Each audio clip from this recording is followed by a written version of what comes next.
what, $160? Yeah, that's a lot. Is that a lot? I mean, I feel like the other casters will spend more. They'll tell you they spend more.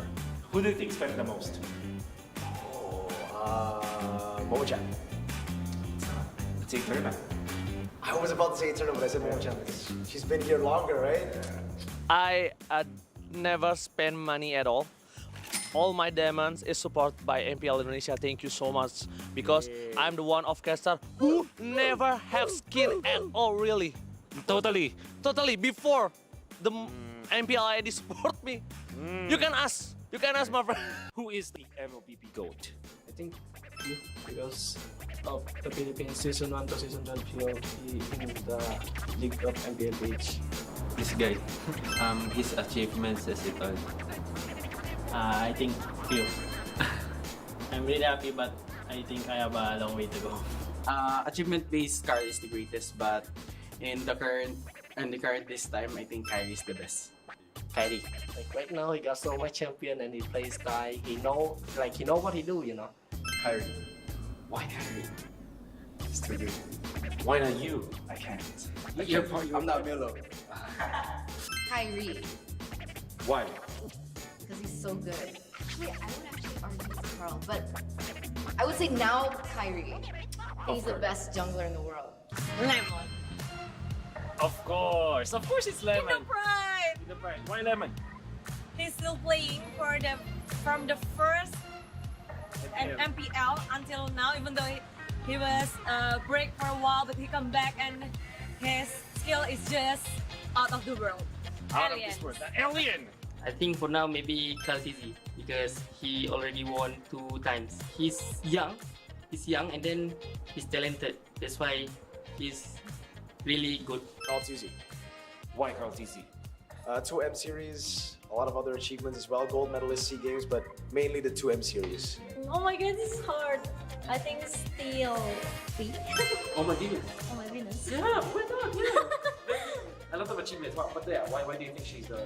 I just feel that she's one of the player that brings the UV threat and show how strong SS, even though it's not the There's so many players coming up to my mind, but the GOAT is oh my goodness. He's the one that I've been looking up since I played ML. Carl TZ. Why? Because he's the GOAT. Alright. For me, I think it's V-Wise, because they have so many grand finals appearances. For me right now, I think Curl PZ, my number 1, and my number 2 is Few. I think they're consistent play style, because in the past 12 seasons, they really played so good, especially Few. Kyrie. Kyrie, why Kyrie? He is a consistent player. Yeah, I never seen a bad game of Kyrie, and his micro skill is above the top. So to be honest, he's the greatest of all time. But there's also Carl TZ, because of he took 2 world champions. Probably Carl TZ. His achievements are just, there. Shows a lot. In this age of technology, martial arts has evolved too. I won't rest until I crush the Trinity Syndicate!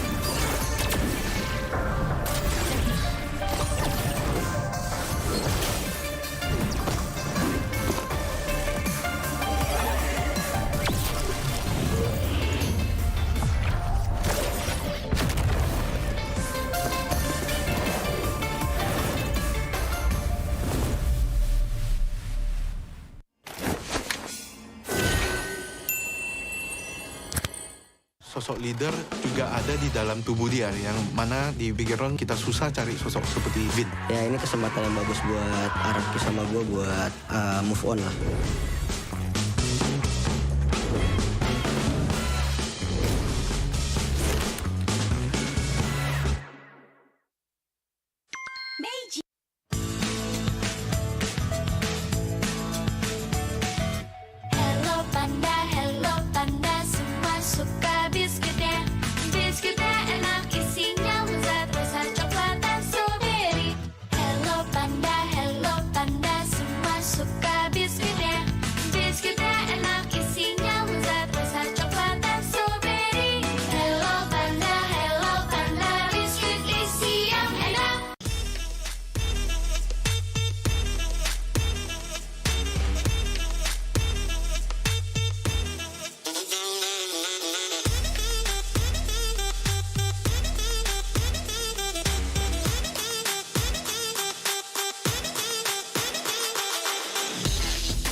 time zone.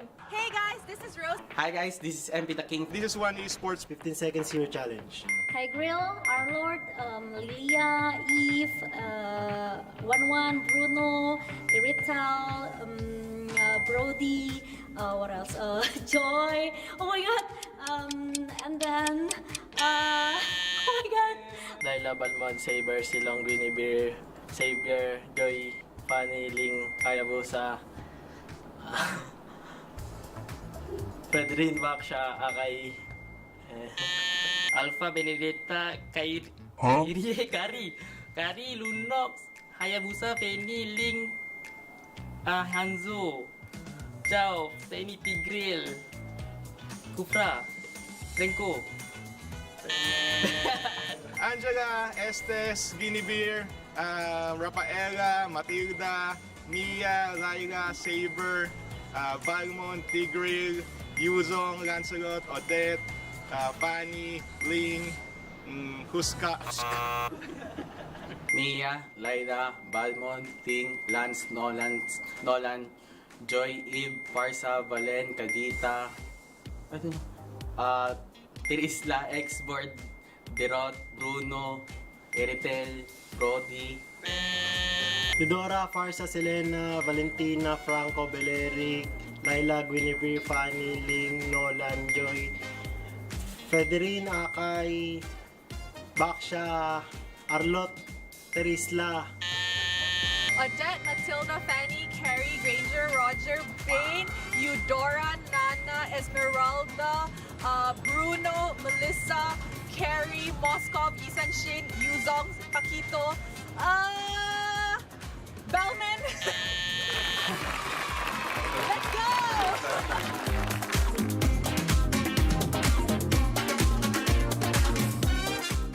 Sempet down karena kayak hal yang aku suka itu ternyata orang tua tuh kayak lebih khawatir kali ya. Aku sih lihat malah papa tuh nggak suka, ngapain sih, yang bener-bener aja lah.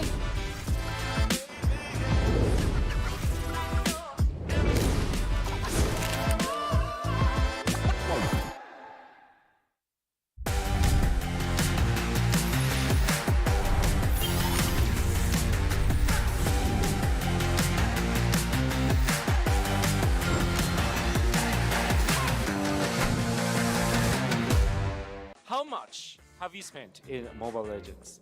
100 million? 100 million rupiah. Phew! 100 juta? Yeah, That's a lot. yeah, so much. I love my skins. Nintendo Switch. Roughly 25,000 Malaysian ringgit. How much is that? 3 to 4,000 US dollar. No way! 3 to 4,000 US dollar? Yeah. Is it? 25k ringgit. Yeah. 7,000! Whoa! I like to spin the skins, the collector skins, legend skins, limited. Every month? Not every month. I used to spin a lot more when I was still consistently streaming. Okay. Please give me Bow like down. this. Bow down. I've spent like roughly 30,000 in pesos for the skins and all of my account. This guy's rich. No. A lot. Estimate. Berapa juta ya? Oh, 80 juta. in 80. juta in million in Yeah. rupiah, but I got a lot from Munson. Thank you, because I'm working in MPL, so I got free diamonds for my job. And then, yeah, with my money, I think it's 2 or 3 juta, 3 million. 30 million? No, only Just 3 only million. 3 million. Okay. Thank you, Munson. Thank you, MPL. Let's say I could buy a car with that money. Really? I spent a lot. 30 million rupiah. 0. Yes, I just earn diamonds from events or when sometimes there's a bonus diamonds when we are winning some tournaments. Okay. So I spend 0. Maybe only 1 million because some of them sponsor from Munson. Thank you. Thank you, Munson. Thank you. Small only because I'm on KOL, you know KOL. They give us free diamonds if we do live stream. $100 max. I think it's for change name. Only for change name. Probably like 2 million IDR. That's like what, 160 bucks? Yeah, that's a lot. Is that a lot? I mean, I feel like the other casters will spend more. Will tell you they spend more. Who do you think spent the most? Momo-chan. Let's say Turner. I was about to say Eternal, but I said Momo-chan because she's been here longer, right? I never spend money at all. All my diamonds is supported by MPL Indonesia. Thank you so much because I'm the one of caster who never have skin at all, really. Totally. Before the MPLI support me. You can ask my friend. Who is the MLBB GOAT? I think you, because of the Philippines season 1 to season 12, he in the League of MPL page. This guy, his achievements as it all. I think few. I'm really happy, but I think I have a long way to go. Achievement-based car is the greatest, but in the current this time, I think Kyrie is the best. Kyrie. Like right now, he got so much champion and he plays Sky. He know what he do, you know. Kyrie. Why Kyrie? It's too good. Why not you? I can't. I'm not Milo. Kyrie, Why? because he's so good. Wait, I would actually argue with Carl, but I would say now Kyrie. He's the best jungler in the world. Lemon. Of course it's Lemon. In the pride. In the pride. Why Lemon? He's still playing from the first MPL until now, even though he was break for a while, but he come back and his skill is just out of the world. Out Alien. of this world. The alien. I think for now maybe Kaltizi because he already won 2 times. He's young, and then he's talented. That's why he's really good. Carl TZ. Why Carl TZ? 2 M series, a lot of other achievements as well. Gold medalist SEA Games, but mainly the 2 M series. Oh my god, this is hard. I think still B. Oh my goodness. Oh my goodness. Yeah, why not? Yeah. A lot of achievements. But yeah, why do you think she's the? I just feel that she's one of the player that brings the UV threat and show how strong SS even though it's not the There's so many players coming up to my mind, but the GOAT is my Venus. He's the one that I've been looking up since I played ML. Carl TZ. Why? Because he's the GOAT. Alright. For me, I think it's V-Wise.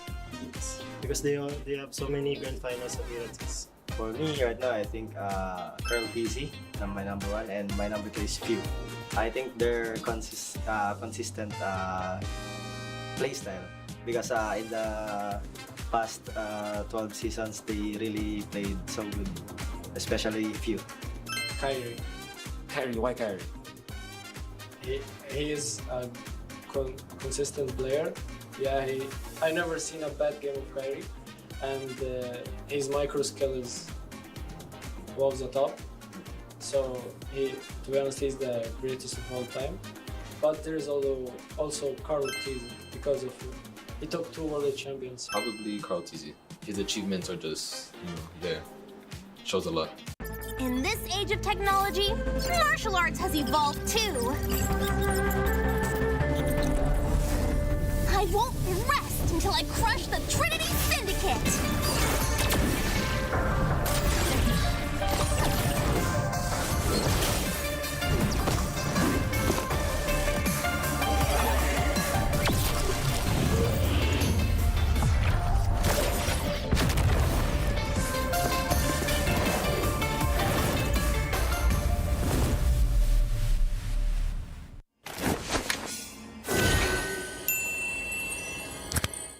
Sosok leader juga ada di dalam tubuh dia, yang mana di bigger round kita susah cari sosok seperti Bin. Ya ini kesempatan yang bagus buat Araki sama gue buat move on lah.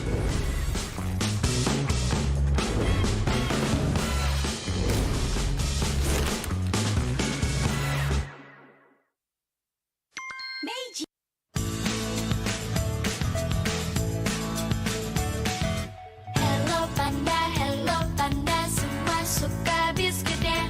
Biskuitnya enak, isinya lezat, rasa coklat dan strawberry. Hello panda, semua suka biskuitnya.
sini nih. Ada acara apa sebenarnya?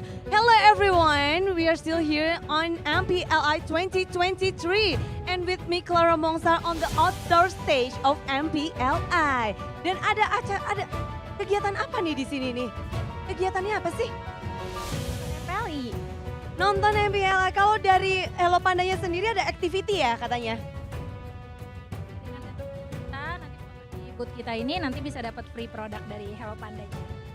Datang ke booth, langsung dapat Hello Panda. Rame langsung nih, pantas dari kemarin dikerubutin terus booth ini, thank you banget. Jadi itu informasi yang sangat dibutuhkan kita semua, hanya dengan datang ke booth kalian bisa ngedapetin Hello Panda. Namun, ini ada kakak cantik di sini, boleh digangguin sebentar ya. This is maybe international fans of these teams. Apakah kamu international fans dari tim-tim yang beradu di MPL? Ngefans sama siapa di sini? Ada ngefans sama seseorang nggak atau satu tim? Satu tim. Ngefans ke siapa? Apakah Bren atau RGBS atau siapa nih? EVOS. EVOS. Oke. Ada EVOS fans datang ke sini, tapi kan EVOSnya nggak main nih. Gimana? Ya nggak apa-apa, sebagai tuan rumah saya kesini buat ngeramein acara aja gitu. Menikmati acaranya juga ya. Apalagi kita melihat juga perjuangan tim Indonesia harus terhenti begitu cepat. Tapi nggak apa-apa karena keseruan dari MPLI kita melihat 3 tim terkuat kali ini dari region yang sama yaitu Filipina. Jadi kalian langsung datang aja sama kakak Anissa juga, betul kan? Kak Anissa, ngelihat keseruan ini seperti apa sih dari MPLI? Seru banget. Seru banget. Apa yang paling Kak Anissa tunggu-tunggu nih? Finalnya sih. Finalnya, nanti best of 5 series. Nyangka nggak sih tim Indonesia nggak masuk sampai pucuk sini? Nggak nyangka sih. Ada yang mau kamu sampaikan nggak Kak Anissa buat tim-tim Indonesia untuk lebih semangat lagi nih? Untuk tim Indonesia ya, terutama EVOS. Semangat terus buat EVOS Legend ya. Semangat terus untuk tim Indonesia khususnya EVOS Legend dan tim yang beradu untuk hari ini juga akan mereka beradu. Terima kasih banget Kak Anissa. Kita sepertinya akan melanjutkan perjalanan dari 3 tim tersisa. 3 teams left from 16 teams, the best of each region. All of region is only left by Filipinos regions. How does it become like this? And sepertinya di sini kita sudahi dulu karena di dalam sana, Rose, they have something. What you got, Rose, in the inside of MPLI 2023?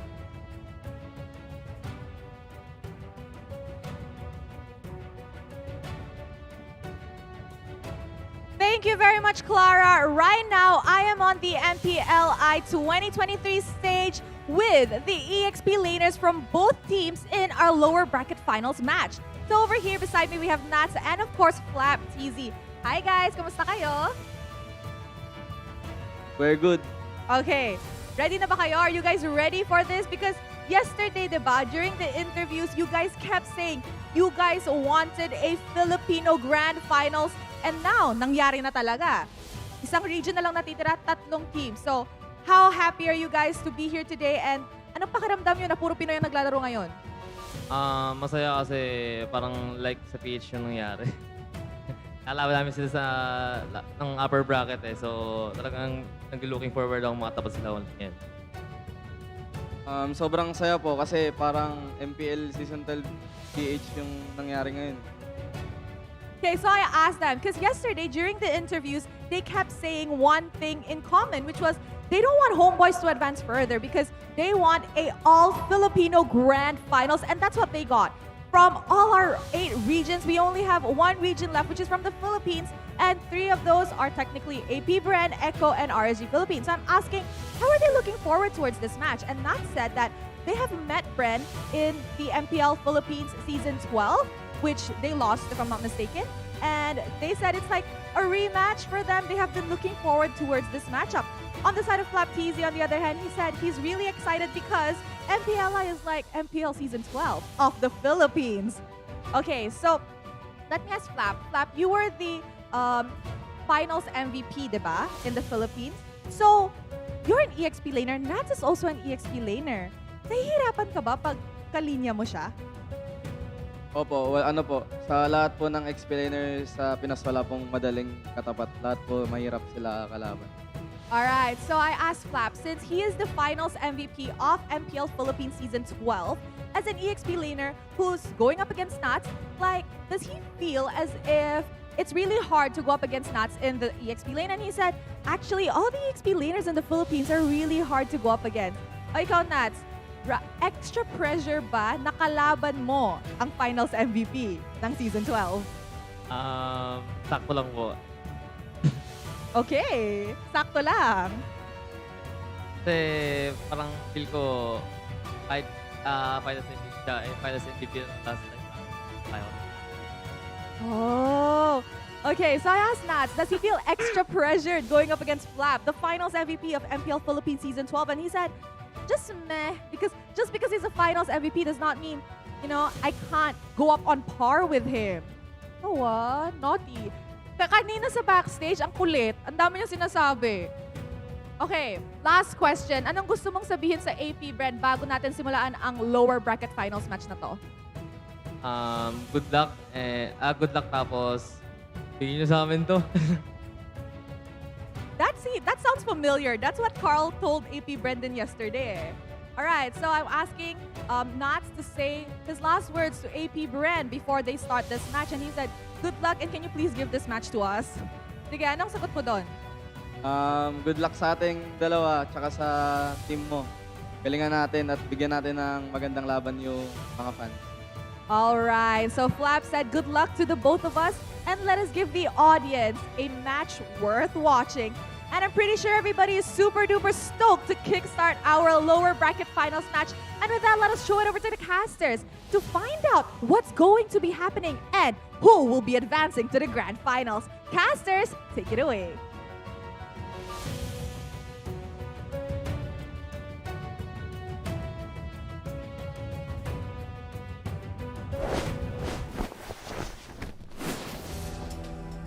Now that we have our podium, we have to decide who's going to take bronze home to the Philippines. Yes, the only participants available are the Filipinos, as per usual in international tournaments. Wolf, like, how are you feeling right now as a Filipino yourself?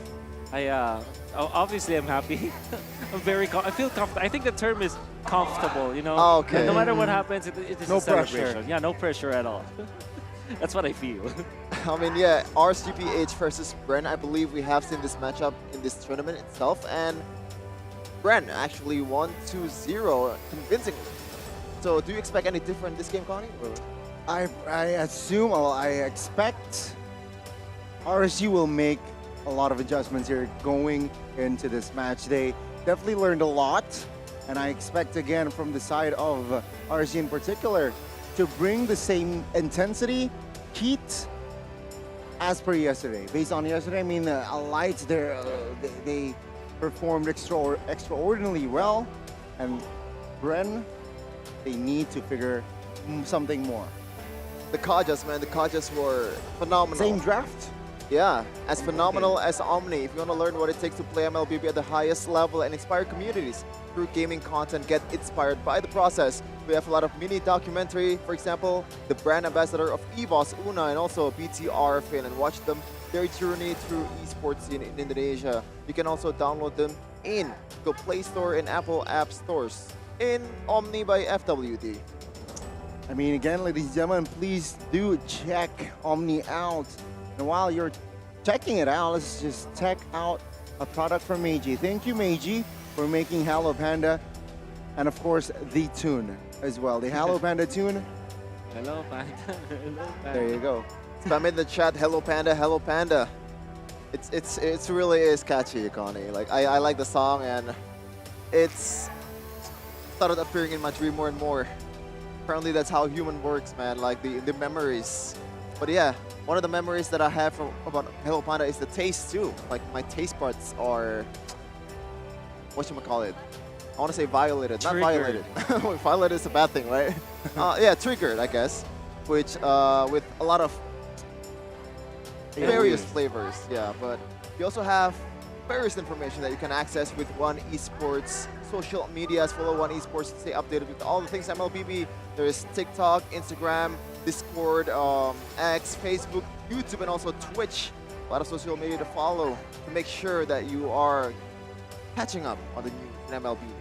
I mean, Wolf follows it, so you need to be influenced by Wolf. That's true. There's a lot of like good stories around there, especially because what I recently read, which is interesting, is that Nats, one of his hobbies are collecting spiders. Collecting spiders. Actually, collecting is not the word. I think it's, taking care of spiders as pets. Wow. And sometimes there is I don't know if it's allowed in Indonesia or somewhere else, but sometimes you kind of pit two spiders against each other. Right? Okay. So again, I don't know if that's allowed somewhere else, but I think that Nats has a tarantula, if I'm not mistaken. So yeah, that's one of his interests. And if you want to know more about those kind of stuff, for example, if you want to know what the top 5 anime is for Kyrie or for Dilar, it's out there in One Esports. OES.gg, One Esports.gg. Right. Interesting information, but yeah, we do have this kind of petition, but it's kind of dying down right now. People start to realize that it's not probably the most ethical thing to do. There's a lot of entertainment out there that you can consume, especially MPLI 2023, presented by Wolf. I mean, One Esports. So you have to follow the social medias, man. But we are on to the lower bracket finals. Correct. Actually, there's some history too in MPLPH. In the regular season, they actually won 2-0 RCPH, sweeping Bren, I believe, which is something that a lot of people cannot do because this is Bren. We're talking about one of the best teams in the world currently. And in the playoffs, somehow, someway, they lost 3-2 against Tucky's Bren. That's right. There was just a lot of like I would say hardships that RSG had to go through.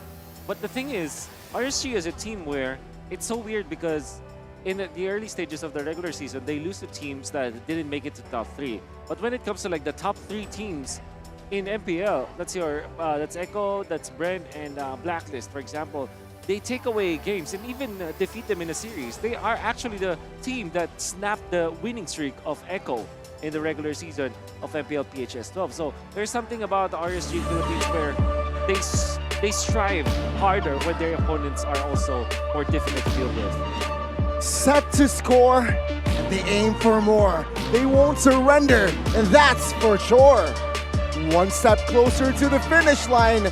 Let's welcome AP Bren. The title holder so far in the Philippines. SBS, IESF, SEA Games, you name it. MPLPH Season 12, I believe. They collect them all, just like you're collecting. You know what, I can actually say that. Collecting spiders, yeah. Spiders. Yeah. Golden Goats for AP Bren. They have been representing the Philippines for so many international events already, outside of Muntan events as well. Oh, it's been a while since the last time they lifted the trophy.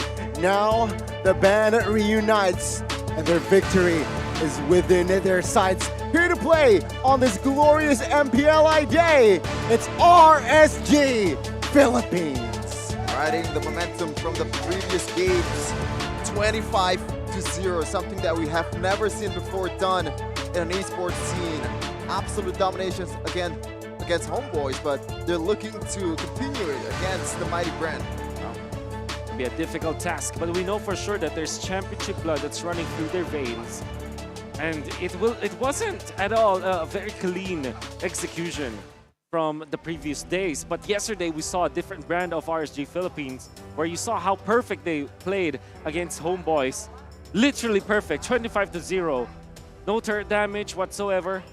And you can see that RSG Philippines are in a different level right now. Coach Fred and Coach Theo. No Panda and also Ducky. Look at that in the middle. The trophy of MPLI 2023 looking mighty fine. Like, I like the color, man. The blue. Oh, it's like a big chalice, like a big cup. And again, RSG AP Bren, they need to, I guess, they know I know they know each other very well. I think now they just gotta give it their all. We're taking a look at the KDAs, the stats from both of these teams. I would think that their KDA average is Yeah, shot already. up because of the. I mean, I'm not saying shut up. I'm saying shot, as in like literally launched and skyrocketed, right? Because of the fact that they had a 25-0 game. That's why if you're looking at Demon Cat, this wasn't the stat line from him yesterday. 9.3 now. It's pretty high. Of course, for Aqua, it's 8.3. Well, the stats were definitely skewed on their side after that domination that we saw yesterday.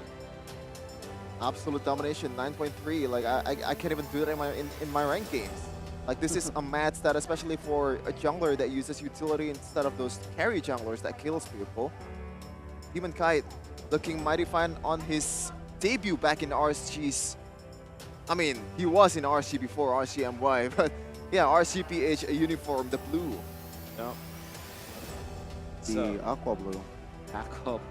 If you're looking at Bren Esports, I honestly felt that their loss to Echo was more of them picking up weird picks. Okay, absolutely. Than it is Echo just preparing for them. Because the way I see it from Echo's perspective is that they pick the heroes that they're signature heroes basically. They're very comfortable with, except from the Guinevere, which probably is one of the first few times that we saw Kaltizi play it. But at the same time, it's a meta hero anyway, so I have to use it. Now, going up against RSG Philippines on AP Bren, if they stick back to what works before, if they go back to the meta, don't pick the Leslie when there's already an Arlott as well as a Guinevere from their end. It's very difficult to outplay that, and I think it was far too ambitious what they did against Echo. If they go back now to their typical draft and typical playstyle, just go for heroes that are strong in the meta game, maybe they stand a chance against RSG Philippines. It can be a different story, right? And with that also, still on the topic of AP Bren, it was proven, I think, that AP Bren's kryptonite has always been Echo. Was proven yesterday, so in this match, will RSG will be added to that list? Or same story, right? AP Bren, again, defeating another team that isn't Echo. I mean, credit to Rose, she mentioned this, and yeah, there you go. Let's see the head-to-head here. As you said earlier, Wolf, like the stats has been skyrocketed. Yep. Average kill 11.8, assist, turrets, total rate, Lord rate though. I think that's something that a bit more interesting to discuss. But total, this is a quite low rate, I believe, for a team that got through this far. Kind of shows you that turtle is not that important in this meta game, right? Yeah. Especially when you have a composition that really makes you have a lot of disadvantage in objective fights. Yeah. But if you're looking at the previous match history, I'm actually surprised about this. So RSG Philippines lost 4-0 against AP Bren. Or wait, and then wait, what is? I'm not entirely sure now. Now I'm. Wait. Oh, it's reversed. So this is the most recent one. RSGPH losing 2-3 to AP Bren. So the topmost is the most recent one. Okay. So it's reversed. I thought it was like the first. Yeah. Yeah. To the most recent. It's alright. Okay. It's All right. alright. That kind of surprised me. But yeah, for RSG Philippines, I don't think that they're a team that should be pushed over by AP Bren. I mean, now at this point, like this is the top 3, right? They're battling for the start of the grand finals. When it comes to our votes, wow, I didn't think that Sheffen will actually vote for RSG. I mean, I've seen what AP Bren did last match, and I'm thinking probably what you're thinking, Wolf. No, I'm thinking like it's because of their dominant match for RSG Philippines, and I think that there was a certain point during the MPL PH playoffs where I thought that okay, it's RSG's time already. Then they lost the game because of a very weird draft where they picked both Karina as well as the Baxia, quite controversial in the Philippines. And you think that if you put that into factor, maybe RSG Philippines is a team that can actually defeat AP Bren. Well, let's see, right? Again, a very tough battle ahead. And it's still a best of 3. So it won't be a quote unquote long series where you get the best of 5. So they need to again just reset quickly. I think is another factor.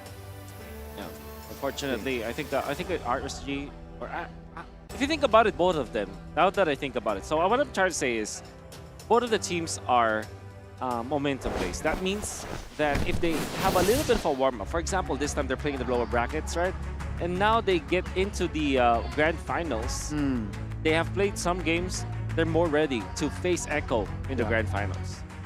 And in a best of 3, I think it's a bit more interesting because if you win the first game, that's already match point.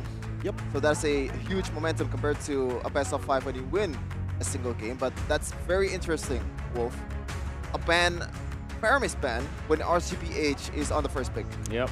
Because you saw RSG Philippines put a lot of emphasis on the Paramis just before. I mean, I think it was one of their first pick. And again, against Homeboys. But this time, they don't want to give it to AP Bren. Yep. Pick Guinevere pickup. Will AP Bren consider getting the 1-1 earlier on? I mean... Or a Valentina? It is an option, but I think Light probably would have locked a Kaja too, or maybe they want to go for a different route, as we said yesterday. Obvious is a 1-1 counter, but if you have Light with the point position to find judgments that he has, with 1-0-18 something KDA, To me, I think that's alright. fun is all that matters. There's the 1-1 in the Arlot. And We talked about this 1-1 though yesterday, Yeah. right? Third pick, you prefer to be third pick. Yep. I still feel that way. That's why I kind of understand though, because they don't want to give it to RSU Philippines. But then again, there's a lot of answers now. Without the Bruno, you can think of worst type of marksman to kind of deal with this 1-1, like Ixia, for example, but knowing that there's Arlot already, and then a Filipino team will win MPLI, that's very risky. And RSG Philippines, I think they might consider getting the Farsa already for Aqua. I'm thinking Farsa or Valentina. And a Kaja? And a Kaja to go with Time it. and Yes. tide wait for no man. Your team Oh, knows Zero that. first and Beatrix, so no Kaja just yet from Light. And we're talking about like the pure counter of 1-1 that can lock 1-1 up. There's only 2, it's Kaja or the Franco. I think Franco is a bit more risky. Yeah. But let's see though. Does AP Bren want to ban those? Yeah, especially with Edith, I think there's a lot of value if they get the Edith now, because it's also still a flex. And this Arlot, think about it, it's also a flex because it can be played by Flap, can be played by Ogwen, we did see. And picking up the Edith now means that you have a... Oh, yeah, I was gonna say that. Oh, I was gonna say that. Wait, where's Angela on the banning list? Yeah. Did we miss Angela? And this is a pretty lethal combo. 1-1 and Angela. That's right. You know, one of the main problem with 1-1 is you need a setup. But if you don't have a setup, you can kind of buff the 1-1 up. Yeah. So she's able to make a play for herself. Thinking about the Kajas was the Franco ban now for AP Bren. They have to respect Light no matter what. But then again, this Guinevere can also be played by Light. I am the power I guess it's of just, light you know, incarnate. crossing your T's, dotting your I's. Go for the Kaja ban for AP Bren. And also, what I feel like is an underrated value with this Angela pick is it still can be flexed. It can be placed in the mid, and that Arlot can be placed That's in the true. roam. So maybe that is not going to happen. But if RSG lets their composition to be quote unquote weak on that mid, that Angela mid can be a possibility for this event. I think it is a huge possibility, Connie, especially with Kaja is out of the table. If you wanna, like, usually when you play an Angela mid, you wanna put something, all of the X to one basket that is the 1-1. Yeah. And without the Kaja, it makes it even easier for Eman, or I mean Super Marco, to be able to pop off. The AP Bren, yeah, the Franco or the Cho could be a good hero for Light. As a ban, but at the same time, you're banking on the fact that the Guinevere can be a Light hero. So maybe you're just better off banning out the Nats hero this time, something like a Paquito or a Yu Zhong or a Khalid, in fact, because those are the heroes that can burst out the 1-1 before the 1-1 is able to kind of react. Yeah, the ban Kufra. instead. It's a good hero to somehow You counter would say that. the 1-1 with the bouncing ball. You will not be able to maneuver around. But RSG here, they need to be aware here. Benedetta can also be That's true. given towards the side of Maybe they ban Akai now if you're RSG Philippines. They're gonna literally limiting the heroes for Mr. Kyle Teasy. You're seeing the Nolan, the Joy, Guinevere exchange, and without the Fredrin and the Baxia, Akai is the only hero left. Sir, But what's your instead, command? Fanny, Your of course, team it's a is Kyle checkmate. Teasy hero. Forgot about that. Yup. A lot of jungle bans from RCPH. In fact, there's 4 of them. Yep. Limiting the option for Kyle TC. Now, if we're talking about the options left for Kyle TC, like, what is it? Yeah, the Lancelot. Yeah, Lancelot Oh, yeah, is still. Lancelot. The Lancelot. Angela. Yeah. For sure, with Angela. Against the Beatrix, I think the Beatrix is much more helpless. Yep. Thinking about Edith now for AP Bren. It's a flex hero once again. Incredibly solid, yeah. So a flex hero, but then Angela mid would be revealed, right? In a sense. In a sense, yeah, very correct. But I think you have to prio it right now, right? Because on the other side, Pick Edith jungle. can still be Pick jungle. picked, I think they should pick jungle here. This is the Emperor's order. I think the opposite. team Oh, is yeah. Yeah. Interesting. So, That was one of the bans that we kind of prescribed, right? True. It makes a lot of sense because when you pick this up now, that's also a hero that you take away for Demon Kite. Although the Guinevere is up, like we said, it could be a hero for light. Yep. So that's definitely a good pickup coming out from AP Brand. RSG A here. punch for a punch. There's the Poquito. Oh, okay. That we also prescribed should be banned. Yes. It's now gonna be picked up. Looking for a roamer now, or Rock maybe a control? jungler. there's yet nobody on the front from RCPH. So they don't want to go for like an actual tank in the front. Like a Barret? Nah, I'm just kidding. absolutely. Yeah. Absolutely not. But yeah, Minotaur. Minotaur, I believe, has already been banned. No, it hasn't, but it's going to be the Franco. I want to ask you about something, Wolf. So, the interaction between Guinevere and Akai, especially in the objective takes. Yeah. Especially, I believe Weiss, usually when he sees the Akai, usually pick for Guinevere, right? Yeah.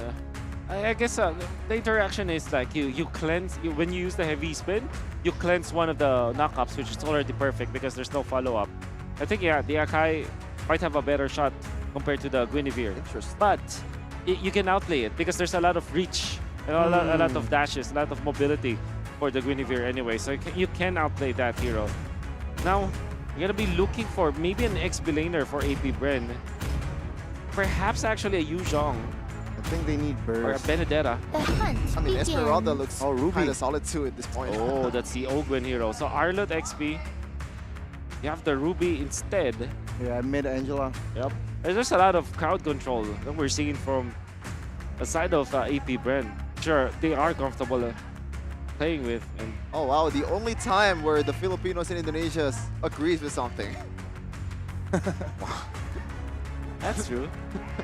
That's actually very true. Yeah, 66%. Pretty similar. And once again, this is probably the last time I'm gonna cast in this tournament. I'm gonna see this production for about 2 times more. I wanna savor it. 2 series more, so don't worry. Oh yeah, I can still view it from the fan perspective. So you can see the fun So here. good. For sure. Look at the poses though. Very good concepts, and well, take us to the land of Dawn, Chefin. Okay, RCPH versus AP Bren. The battle for the grand final spot against Echo in MPLI 2023. Here we go. I would say that, yeah, it probably is the Guinevere that will be faster just because of the more spammable spells. You're seeing right now, Demon Kite is a little bit faster than Akai, even without the help of his teammates. That should be the case. And look at that. Ruby as well as the Arlot, they fast cleared the XP lane and then they go to the mid lane. They're not Because they want to contest the Lethal Wonder, I would assume. Yeah, but they're not sharing the XP, so Ogwen gets level 2. That is pretty interesting. So they want to manage it until the level 4. Not as much as just securing the level 2. Who's going to get it? It's going to be AP Bren, so he paid off. Wow, Angela, out of all the heroes there, got the lethal as well. And well, spell check here, nothing too out of the ordinary. Flickers, 3 flickers from each respective team with an Inspire, of course, for Super Michael. Yeah, I think it's just normal spells here. A good micro adjustment from Super Marco with the Super Steal towards that gold crab. But Few actually securing a Demon Shoe instead of a defensive shoe. This is interesting. So I think Few is going to be much more on the lane because he has to spam those first skills to be able to clear it. A Super Marco 2v1, I don't think it really matters. It's a 1-1. Especially because of the needles and towers. Yeah. It forced that one out there. You see how quickly Paquito can clear out the lanes. They're going to be going for the switch. It's going to be Angela going in for the XP lane. Then it's going to be Flap TC. So a complete switch lane so that the Angela will get to level 4. Oh, that is important. Already Nat's health. HP now. Demon Kite jumps in. Aqua though. Looking for an angle. Good, terrifying. Heavy spin will be popped. Now, how easy though. Well, we still got the turtle now. Demon Kite in the front side of the map here. Isolated. Flap TZ finds the first blood. And if you take a look at the mini-map, 1-1 chunked as well. That's a small win for Amon. AP Bren though, getting the advantage of a very nice rotation. They know that they can go for the switch mid lane as well as the XP lane, switch their lanes before the turtle fight. And knowing that Few can actually take his time because he's an Angela. He's playing an Angela. So he can just use his ultimate so that I can get into the fight. Doesn't matter whether it's late or not to the positioning when it comes to the turtle fight. Does have the ultimate anyway, so very nice rotation coming out from AP Bren. So just a reminder to you guys that these two teams conquered Southeast Asia in their own ways. AP Bren was a SEA Games champion. RSG though, MSC champion in 2022, beating RRQ in the grand final. So a lot of experience, a lot of skills as well, and Demon Kite back in the lineup for RSG. Okay, 3 minutes in. After that first turtle fight, both of the teams, they kind of want to tone their tempo down here. Again, waiting for sure information. Perhaps the gold lane can be their focus now. That was a very interesting objective take battle because it's 2 heavy spins from Aqua and both Kyle TZ. So I think Demon Kite somehow, with a Guinevere against an Akai, has a bit of an advantage. And Gwen, oh good! I'm offended now. Demon Kite chunks. Hebrews Passion as well, but Kyle TZ actually is the first one to fall now. Ogwen with the help of Few. What will they do? Answer is nothing, so that was a good recovery and another hook and the hunt now.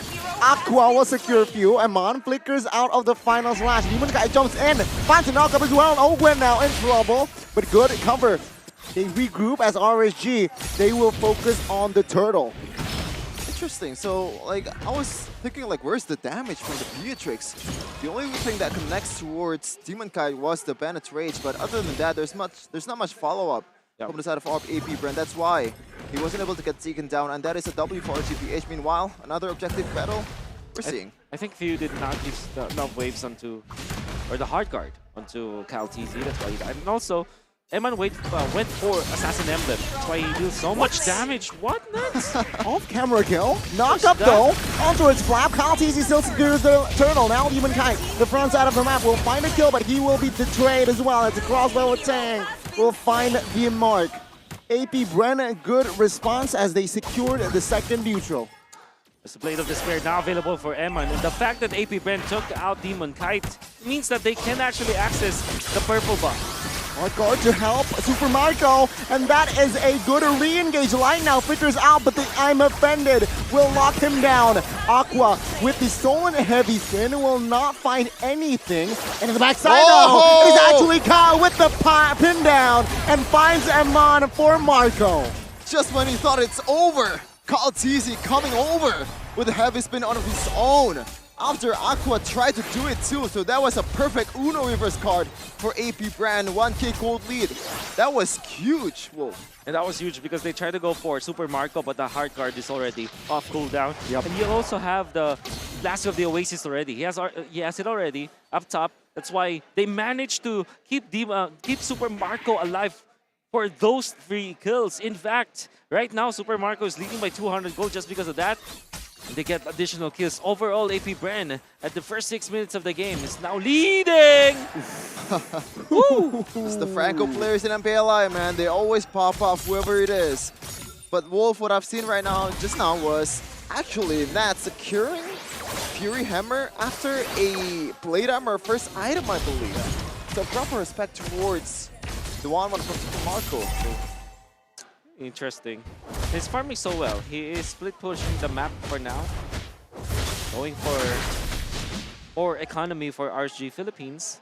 There should be a trade here, especially because Cal TZ is waiting on the wings, looking for the right timing. Demon Kai though will find the knockup, but take a look at Cal TZ zoning out members. Ogwen is taking some heat in the front side of the map. Now Cal TZ with the hunt as well. Franco will not survive their lights. A desperate hunt, but he will be punished. A very weird fight for RSG Philippines. They still fought. I tried to burst down one member. Knowing full well that Cal TZ is not showing in the map, they should have respected that counter play coming out from maybe Bren. And indeed, it was a wonderful counter play. It's RSG Philippines now trailing behind when it comes to the gold. They are trailing, but obviously it's not over just yet. 2k gold lead from AP Bren though.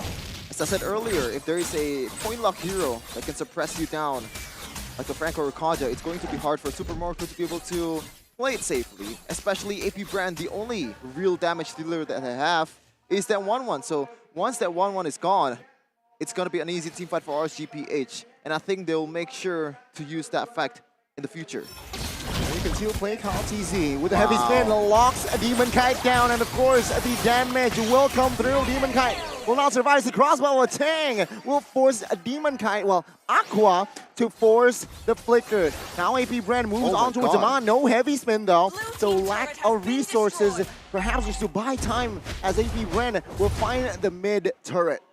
Oh, Demon Kite being caught in the same spot twice this game already. The first time, they were able to kind of turn it around because Eman was there, but at that moment, RSG Philippines did not have any exchange. Oh. And it's weird because it is Demon Kite holding on to that bush. Typically, you want to look at light, but if you think more about it, maybe it's because RSG Philippines wants to put light in a more of a setup kind of play where the vision should come from someone else. But that's how you generally play the Franco. Your Franco will not be the main hero to kind of get into the bush and control that bush. You need someone else to be there. And Cal TZ reading that perfectly well. Twice already in this game, they find another kill onto Demon Kite. I mean, I think that's the actual, the right solution too for RCPH because Ogwen always on Super Marco trying to cover it. And if there is a catch they can do, that is an easy picking, especially light without any dashes whatsoever. And the read though. Oh, good hook and hunt. Suppressed. Ogwen will fall here. It's a 5v4, but Demon Kite now isolated in front side of the map. No resources to escape as a heavy spin. Look at it down towards Amon. In the backside, another member's forward. Amon will fall. That's a triple. This is a maniac potentially, but no. Flap TZ canceled it. Super Marco with a super play once again. I thought Super Marco would get the hard cutter, but apparently it doesn't really matter. That was the right play from Few to be able to just prolong the HP bar from Ogwen. And that is unofficially Maniac, kinda. 3 kills from Super Marco, 7-0-2. Another important item secured, Wolf, in that Malefic Thrower. Gonna be a big problem now for RSG Philippines. In that particular fight as well, there is the orange Soul of Lava available for Super Marco. That's why he actually hit like a truck against the members of RSG Philippines. And AP Bren, they have recovered even after Ogwen died, knowing full well that there's no control anymore for the 1-1. There's no suppression that will be applied to the 1-1. So technically speaking, there's nobody that can contest Super Marco during that moment. And Super Marco read that perfectly. Look for the targets into the backlines and then utilize the crossbow of Tang to destroy RSG Philippines. until he's not mount to anything just yet here. Oh, good knock-up on towards Zero. It seems like now Ogwen caught. Kyle TZ survived, and Ogwen will fall. Kyle TZ will... Never mind, he will be taken down now in the flanks, looking for an angle here. Not engaging just yet here. The re-engage from Super Marco, but there you go, the suppression and the knockout comes through. They will find the double and the shutdown. Flap TZ here alone, flickers out of the way, but Nats will not be able to close the gap. That's a four members taken out. Okay, Wolf, I think you know the answer better than I do. Did Light didn't pop the Bloody Hunt in that siege situation just now, or the Bloody Hunt cooldown is already over? Well, we'll see through the replay. I think it's the best way to look at it. But yeah, it was eventually just available at that specific moment. Yeah, Light does have the ultimate. Look at the stun. It actually connected on the Demon Cat instead of Light, which is kind of weird from Flap. And I think the call here for AP Bren is that they have the crossbow of Tang anyway, so they can fight. But Flap TZ, he stunned Demon Kite instead of Light in that moment. I kind of, if you think about it, yeah, sure, it makes a lot of sense because Demon Kite will be a problem eventually. But what generally happened is that they didn't have a stun to kind of supplement Super Marco getting the stacks. And it's almost equilibrium right now. 2k gold lead, that's not much considering that AP Bren's composition is kind of going to fall off in the late game because they only have that one TP as in Super Marco, and you can counter that even with just an item, Winter Truncheon or even Wind of Nature. Whoever can build it has to build it. Even Nuts.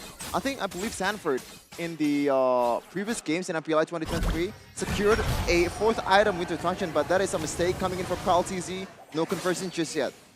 That's a wasted resource indeed. Pre-Lord here. So with this gold gap, I believe our GPH has opportunities to, again, turn the game around or equalize at least. Very much winnable for RSG Philippines from before, where it kind of feels like AP Bren already got advantage, but RSG Philippines instead will be able to turn it around. 2,000 gold lead. Yep. Okay. Hook and the Hunt. Flap TZ though will survive that one. The Hunt is not committed. Wasn't committed there by Light. And AP Brennan, they spread out more here, looking for perhaps a pincer move on towards RSG. Yep. And I think that's the best decision, right, Wolf? Because a lot of times, a lot of Franco users, once they have the hook, it's always the Hunt. Yeah. But when you're up against a Kyle TZ Akai, the response is going to be faster. Oh, they're bursting the Lord this time. Will they be able to blitz it? It's a retry battle here. It's a raw retry battle. But the heavy spin now committed as the Lord will be taken out by Kyle TZ still. Now another member falls here. Kyle TZ was taken out. The crossbow of Tang wasn't enough. As Demon Guy here. Oh my god, Flap TZ soaks all the damage. Light though will not lose his immortality. But in the backside, it's Nats taken out. AP Bren, they move onwards as RSG, they're running for the hills. Great dance coming up from AP Bren. You see the side lanes. The long lane was actually pretty even. Nobody touched upon that, so that is probably going to be a very 50-50 kind of lane.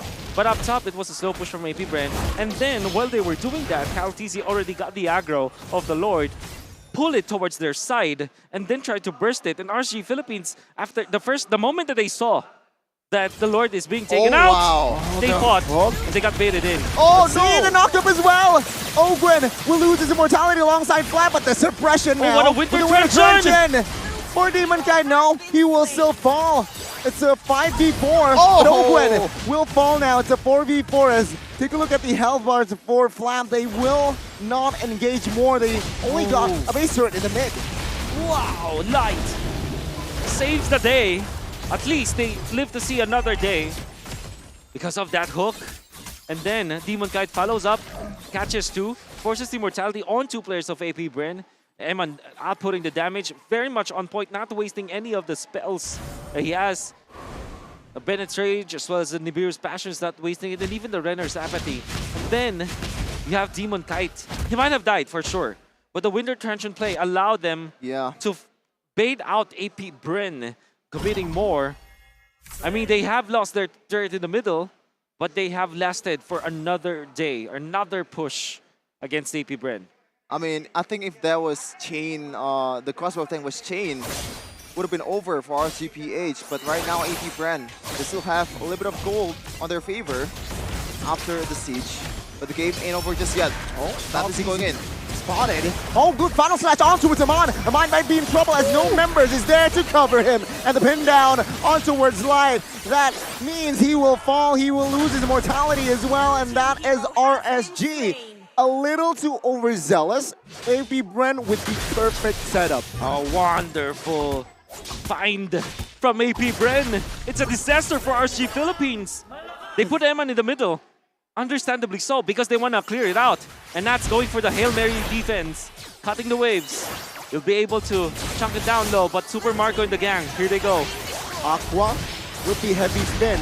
It's a 5v3. Good final slash, and Marco will take Aqua down. Now AP Bren again, they will look for blood. Winners run to the buy time. Will it be enough? The answer is no. Eman here, 1v5. Can he do it? Light will accompany. Mid-wave crashing down. AP Bren, can they secure this? Hard guard, popped as well. Got the Bennett's Rage, but it won't be enough. Here's Iman, and will fall as well. And there you go, RSG will crumble. It's a wiped out, and AP Bren will secure the first game. AP Bren, they're done playing around, man. After the loss, the brutal loss against Echo. They're coming in hot. But shout out to Light, that was genius actually. Genius. Yeah. But wasn't enough in the end. For sure, 1-0. The first blood goes to AP Bren. They're looking for another victory after this to secure that grand final spot. Obviously, Coach Bren, one of the happiest guy in the building. Unbelievable find onto Eman. I gotta say though, the Lord Dance was well done coming out from the side of AP Bren. The way that they devised it, they managed their lanes properly and they positioned themselves well. They got the Lord aggro and then eventually won the fight afterwards. They unfortunately fell down and stumbled because Light was on point with the hooks. But then the mid lane push, RSG went out of their base, understandably so, but because of them showing some information to AP Bren was able to find Eman in the middle. Yeah. Punish him with the final slash. And even after the flicker, they didn't have anything. Wonderful fight coming out from AP Bren. Yeah, that was the winning play, right? Flap TZ with a flicker final slash. Yeah. And I think Eman kind of, I would say, kind of disrespected the potential from Flap TZ himself. You should know like how much range that they can cover, especially with this kind of composition. And you have to know that Kyle TZ as an Akai too, he has the retribution, he has the heavy spin, a lot of movement ability boost, and that is trouble for a gold laner, any gold laner out there. But man, oh man, this was very competitive in the start. Yep, it was very, very close. And most importantly because you already feel that AP Bren are taking over the game, but then just, you know, some simple hooks. There could be a good engage coming out from RSG Philippines. And one thing that I also found very interesting is that even when they're struggling to find the openings in the early stages, they didn't give up easily. Yeah. In fact, even after trailing behind with a tremendous amount of gold, about 4,000 gold, as AP Bren was ahead, and also all of the waves are crashing against them, they still manage to get some team fights. So they still fought. And that's one thing that's very commendable about RSG Philippines, despite them losing this game, is the fact that they are looking for plays, despite the fact that they don't have enough gold. The hooks almost caused a chain reaction for RSG there, but it was actually AP Bren manages to, again, they did not panic after the almost turnaround play from RSG. So yeah, I mean, credit to both, but again, 1-1 will grab the MVP. So one good play that Super Marco did that I will not forget in the middle when Ruby was caught. That was Ogwin already taken out of the picture. Technically speaking, you don't have the best engage anymore because you're gonna have to rely on the Akai. But AP Bren read the room. They know that RSG Philippines didn't have any more resources to make it difficult for Super Marco to find the crossbow of Tang. Because the Bloody Hunt was no longer available, he went in for the play, get 3 kills, almost a maniac. with the orange buff as well. The timing was so perfect coming out from Super Marco and eventually was the MVP of the game. Way that he handled himself, only dying once and obviously making it so difficult for RSG Philippines to team fight. And I still stand by what I said during the group stages. 1-1 is the strongest hero now, at least in the gold lane. I think I would have to agree, especially in a 5v5 situation, like a proper party or proper team. Like if you can enable the 1-1, I think that's an easy way to victory. And shout out to the enablers as well. Every four of his teammates was the enabler for Super Marco. Ruby last pick was genius. Yeah, you have set up from both of your three frontliners, Akai, you have Arlen, and also the hooks from Ruby, and also the profs coming in from Few, I believe, Naokwen. I do like how they approach this, going for the 1-1 as well as the Akai eventually. We did say that it should be one of the bans, right? Yep. For RSG Philippines, but then they gave it up, and what the Akai was actually able to do is to force out this Guinevere to kind of panic, because you know that there's always that ultimate that could be a threat for the Guinevere, and they space it out properly. Also, the heavy spin usages was pretty good because they found a lot of opening. This was Super Marco, even Aqua. Look at the Akai, Kyle TZ, already looking for the angle, finds Eman and then pushes him back to the hands of Super Marco, who gets the double kill. And now, watch out for Super Marco. This time, no more hard guard, right? But Kyle TZ and Super Marco, look at how aggressive he is. He knows that he needs to just attack light at this point, and Aqua taken up easily, gets the triple. Because of the lack of Bloody Hunt, it's like a green light for Super Marco to just fly. Shout out to he actually goes for light instead of Demon Kai that's already in front, so he knows that he can take the risk, and that was the best play available. Going into Maniac, almost triple kill, and that was probably one of the most game-changing plays or like game-changing team fights in the game. Pretty much snowballing the heck out of AP Bren. And now seeing the composition of RSG, actually, they have Lights who can cover the Beatrix, but apart from Light, there's no proper cover for this Beatrix. And I think that's not a cover either, Sonny. The main job for Light is to get Super Marco, because he's the only one that can go out there when Super Marco has the second skill.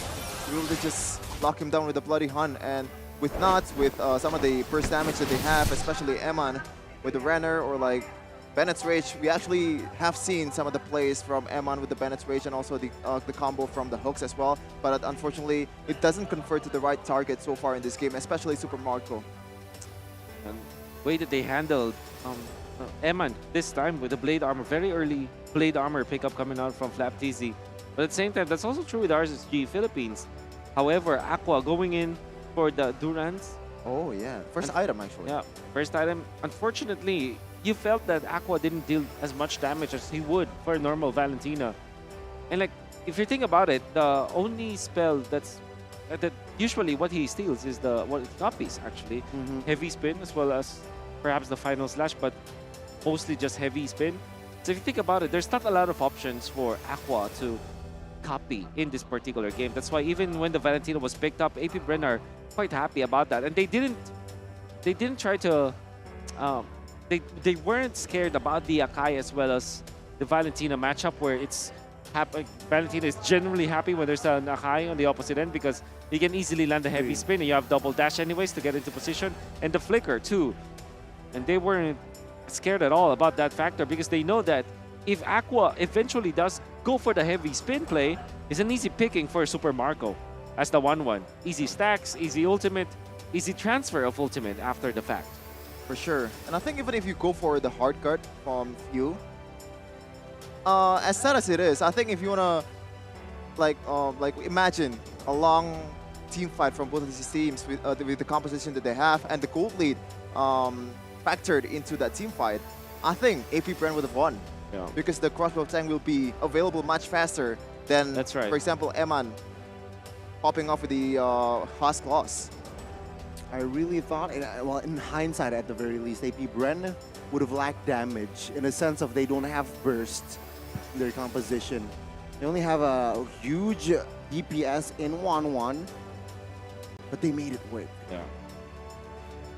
I can see some of the other stats. Teamfight participation, that's 100% for Eman. I mean, say what you will, but I think he played so well in this game.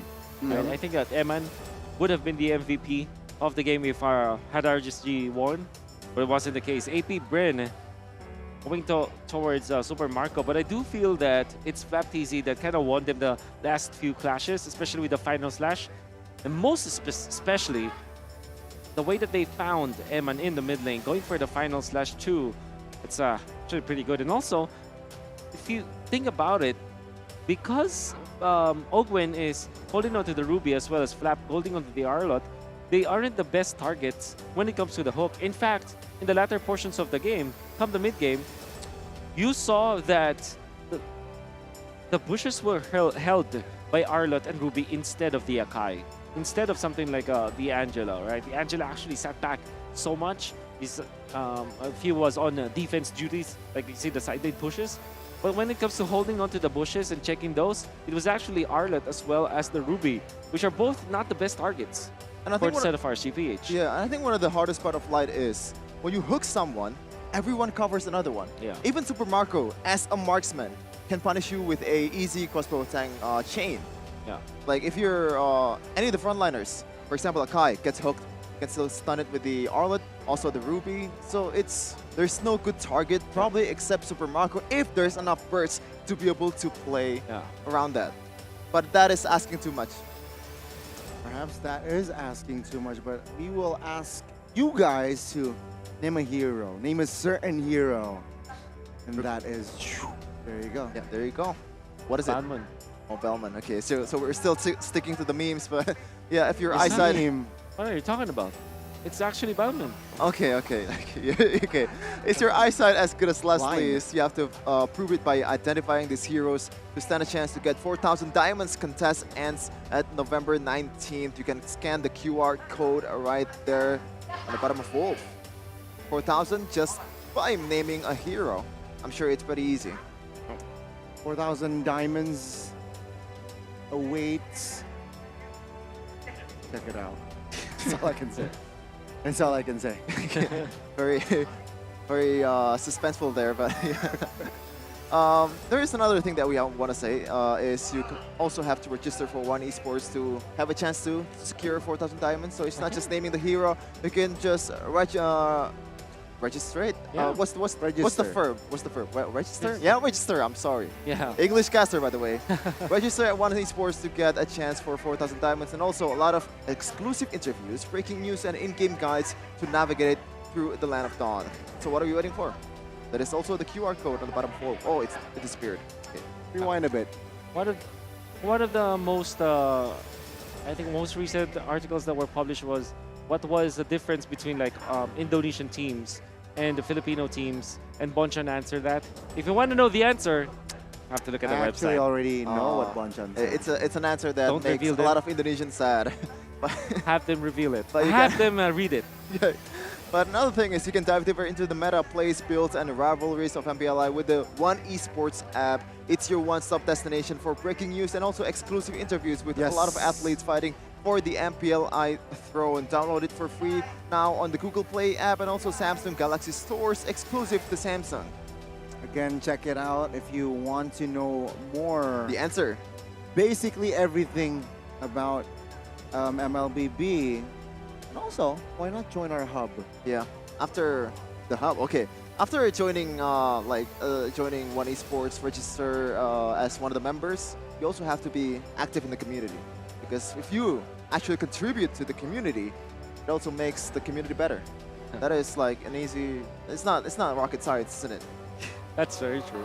And like I said, there are so many events happening through the community. It's led by, of course, One Esports. You can join in weekly battles, and every day you can just look for, if you don't have any group of friends to play with at that specific time, you can also look at the community. You play so many games, and like I said, from the previous broadcasts, your plays, your wonderful plays, can be featured by One Esports if you join the community. I would want to see that. Register right now. Oh, you're already there. I saw you on the Discord actually. Thank you. Okay. Thank You you wanna, for you want to appreciating play it. together after this? Yes. Okay, sure. Yeah, but we're going to game number 2 Yes. of AP Bren versus RCPH. Now, RCPH, they only have one more life here. No lower brackets. I mean, they are in lower brackets. But if they lose this one game, they're going to go home without the trophy. They has to be happy with the 3rd place. Now, RCPH especially, they're not participating in M5. I think they want to get the trophy more than AP Bren. Oh my God! It's again match point, ladies and gentlemen. Before also a rematch of AP Bren and Echo, possibly. So RSG, seeing their execution, or perhaps their drafter roles. I gotta ask you first. What would you change for game 2? Ooh, okay, so maybe maybe the Franco. We kind of understand it, but yeah, maybe the Franco. What would be a better choice? You know what? I guess my answer is I'm not gonna change anything. In fact, I think the draft makes a lot of sense. Okay. And it's their comfort picks anyways. I think it's just that, yeah, if there's something that I would change in game number 1, it's probably that mid lane push where Eman was taken out. You know? That scenario. That specific scenario. Just don't do that if you're RG Philippines. Also, by the way, I think Demon Kite and his movements around the map was already read by Kyle TZ because he was caught in the same spot twice in a very impactful manner. So it kind of felt like AP Bren, they already know how Demon Kite operates. So maybe just change the pattern for Demon Kite.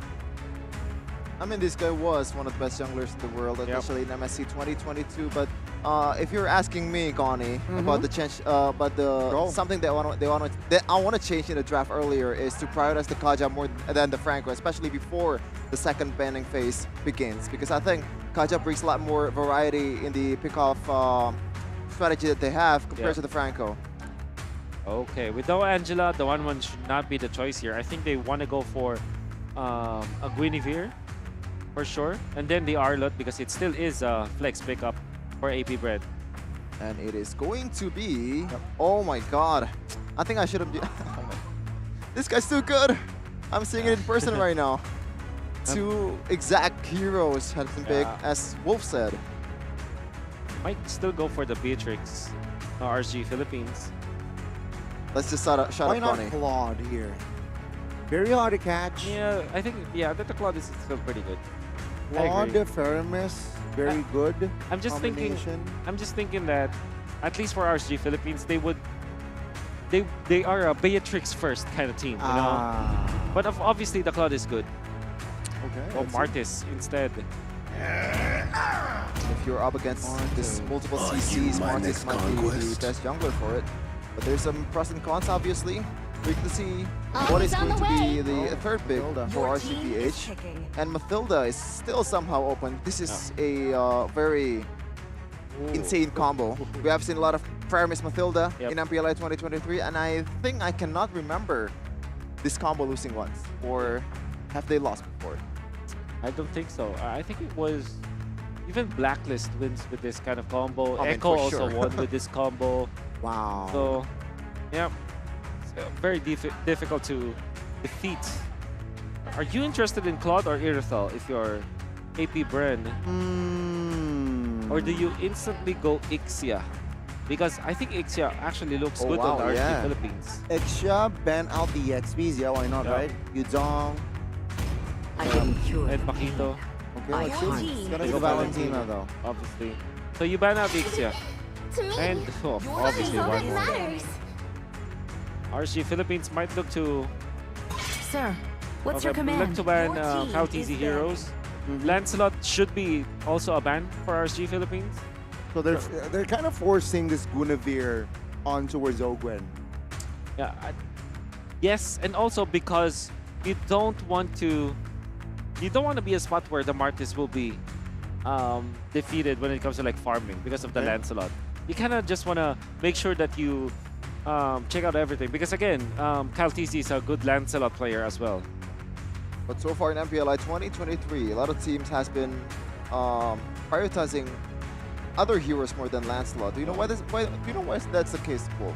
Obviously, the Lancelot is a farm-dependent hero. It's a skill-based hero as well.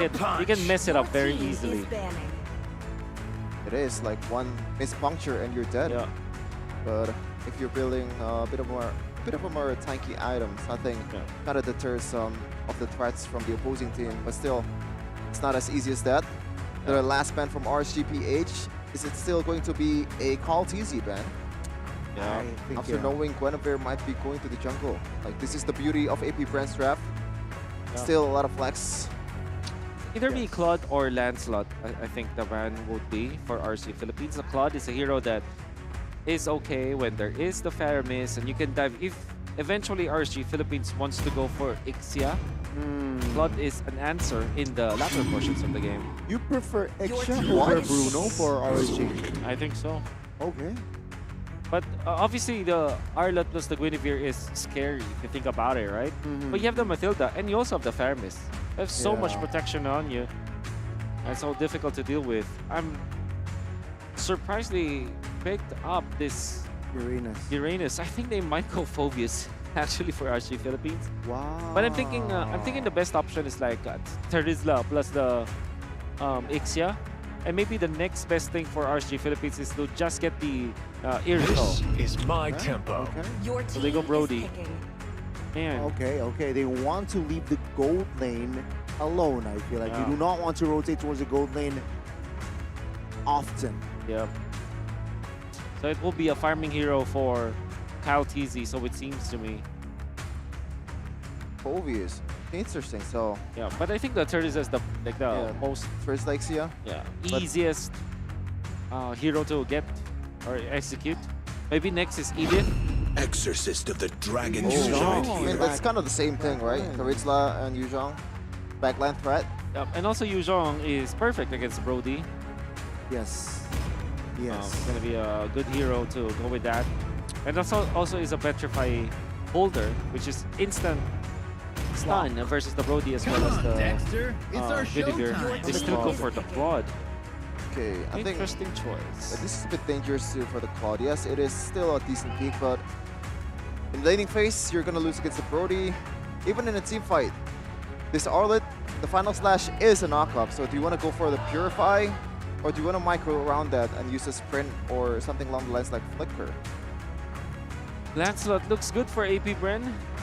Lancelot. Okay. Or maybe they go for a protect hero for Ogwen, which is Minotaur. Minotaur actually is so good for Bren Esports right now. Yeah, you're right.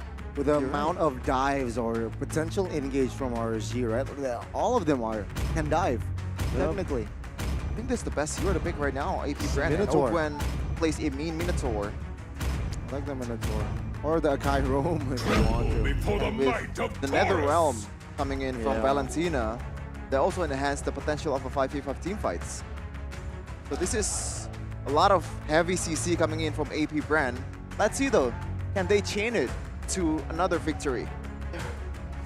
I am scared about the RSG Philippines lineup. I understand why they went for the Claude, because they have the Martis, but they might run out of steam. Surely they have a lot of protection, but the heroes that they have might struggle from the general idea of AP Bren.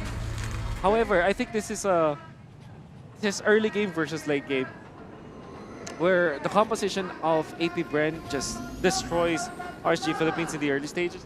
But if we do go to the late game, it's going to be the Claude game for sure. Okay, that is Wolf's thought on this match. You can also share your thought in the comments or in any community that you're in, especially one esports community. Join now. Once again, beautiful production. Thank you so much for the team. Let's see. Game number 2, the deciding game for RSGPH. Will they play another game or will they stop here against AP Bren? Ladies and gentlemen, again, it is match point for AP Bren, and already early action here. The top side of the map, Ogwen there, perhaps caught, and 1 HP and even popped his Flicker Light. Now looking for an angle. Flickers as well, and first the blood will fall to the Roamer. Wow. We did not literally see what happened, but I would assume the Petrify was perfect from Nats. We had 2 spells were burned by RSG, by the way. They're also denying the XPs away from Yep. Flaptizzy. This is huge. This is massive. Okay, let's see again. Wow. Flaptizzy now flickering No way. out. And it's the passive. And Nats finds the kill. 2 early kills here for the losing side, quote unquote. Oh, this is definitely something that AP Bren wasn't prepared of. Who would have thought that it will be Light plus it will be Mathilda plus Yuzhong with the proxy moves up top. This is a rotation that's not seen yet. You know, this is the first time I've seen it. They forgo for some of the control of the jungle. They gave the Little Wanderer, but at the same time, they still got 2 kills anyway. So it's a very good trade for RSG Philippines. I mean, it's really good trade. It can't really get better than that. And that is also an advantage that you can bring towards the first objective fights, which is going to dictate the mid-game too. AP Bren, though, in the back foot already. About 700 gold lead for RSGPH. Still a lot of time to recover. Okay. Personal will be up here in a second. Now Super Marco here pressured by Light, but of course they will have not enough resource to really have a proper engage. Take a look at the top side though. Potentially a 3v1 now. Naps pops the Petrify as well. Perhaps a little bit too soon now. Hugh looking for level 4 for that IMU. Gets it and instantly rotates towards the turtle side of the map. Naps trying to buy time, trying to distract Easy. Will find the knock-up though onwards. That's good! Another round there to potentially save Nuts and the perfect guiding win. The final slash perhaps to ruin the party, but Light will knock up 3 members, and there you go. Demon Kite finds a chain reaction kill and finds a double. Potentially a triple here top side, but no, he will not be able to close the gap. That's 2K in 2 minutes, Wolf. Amazing plays coming out from Light. And he took advantage of the early game when they got 2 kills. Gets the farm, became very aggressive, forcing AP Bren to react. They get a full set of outer third energy shields, and that will inflate their lead by 2.8k and completely destroy the laning stage that should have been AP Bren's. And Light is just everywhere, man. When Nats knit him in the early game, he contributes to 2 kills in the early game. Even in the bottom lane, when Emma needs him to pressure the laning phase against Super Marco, he's always there in the perfect placement and the perfect target in the early game. So let's see here, it's a 4-0 line. Okay, now as you can see why that Yuzhong still hurts a lot, but now knocked up on towards Gwen here. Oh, Gwen will be able to escape, but the knockup is huge! With the it's Space Migration looking for the knockup as well. A 2-man knockup. Flaptizzy joins the fray, but the guiding win with the flicker to save Demon Kite's life. Oh my god. That is Light Airlines for you with the flicker as well. But I think Gwen could have timed that better, right? Yeah, that was perfect timing. Unfortunately. Bot side of Blazing Duets. Super Marco will still hold his flicker there. Good calculations as Turtle now spawn again, favoring the side of RSG. RSG Philippines have a immense amount of lead now, especially with their ultimates up. Ogwin still doesn't have Bino and Fury. I wonder what Few will copy. If Few will go for the Netherrealm at this point. So Flaptizzy, everybody else will have their ultimates up except for Ogwin, who's now holding on to the turtle for now. He wants to reset too. Be waiting for their targets. I mean, look at Light. That is a lot of damage towards Few, and that is huge too because the objective fight is coming in, and he is one of the pivotal member of AP Bren because he has the Netherrealm to help the 5v5 team fight. Yeah, now he cannot recall, but he's not at full HP. Now pops the Black Dragon form here, looking for Easy. Looking to zone out the members here. Now let's see. The knockup will find a Nats. Netherrealm though will survive. Will help him survive now. Let's do battle. Demon Kai finds it. Mutant Free was huge, but the knockup, the Furious dive was even massive. Now Easy quite chunks silence as well. The Terrify connects. Nats low. And Easy will find it. No, he will not find the gap. Demon Kai will find and secure the kill. I am very surprised that AP Bren goes for that. It looks like it's very risky, and in the end, it really didn't pay off at all. CalTC being outplayed up top. It's gonna be Demon Kite getting out. Eventually, RC Philippines gets 4,000 gold. An advantage, and it's gonna be massive. See, 0 conversion from AP Bren. Still a 0. This is something that you don't see very often. AP Bren.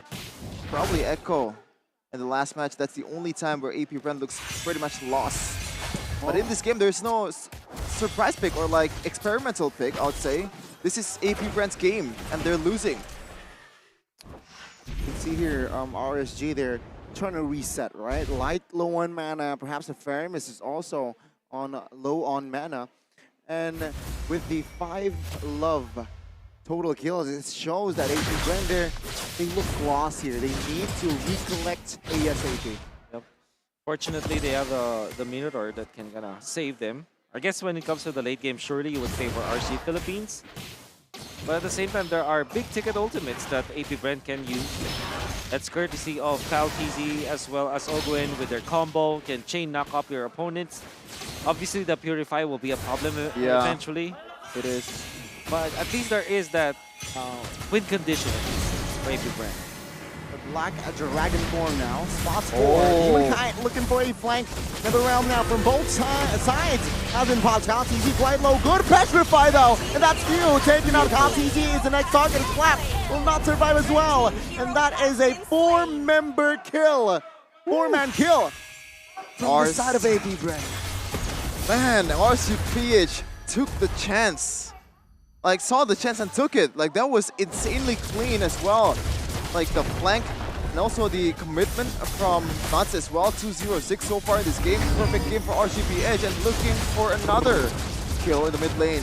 So the perfect target is Super Marco. Super Marco getting picked up so easily. Exactly, and even burns his flicker. That was so easy. It's so weird. Unfortunately, CalTZ still managed to secure his orange buff. AP Bren are going to be struggling. And dare I say, every time that Nats is playing so well that he's on point, is in the zone, RSG Philippines just transforms into a different kind of beast. And you saw how on point his usage of the Yu Zhong is. The timing as well as the Petrify, perfectly played by Nats. Here circling zone, not yet committed, but it will help RSG claim the third top lane. RSG, they're playing this perfectly. Are they doing what they did again yesterday? I mean, I think at this point you have to bend the Faramis, man. Every time RCPH or Aqua gets the Faramis, it seems like it's always an instant W. Absolutely, it's just a dominant game, especially with the Purify, as Wolf would say. If he gets caught by CalTZ, like you can just pop the Netherrealm as very instantly. And even if Ogwen goes for it, he has to time it perfectly too. And so far, I don't think I've seen a chain CC that is quite clean from AP Bren to be able to respond to RCPH. RSG Philippines with that 9,000 gold lead. And they're very fond of this kind of gameplay, right? Whenever they get caught, 5-0, 9-0, they don't stop. They just don't. And they take over 8.9k. They're going to be punishing Super Marco. And already, at this point, the early game composition of AP Bren, I would say that there's really no chance for them to recover. It would take a miracle for them to get back. They don't have the better late game compared to RSG Philippines. The good thing is, like I said earlier, there is a way for them to find miracles because of the Minotaur, because of the Guinevere. There is a chance, but it's very, very slim. A lot of disablers for AP Bren, right? For the side of RSG, but a lot of enablers perhaps for their side here. CalTZ, Airborne will find the escape though. And again, let's see here. Can RSG keep the spotless record? They did it last night. Will they do it again in this game? And AP Bren doesn't have that solo laner, doesn't have that power laner that can be a nuisance in the front lane. Meanwhile, Super Marco might be in trouble here. Oh, the flicker. Yeah, let's see here. Oh, that's huge. Netherrealm as well. That's huge. And that is just RSG trying to bait out spells potentially. Now they're looking for the mid here with the Lord as well. Nas committed the Black Dragon form.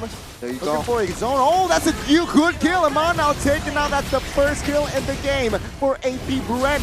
And a very important member as well. Wow, unbelievable actually. Again, they need miracle. Miracles at this point. Yeah, It's plural. And that time, the way AP Bren secures the first kill of the game was through Eman not having that purify, through Aqua not having the Nether Realm. So you have to burn it first to be able to get something out of it. That's Still 9k though. A huge mountain to climb for AP Bren to be able to secure this series. Okay, not gonna be easy at all.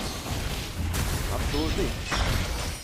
Already a retribution from Carl TZ, but still a lot of time on the Lord. RCPH 8.4k gold lead in a span of 12 minutes. This is something that we've seen a lot yesterday. A lot of dominations against Homeboys and also AP Bren themselves. And right now, once again, they're on the receiving end of it. AP Bren here clumping up S5 in minute number 12. Oh my god, I thought is wow. 12 minutes already this dominating. 2.8k gold lead between the XP laner. Whoa, that is huge. It's huge. You know, finds a jump here. Good final slash to perhaps disengage. Now NetherRealm pops inside of RSG. Good! Petrify. NetherRealm though will be triggered from the side of AP Bren. Now torn apart memory will not find anyone. But that is AP Bren losing a base turret in the mid. Potentially soon. Top side as well. Oh.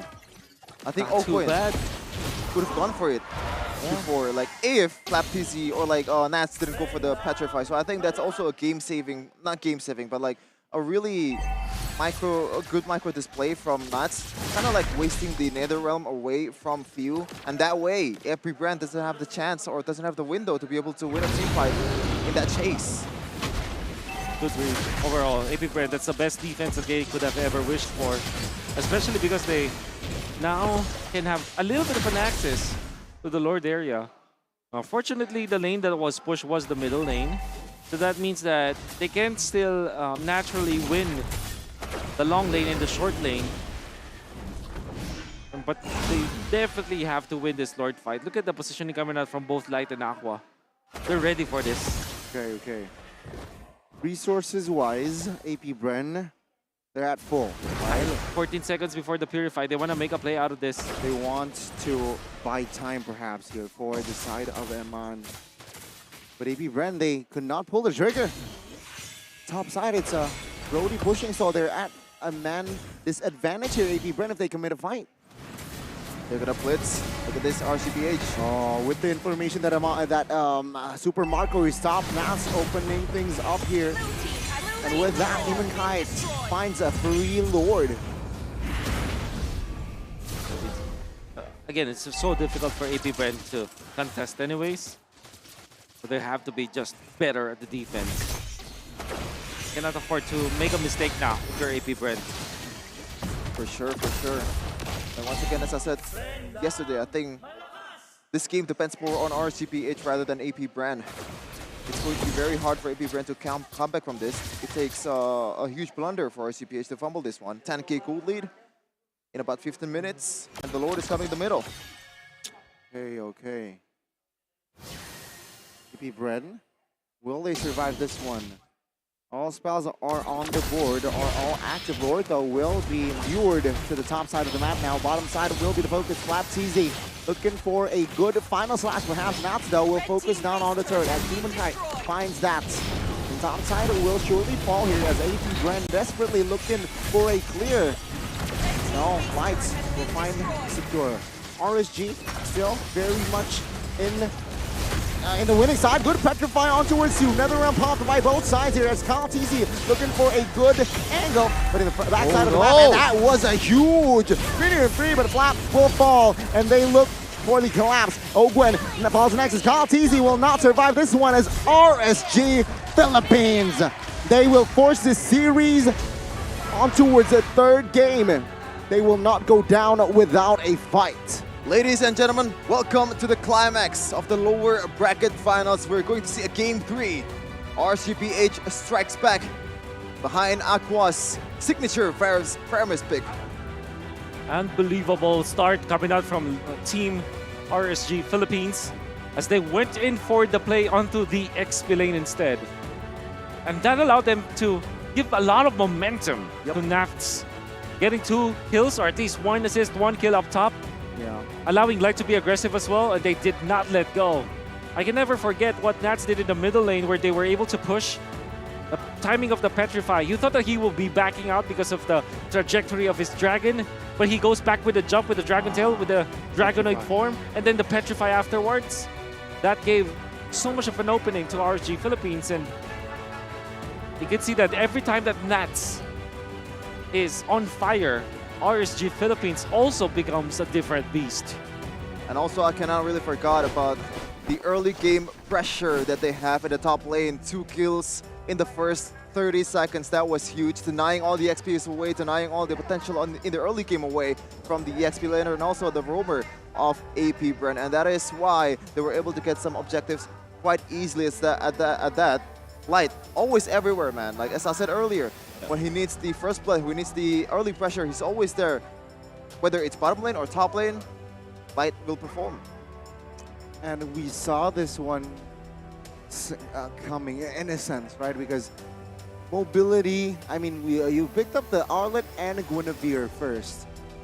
That is somehow triggered the opponent to find or a marksman that is mobile, right? Either the Irithel or the Claude. In this case, the Claude was the most perfect answer, and you saw how Amon played it. Yeah. I think obviously for AP Bren, they have a draft that is winnable in the early stages, but the fact that they lost what could have been their advantage was obviously very shocking to everyone, including myself. But maybe because they didn't take for account like there could be a pocket strategy or a unique rotation that RCPH did. As per usual, Aqua on the Faramis, 6-0-7, still perfect on this guy. I believe in the playoffs, he hasn't died even once on the Faramis, right? I believe that's the case with the usual Purify as well, so denying all the CCs away from the opponent and can cover for his teammates. So you can deal damage, you can make a play with a Stampede, and also the biggest ultimate in the game, which is now was that Netherrealm. I think it's just so good at the timing of the Netherrealm. Absolutely. Very smart at it. Because see, aggression coming up from Light. We weren't able to find without the exact first rotation, but at the first minute of the game, literally before the 1 minute mark, they have found an opening. And then, because of the XP advantage as well as the gold advantage that Light has, he just played on the jungle of AP Bren, and AP Bren couldn't breathe afterwards. Just the aggression. If you're gonna this is one of the openings that we saw from Nats, eventually going back and hitting that wonderful Petrify. Oh my goodness. Nats does not waste his Petrify. I mean, even if he sees like 4 people, he makes sure that he has a combo afterwards. I think he's very much in the zone with this with this Yu Zhong. And you can see that even after that, they will get back and respect AP Bren. They will find another opening here. Look at that. Beautiful play coming out from RSG Philippines. But Ogwin tried to go for a 4-man minimum period, but there's no damage at all from AP Bren anyways. I was gonna say that this Claude in this game is going to be hard for him to be able to play or like land a good Blazing Duet. And I think that's also the case in this game, right? We haven't seen a really, oh my god, this Blazing Duet was big from Super Marco. From Eman. But somehow RCPH still wins every team fight that he's in. I mean, almost a perfect scoreline again for the side of RSGPH. Yeah. That's 1 kill towards Eman was...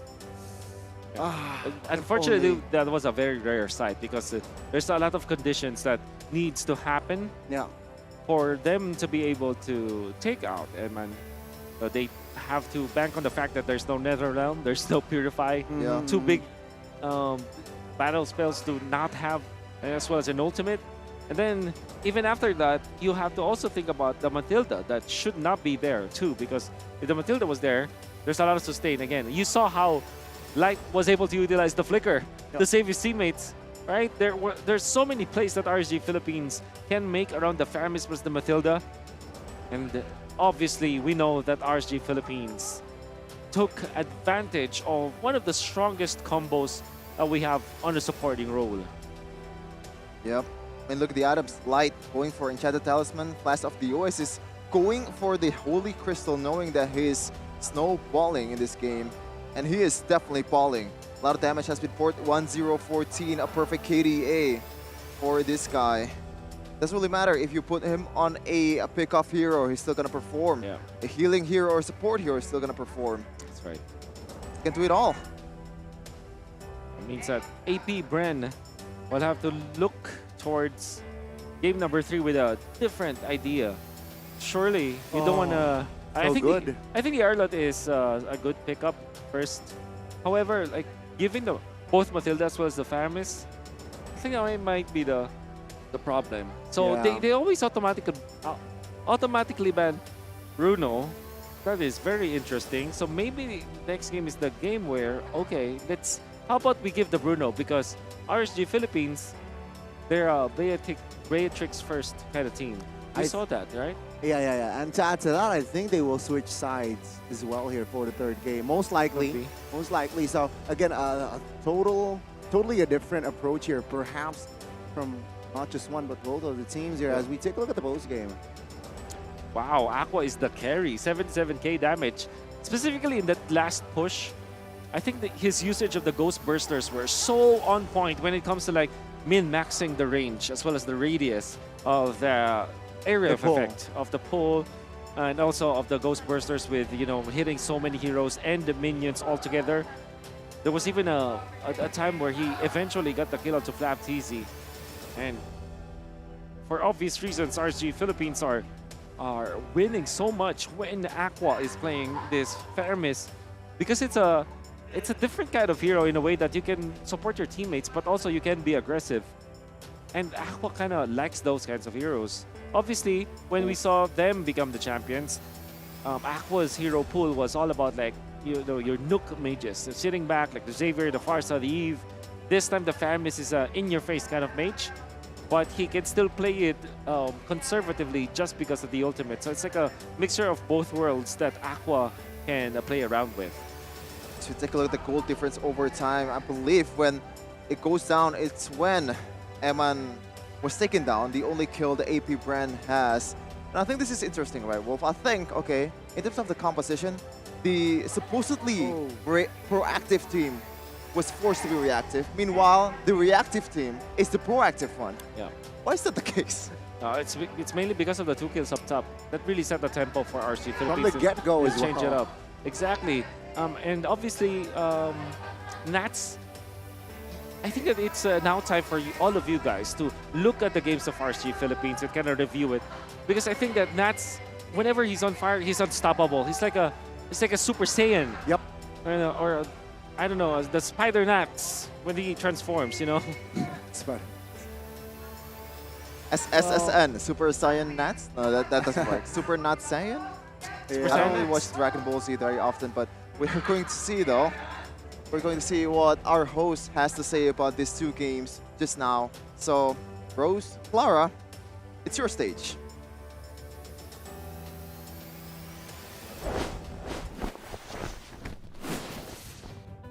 Yes, host Panda is here with Bude Clara Panda and Rose Panda.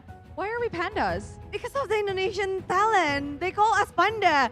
Wah, okay, tapi menarik banget. This is 1-1. This is final lower bracket, so anyone who wins goes to the grand final slot. Yes, we are still in our lower bracket final matchup between AP Bren and RSG Philippines. We are still looking for one more team to fill in the last grand final slot. Betul, di tengah-tengah kita mencari satu slot terakhir, namun ada orang yang hadir, tentu saja salah satu teman dari kita semua, one of our friends. He come not from Jakarta. Can you guess where he is from? I'm not really good with places. Oh, he fly from far away. How far are we talking about? Further than Super me? far. Further than me? I don't know. How long is the flight? 1 hour. No, I came from Satu jam. further. 1.5. 2 hours. 2 hours, oke. Oke, Anonim from Surabaya. Piye kabarnya, Nim? Api. Ape. So ya, gimana kamu nonton ke sini? Datang ke sini, bagaimana kamu melihat MPLI 2023, Nim? Seru sih, sebenarnya saya dukung ini kan, tim Indo kan otomatis ya. Cuman waktu nggak ada, tetap ngelihat yang tim-tim lain dari luar seru banget, masih seru banget. Actually, he came here for Indonesian team, but unfortunately, no Indonesian team, but he watched the match and it was so epic and he amazed by the teams. Yes, I agree. The Filipino teams are definitely putting up an amazing show for all the audience here on ground and of course online. All right, Anonym, I want to ask, since you're already here and you're watching this battle, in this match, okay, this lower bracket final match, who's your pick? Is it AP Bren or RSG Philippines? I kind of like AP Bren, I think. You like AP Yeah. Bren? Why? In game 1 especially, I like how they play, I like how confident they are, even though the second game is not so much, but I'm really rooting for AP Bren right now. AP Bren. So you want to see AP Bren and Echo again in the final. So technically it's like a rematch of yesterday's upper bracket finals match. Sorry? You want to see AP Bren and Echo again in the finals? Yes, I hope so. I hope so. Oh, okay. Oh, yeah. If it's Echo and AP Bren, who do you want to win? Still AP Bren. Still AP Bren. Wow, AP Bren fans here. Jadi dia melihat bahwa permainan dari AP Bren, mereka begitu percaya diri. Di game pertama walaupun game kedua terlihat agak sedikit shaky, namun dia masih melihat kekuatan dari AP Bren. Dan bahkan dia berharap AP Bren bakal bertemu lagi dengan Echo di Grand Final dan AP Bren akan mendapatkan Grand Final itu dan menjadi juara. Yes, okay, now let's talk a little bit about the second game. You said that the second game AP Bren was a little bit shaky, but I feel like RSG Philippines performed really, really well. Now, we even ended the game with a Faramis Maniac, which doesn't really happen often, right? And like, if you saw on the stats on this LED just now, it was what, 7,000 damage per minute. What do you have to say about like a mid laner getting a Maniac to close off such games? That was definitely a crazy gameplay, like the Paramis, like, yeah. What steps do you think AP Bren needs to take to make sure they get Game 3? Because RSG Philippines in Game 2, they were on fire. I think it's a lot about early game, I think. They fail so much in the second game, in the early game, losing kills after kills, and really hard to come back after that. I think the early games will gonna be really crucial. Oke, jadi kalau dari Anonim sendiri, apa yang dibutuhkan sebenarnya untuk tim beradu di game yang ketiga, khususnya tadi RSGPH begitu mengerikan, AP Bren butuh early game yang kuat. Namun kayaknya it's not about AP Bren only but also RSGPH. So early game is so important right now. Penting banget berarti Nim, early game. Ya, yeah, karena susah banget kalau udah ke snowball kayak gitu buat game keduanya tadi. It will be hard if the snowball cannot be stopped. Yeah, I mean, I agree. We all saw RSG Philippines really, really snowballed in that early game, which gave AP Bren actually a run for their money just now. Ya, jadi memang kita ngelihat banyak banget yang didapatkan dari early game. Namun Anonim, game ketiga apa yang kamu ekspektasikan untuk match lower bracket ini? I hope there will be a really close game, a really crazy one, comeback after comeback maybe, and whoever wins, I think they really deserve it. Oh, he wants an action-packed final game, lower bracket final game. Pengen yang seru, kepengen yang bener-bener game, close game, dan membuat hati kita berdebar semua. Yes, exactly. Now I'm pretty sure everybody is excited for the third game because we will be finding out who will be our second grand finalist. So guys, I think everybody is ready. You ready? You ready to see AP Bren win? You ready to see? Of course, we are ready here. All right, since he's Team AP Bren, I'll go for Team RSG Philippines. You go for?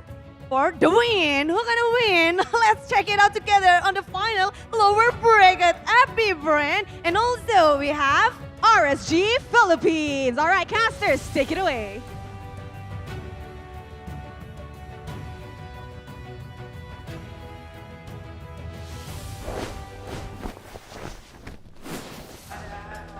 It's do or die for both of these teams. Who has the right to challenge Echo in the grand finals? We'll see after this game. But again, Wolf, in terms of momentum, I think I have to pick RCPH in this case because they won the second game convincingly so, especially with that Faramis very, very dominant from Aqua, the birthday boy, yesterday, I believe. No, The like belated birthday boy. yeah, the Yeah, 2 days 2 days before. ago, yeah. Yeah, I think obviously we can easily say that RCPH has got the momentum, but between RCPH and Bren and AP Bren, for example, if you look back at how their best of 5 series, where it was one game for one team and then another for another team, it was totally the exchange, and yeah, so I don't think that we should be basing on whoever won game number 2. This is literally the best of 1 now for both teams that might only adjust to whatever happened for game 1 and game number 2, maybe just change a little bit. For example, maybe the Bruno will not be the man anymore for AP Bren. Okay. And for RSG, maybe they just want to secure the Demon Kite hero as soon as possible. Like getting the Martis earlier on might be good for them. Like we know for sure the Demon Kite is not known for the assassin kind of heroes. He's known more of the fighter / utility type of junglers. Yeah, so again, it will be I think those notes will definitely be noted coming game 3. And also, with the high possibility of they will switch sides here, I think that the new heroes will surface in game 3. New heroes? No heroes outside of game 1 and 2. Okay, okay. I mean, we have the best Paramis user in our CPH. On the other hand, though, in AP Bren, we have also the best Leslie user in this tournament. Technically, because this is the only Leslie game we've seen so far. Yeah. We will see. Will we see those kind of picks in this game? For AP Bren, I think that they still have nightmares about that Leslie, so probably not. Yeah. I think overall, AP Bren will just stick to what works in the metagames. Like very simple. They're going to be approaching it very simply. Yep. I think it's still proven that Brody is not a hero that can win you a series or a match in the playoffs. I mean, I like that hero a lot. Don't get me wrong. But I think that a lot of people will share the same sentiment to me. Like, if you want to win championships, maybe the Brody is not the way to go. It's not that kind of hero, right? But if you're looking at something like Claude, for example, you can turn things around. If you're looking at Bruno and Ixia, these are the heroes. Are 1-1, right? These are the heroes that can turn fights around no matter what the result is. For Brody, it's very one-dimensional. You have to win your lane, win the early game, snowball from there. Come the late game, you don't have any more strength. That and style points, right? I mean, Brody, sure, on the momentum, but not a lot of style points. With the 1-1, with the Ixia, you can outplay your opponents more. The outplay potential is high. So that means flashy equals victory for the championships. If timed perfectly, of course. Yeah, but we're going to see the last drafting phase before the grand finals of Echo versus one of these teams. Already second pick. Oh, they will not switch sides. Or like 2 picks from the both sides. There it is. They break up the Paramis plus the Matilda. RSG Philippines might not consider getting the Gwyn, although it's still pretty good. So you go Martis, right? If you're RSG Philippines. Martis 1-1. Doable or not? I like it. Especially because you already have the Faramis for yourself, which means that you can kind of secure that ultimate crossbow attack happening. So I'm thinking like 1-1 plus the Martis or 1-1 plus Gwyn for RSG Philippines, but that might be too risky because AP Bren is a team that can play the Phoveus. They definitely can. And that is going to be a Martis and Guinevere. So I believe Guinevere has been flexed to either Roamer and EXP lane in this tournament, but that is AP Bren against Nova Esports, and they are picking Gusion to the mid lane. So I'm not really convinced that it is doable in this match. And still, that Claude, as you said, Wolf, this is the hero that won you championships. Yep. So what's interesting is that AP Bren decided to go for the Claude instead of the 1-1 despite them having the Matilda. And one thing that I wanted to say to all the viewers out there why they didn't do that is mainly because of the Faramis. I think I've been talking about that all week long. Like, don't pick the 1-1 when there's the Faramis. So they will just not pick that up. And I like this Yu Zhong as well. And the thing with AP Interesting Bren, ban, though. yep, because they know that Nats is just a strong player with that hero. It's Yeah. just a specialty at this point. Or does that signify a possible Now, marksman Kai in the enters the jungle? scene. Your team No, is banned. Mike? I don't think so. I think Yeah, I AP don't Bren think will so. just get an early game jungler, utility jungler. But with the Akai being banned out, what will be left for Kyle Teasy? And the genius one Sun is rises when I when give the Martis is word. gone, Is the counter for Guinevere is not there. When Akai is gone, that's also the case. Yeah. Now, if you're going for, like, what is the utility jungler that's left for AP Bren? Almost nothing, right? Yep, nothing. Do you want to go for something along the lines of Fanny, or will it get banned by RCPH at this point? It's safe to ban the Fanny because it's Kyle Teasy's hero anyways. Yep. What I'm quite surprised is AP Bren, wait, AP Bren Pando and AP Bren Owen are relatives. Yeah, they Okay. are. Okay, Yeah. okay. Oh, they are? They're cousins. Your They're team cousins. First cousins. Yeah, I think so. Okay. But yeah, AP Bren does not ban the 1-1. So the 1-1 is still on the board here for RSG Yeah. PH to pick up. Because they will pick up the Phobius anyways, last pick. So they're not that scared. Thorns remain. So they go Lancelot. Oh, man. So Matilda mid Arlet Rome Phobius EXP is Matilda. Did they pick up the Phobius in the middle? Or few? Nothing beats the adrenaline rush. There's the Benedetta. Oh, so divey here Yep. from side of AP Bren. Also RSG. Big shot. I think it's good. But then again, if you want to go safe, you can go for something like Irithel for RSG Philippines. I just Or realized a that. Beatrix, in fact. I just realized that, man. Wolf. Because so far, before this MPLI 2023, Irithel has been one of the best marksmen in the patch. And it also is the safest pick, right? One of the most standard pick in the gold lane. But why is that not the case in MPLI 2023? Well, it's a very safe pick. That's it. I mean, and because of it's just mainly because they're overshadowed by the 1-1, for example. Yeah. AP Bren, they gave the Brody. So now we're looking for a mid lane. Farsa looks so good for AP Bren now. Even when there's a Benedetta here, Wolf. And also Guinevere. Sorry? There's Benedetta and Guinevere. If you're Still the Phobius, dude. Because of the Benedetta, I assume. Yep. Benedetta, it's the going up against the Guinevere. There's a lot of dash. The Martis, a limited amount of dash. And Nats is smiling because of that. I mean, it also helps that there's an Arlot with the final slash and also Matilda. Circling Eagle is a displacement as well. Displacement plus knockup, I believe. So it is going to trigger that demonic force. Yeah, that was literally their combo in MPL playoffs. You have the final slash that literally displaces 4 members already. So you have, no matter what, you can chain your ultimate up. And you have constant source of damage.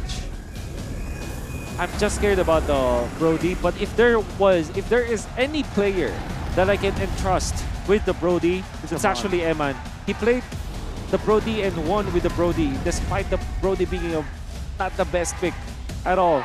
That was the group stage match, their first one. So this could be a winnable game for the Brody. But we'll have to wait for a second. Because there is a pause in this early game. We have to prepare for more of a interesting match, and that is one of the way to do that is to eliminate those external factors that hinders this player's movement or player's comfortability. Comfortability. Oh my God. Okay. That's hard to pronounce. Let's see. Again, let's talk a little bit more about the compositions here, right? Who really favors the early? Who really favors the late? Of course, with the Brody in your hand, it's a safe gold lane here, at least for the side of RSG, unless crazy setups were to happen from the side of AP Bren. Can be said, but then again, you have Matilda to go with the Phobius. So that's very strong when it comes to early game team fights. But I would say like early game laning stage, like anything that's in between the turtle fights. Yeah. I would put my money on RSG because they can easily control the side lanes. Like for example, the Benedetta can clear the lanes fast, so you can get into the lanes faster. If you're looking at the Guinevere, you can roam around because this is a roaming Guinevere anyways. You also have the Martis, very quick when it comes to clearing out the lanes. I still feel though that the Lancelot is better than the Martis, but overall you have the Brody still. So early game, that's not about the team fights. You would give that to our RSG Philippines. Okay. But now when the team fights do explode, right, it's scary to face the lineup of RSGPH because of that phobias. Oh, AB Bren. Okay. With that in mind here, I think it's going to be a very, very intense. Because in finals, one of them will be ending their MPLI run. And that's exciting to see because both teams have that caliber for wonderful plays. For sure. High-level players plays high-level games. That's right. We're going to see the crowd for. There's still a chance for the grand final after this.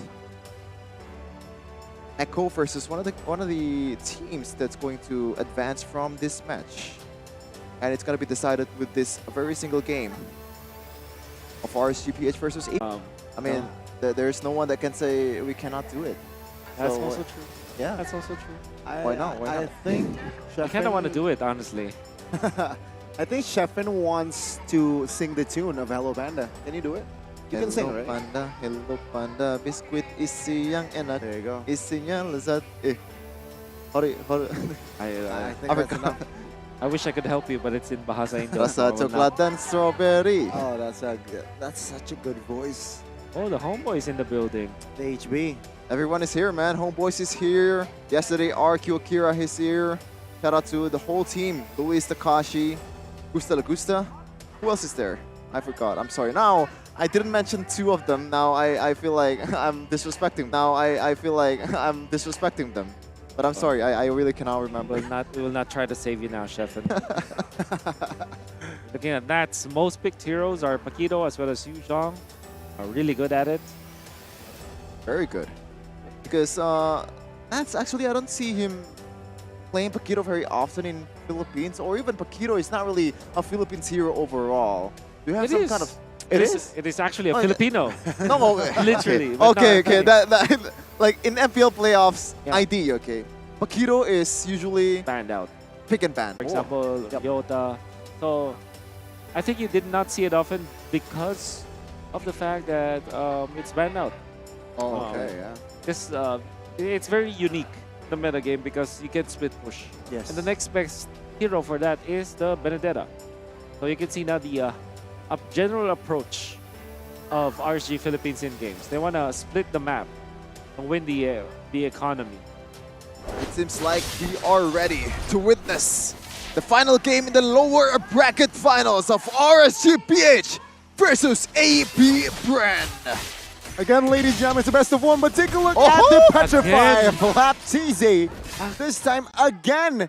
This time with three members of RSG rotating towards the bottom side of the map. Man, what a rotation coming up from RSGPH. Take out Flap. That's the thing. And you're giving so much. Ogwen will be able to at least maintain lane equilibrium down bottom. But he wasn't able to do so in the early game. In our previous game, I mean. Yeah, I like the respect coming in from AP Bren. 3 purifiers, especially from Few. He realizes that if he's got knocked out by a light or like getting chain CC'd by Demon Cat, he can't really get away, even with the demonic force. The shield is just not there for him to be able to get away from those kind of barrage. They both use their retributions, but of course they'll be spawning in 16 seconds. So they will be in time, but RSG Philippines already loving their early game. Very much so. Almost level 4 for all the guys in the game, except the roamer. Meanwhile, the top lane, Super Macro. Obviously, as in Claudia, the early game, you're going to lose out the laning phase just a little bit until you unlock that Blazing Duet to be able to just help clear the lane. another objective fight in this match. Let's see what's gonna happen. Yep, let's see. Demon Kite here already within the vicinity of that turtle. Kyle TZ now rotating towards that side, but oh, cancelled out by Light there. That's a good cancel, but oh, Demon Kite finds the retry. Good Phantom execution, but Flat will find Demon Kite. Oh, That's wow. might be the first next one to fall. The Demonic Force triggered, but the damage will be enough to take Light down.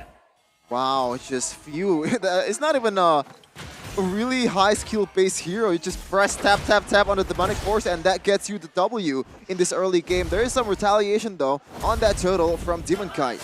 And well done coming out from set of RSG Philippines to secure the turtle.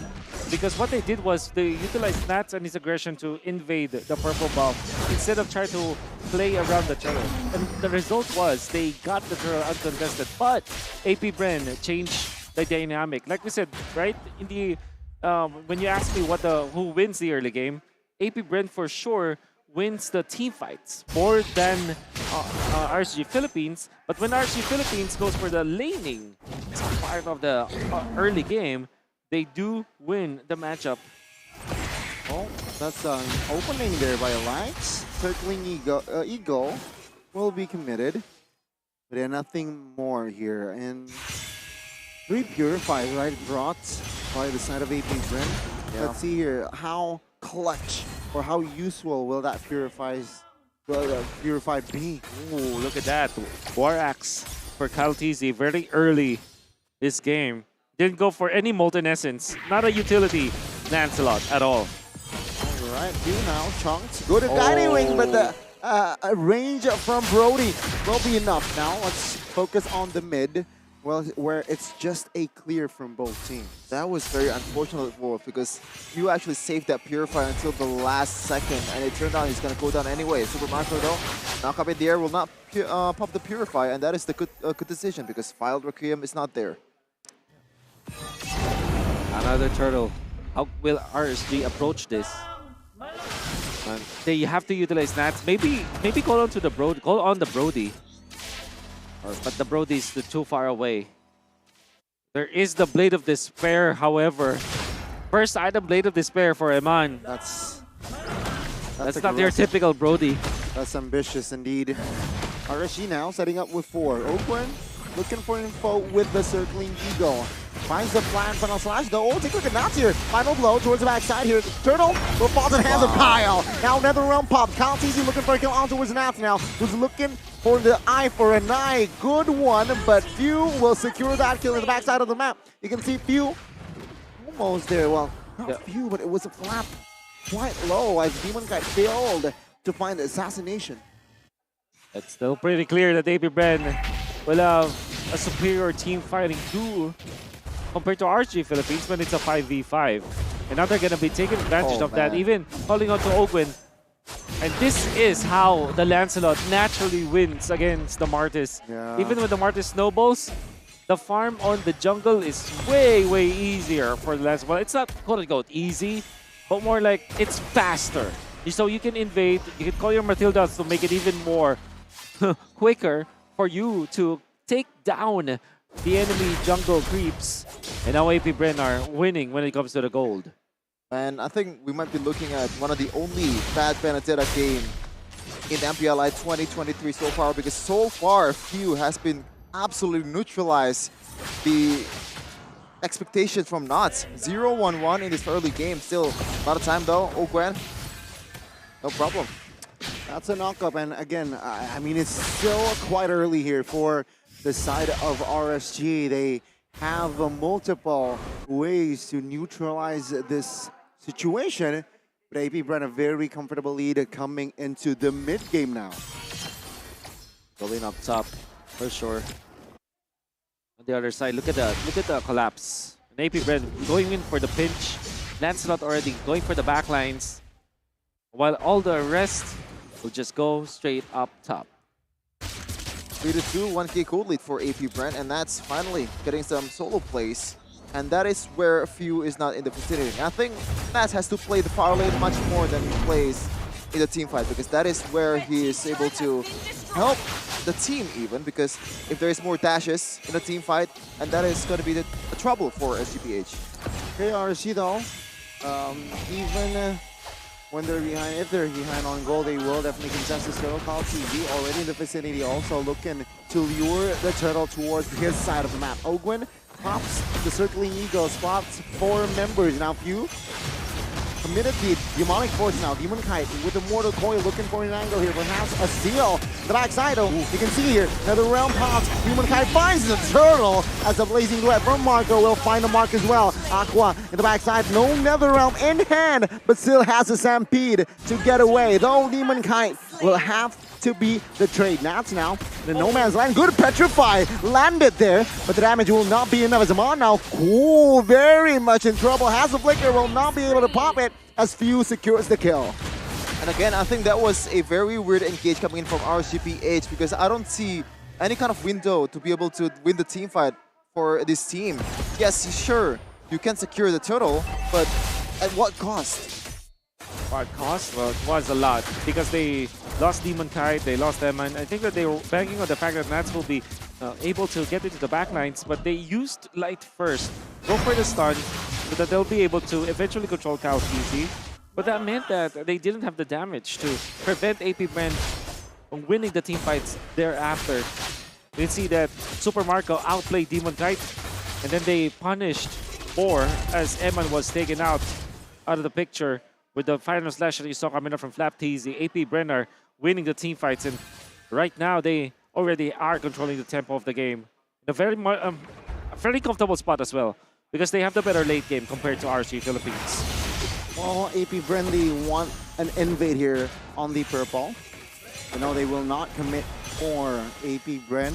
They will wait for the next neutral, and that is the first lord of the game.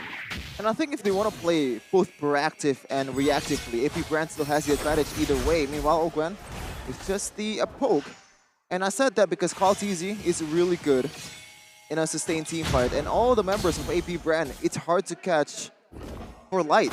You have the Purifies, you have Lancelot, which is going to dashing around here and there. Like, what are you going to do about it? There you go, another Purify. Yeah, Purify pops. Final Slash committed by Flap as well here.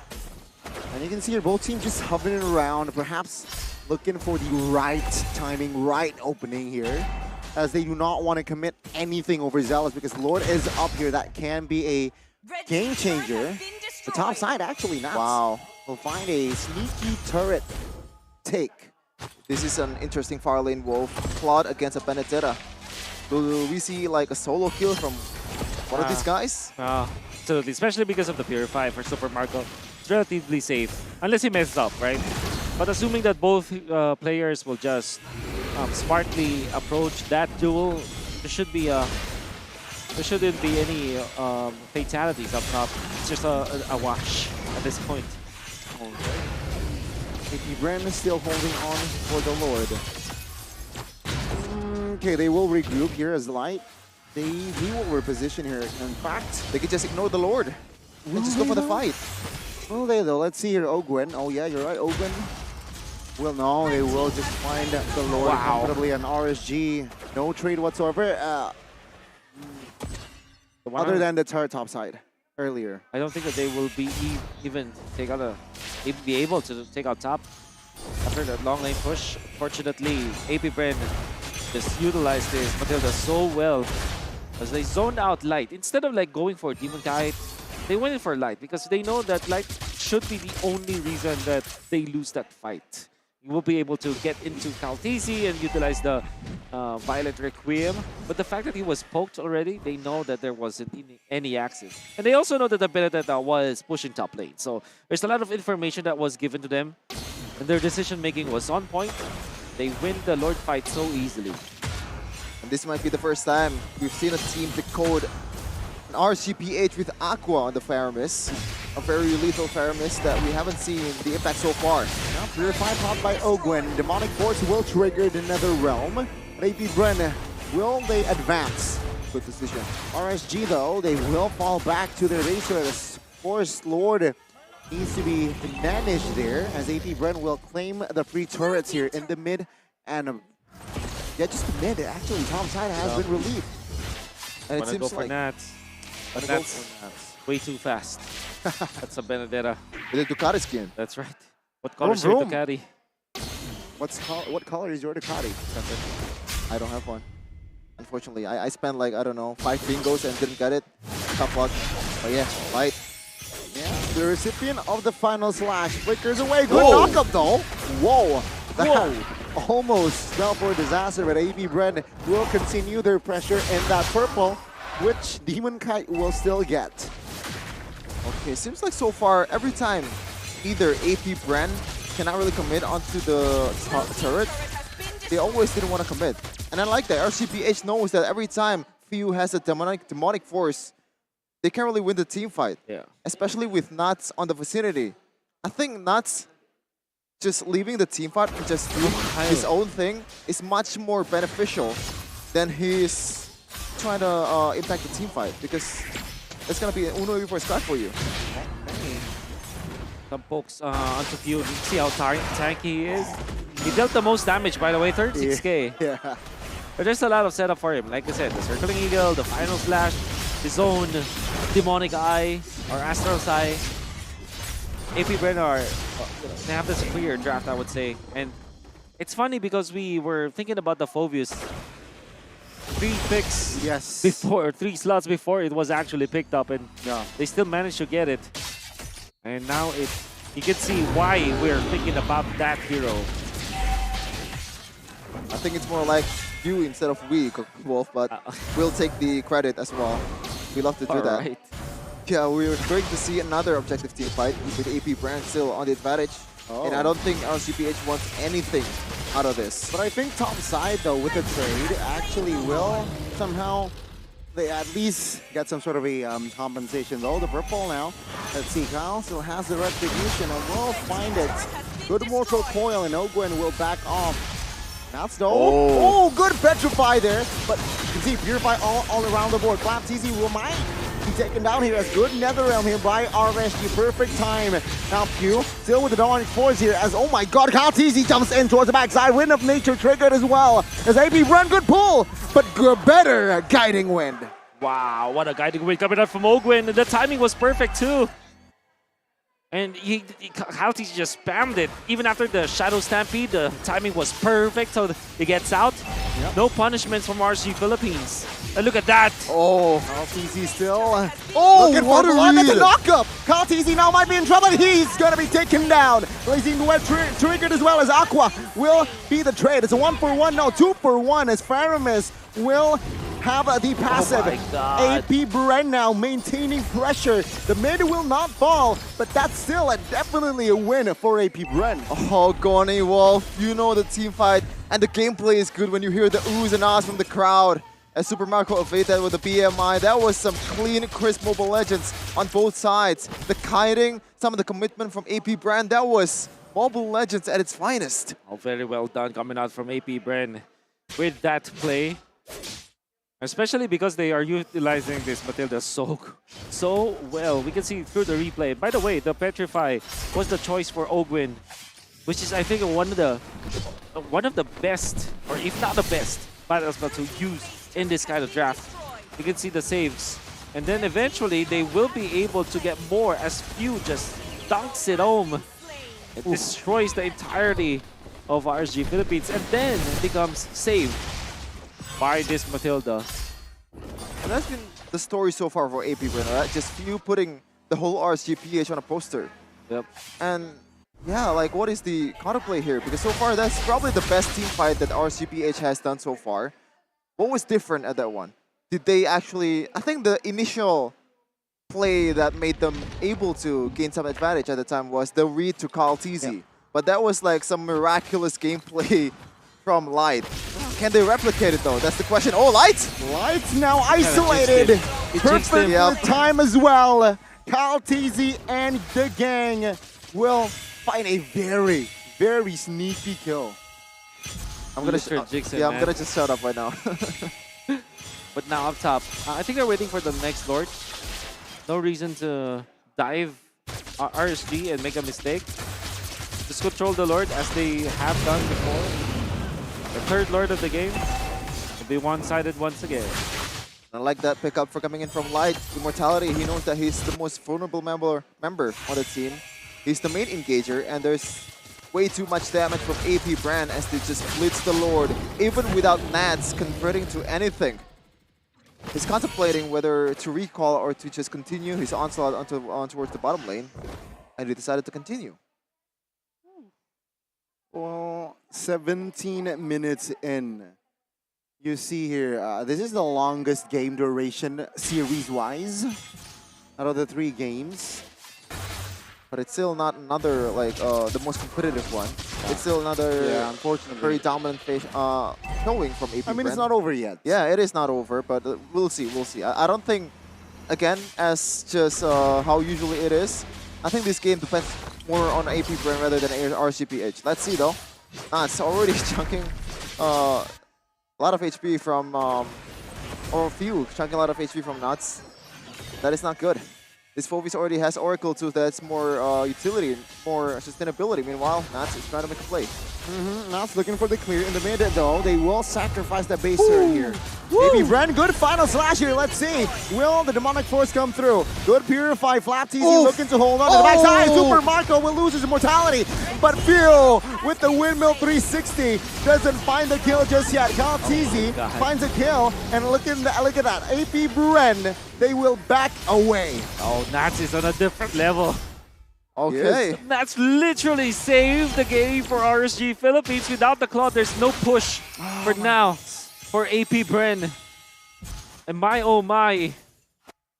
All of the hope is already gone for RSG Philippines, but somebody will make the hero play. This time it's Nats with a beautiful Benedetto play. He might have died afterwards, but he saved RSG Philippines. Okay. Imukai now though, isolated. Good final slash. Oh, the knockup from Light will find the 2-man knockup. Now you can see here, Few trying to hold on, but damage will come through. Will be enough as Aqua claims the kill and the shut down. Light again with the flicker play. And now AP Bren, will their momentum be taken away? RSG clearing out the mid. Ogwen, Kyle TZ backs away. They still want more. Will they claim the inner?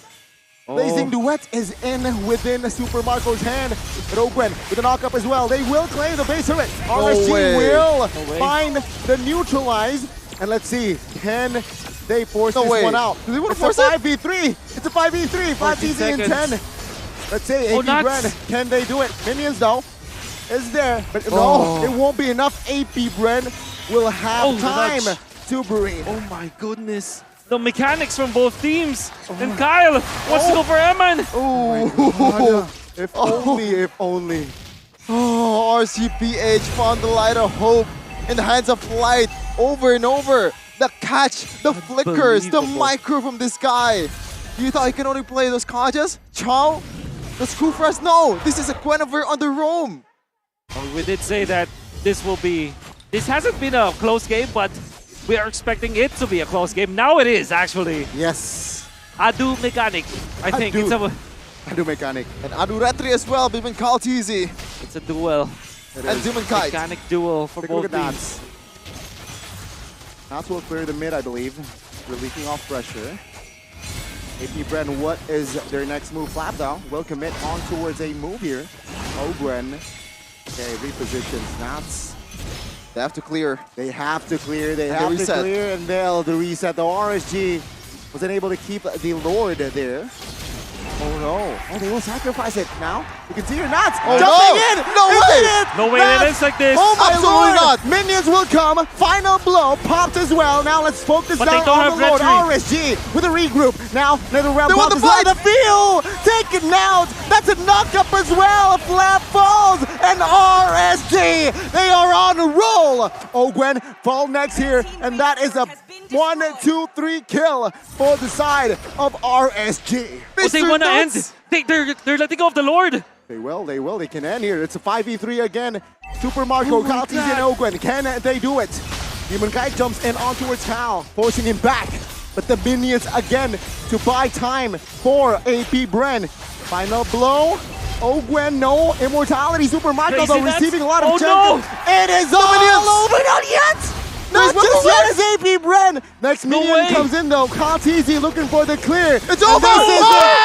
It is all over. RSJBH, they advance to meet Echo in the grand finals. How in the hell was that possible? Nuts! Light! Everyone on RCPH popped off in the last minutes of the game. AP Bren, they found the chance. They didn't took it. My goodness. Nuts. Went nuts, literally, with the play to Super Marco in the middle.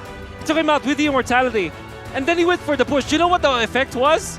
When they went in, Kyle TZ went to the base, and they didn't have the retribution. They didn't have the damage.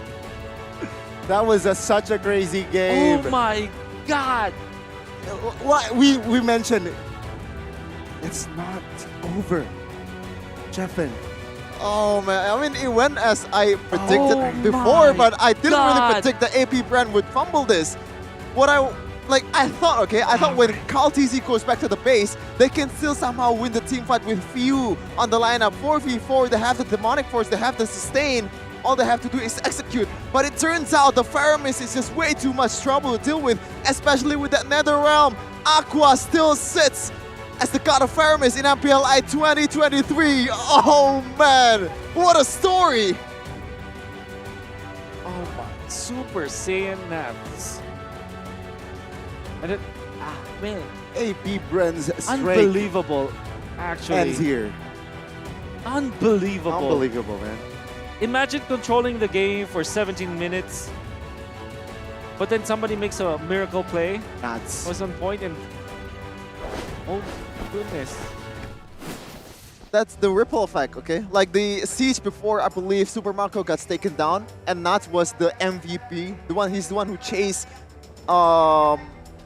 Super Marco till the end of the BMI. Even though he has the immortality, actually last by immortality at the time, somehow still win that one. And they actually just steamrolled the middle lane, and I think that was the game turnaround play. For sure. Yeah. The balls is suddenly unbelievable on RSGPH court. And AP Unbelievable. Bren, they seemed panicked. They look a little bit all over the place, right? They don't know what to do. They don't know how to respond. The mid push was very evident, but even with that, they don't know who to send. They send actually the retry holder. They know that there is only one person that can get back.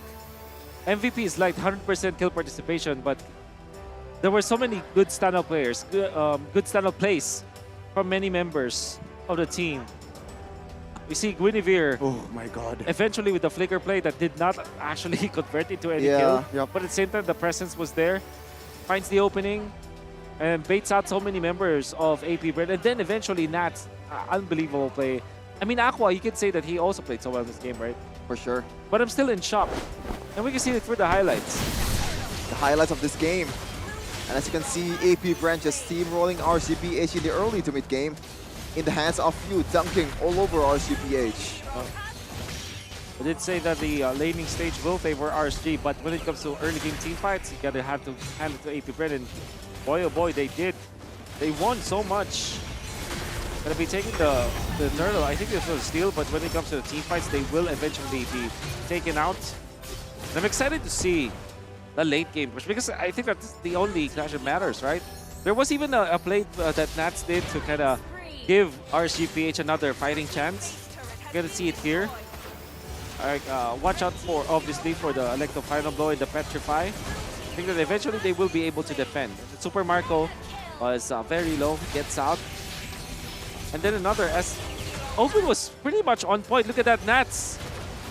And was able to take out Super Marco, and then he dies. But obviously the effect was there. He bought time. And they will get more. Look at Light connecting onto 2. And that was a huge play. That was a huge play, because those are 2 important heroes. And then Eman was all over them during this fight, dealing the damage as is needed. And we can see that no Kyle TZ in this particular clash, and they fought. And look at that, everybody was around them. RCPH members, they were around AP Bren. And wow, I think unbelievable. That's probably the best match that we could ask for. I'm glad I jinxed it when I said that we might be looking at the very first bad Benedetta game in this tournament. And somehow I think Nats is the MVP. I'm still It's okay a with personal MVP. Yeah, Light being the MVP because some of the game-saving play that he did was very much important, especially against 5 members that is I did hard to not catch. expect that one. These I mean- heroes, Yeah. a lot of dashes. Even Flap TZ, the one that doesn't have a Purify, is also hard to catch. Yeah. And I want to add as well, you jinxed a lot of things today. Well, this particular game, you jinxed. This might be the worst Benedetta performance in this tournament. We might be seeing, okay, we might be seeing because like the early game, it makes sense, right? View in the early game was very much the trouble for Nuts. Yes. Even I said that it's better for Nuts to not join the team fight because he's not gonna make the team fight better. But it turns out he somehow did. I'm sorry, I ate my words. Yeah. I'm still in disbelief, but because of this game, right? Your AP Bren, they're doing the correct things. It's just it took literally one miracle play coming out from Nats for them to crumble. And that's the thing with AP Bren, right? I think we talked about how they're not a team that's good at long games. They're very good at short games. They're very good at dominating their opponents. But when it comes to games where it is prolonged, you're gonna be surprised. AP Bren kind of struggles, and in this particular match, game, they didn't struggle per se, right? They didn't make any bad calls. Yeah. They literally were just outplayed, and there was a miracle that RGPH did. And I guess that's something that AP Bren needs to solve, the way that they should look for recovery when it comes to their momentum and when it comes to their decision making. I'm speechless like this. I don't really feel like breaking down the stats because what just happened is obviously much more important. Exactly. It's not about the stats. Yeah, it goes beyond stats. Yes. Because in the early game, I believe it was like... It was all AP Bren. Yeah. It was all AP Bren. It doesn't matter where you started, how you finish. And this is also another example of don't give up. Yep. Too early. That's 17 minutes. Wow. Kyle TZ is the rich guy. Few is the most damage taken. But when it comes to like the carry of the team, 102 damage from Eman as the Brody. Yeah. And what did I tell you? If there is somebody who can win with the Brody, that's just Eman. Exclusively Eman. And somehow also break your statement. Can't win on a Brody. Yeah. No. Yeah. Wolf, let me prove you wrong. I did say though that if there is someone that can win with the Brody, it's Eman. You saved it. It's still pretty True. correct. You know? True, but He again, plays it so both ways. differently. Imagine, like, typically when you see a Brody, they pick up Heptasis, first item. Yeah. You see this guy, BOD, first item. And rarely do we see a comeback game from a Brody. Brody. Right. But I think that they utilized the Brody in the late game much better than any other team would, because he's literally in the middle of the fight. It's like a walking, it's not even a tank, it's like a walking trap, right? And you kind of dial in and you kind of tunnel vision into going for the Brody. And I think that the only reason why they were able to win this game is because of the fairness with the Brody, because you kind of use your marksman as a trap. The more that you put the Brody in the middle of the fight, the more stacks you make. And then eventually you pop the turn apart memory, you destroy everyone, right? Late game Brody is not as strong as the Claude, but if you land all of your stacks and you have the turn apart memory, it hits like a truck. And it also helps that the only 2 people that Few cannot get to with the Demonic Force is that Brody and Aqua, right? They don't have the natural dashes that Few can utilize to be able to deal some damage, and that is just easy pickings or like easy target for this Brody. Even though we haven't seen like a big like, oh my god, what a play from Eman. It's still the silent killer, right? He still deals the damage, he still puts some pressure on towards the opposing team, and that is why this is the only guy that can play the Brody in this kind of situation. It's again a great example here, Wolf, right? What a game, what a treat we have. A reverse sweep from RSG. Yep. Where we thought AP Bren got in the bag, won the first game. They will take that momentum, but no. With the adjustment that they make with the same sides as well, right? Blue side RSG, red side RSG deserved the grand finals. I mean, it's still kind of fair, right? That RCPH and Echo is Can the I one open who one? qualify. Yeah. Sure. That You game can was, eat it right now. That game was so intense. I need this. You need a sugar rush. You need some sugar to flow through your brain. Yeah. Listen, all right. You guys talk. I'm like, That one was my plan. Okay, fine. I'm gonna solo cast probably here. I mean, So we yeah, can- you can rise above the pang of hunger and unlock the full flavor of MPLI with Hello Panda, Hello Panda. From creamy chocolate to several other kinds of flavor goodness. This is the Unbelievable. double chocolate. This is the original chocolate. This is cookies and cream, vanilla, strawberry, and we also have cream cheese apparently. And I think they should add matcha or something because a lot of Indonesians love matcha. you love matcha. Yeah, you don't love matcha? I don't want to say it on stream. Oh, okay. But I don't like matcha. I'm gonna say it. oh wow. Okay. But it Just doesn't matter. I mean, after what Nats did and what RSG did, I feel more confident with taking risks, you know? yeah, for sure. But yeah, you can also get this outside of the arena actually. There's outdoor activity here in basketball hall Senayan, Jakarta. And there's also a meet and greet with homeboys in one esports booth. I'm sure all of you Filipinos out there would love to see that. So what are you waiting for? Order a flight here. Now. Right now. Right now you can still make it to more homeboys. If possible, teleportation. Take some pics with Zorn, your favorite player. I love Soren, man. And also watch your favorite tournament, MPLI 2023, with another, as per usual, a full Filipino Grand Finals. Yes, and also, by the way, I've been eating Hello Panda. No residuals, no mess. Perfect snack for whatever you're doing. That's Working, right. playing, chilling. Yeah. I can't recover, dude. You can't recover from that game. From that Yeah. game. It's too insane. You have to recover. I mean, But this I'm is- also enjoying it already, so. This is the way to recover, eating Hello Panda. One. Hello Panda, Hello Panda. Spam in the chat, please. I'm sure, I think Reptar Leo actually made a story about it. It's stuck in their head. Stuck in their head. Everybody is. And I said But everybody's craving Hello Panda now. You have those in Philippines too? We do. Oh, okay. Yeah. That's one way to market your product. Yeah. And by the way, we recently just released a video. Please don't watch it. Nah, just kidding. Watch it. Okay, watch it. But yeah, that is the end of the lower bracket finals. In the end, RCPH a triumph over the M5 representative of Philippines, Bren Esports. Now, what's going to happen in the grand finals of Echo versus RCPH? Let's see that in a second, but we're going to have to take a break first for us to recharge and to be better at viewing the game after this. So stay tuned and watch the grand finals after this.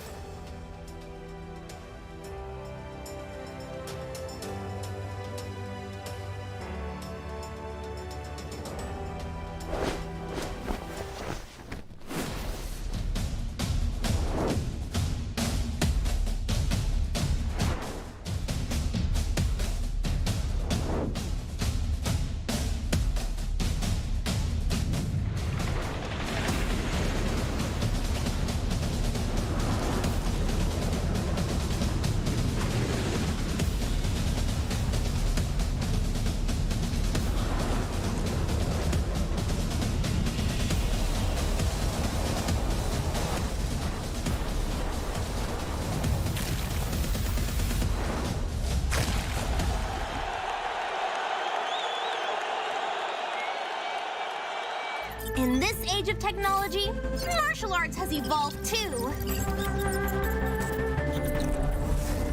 I won't rest until I crush the Trinity Syndicate!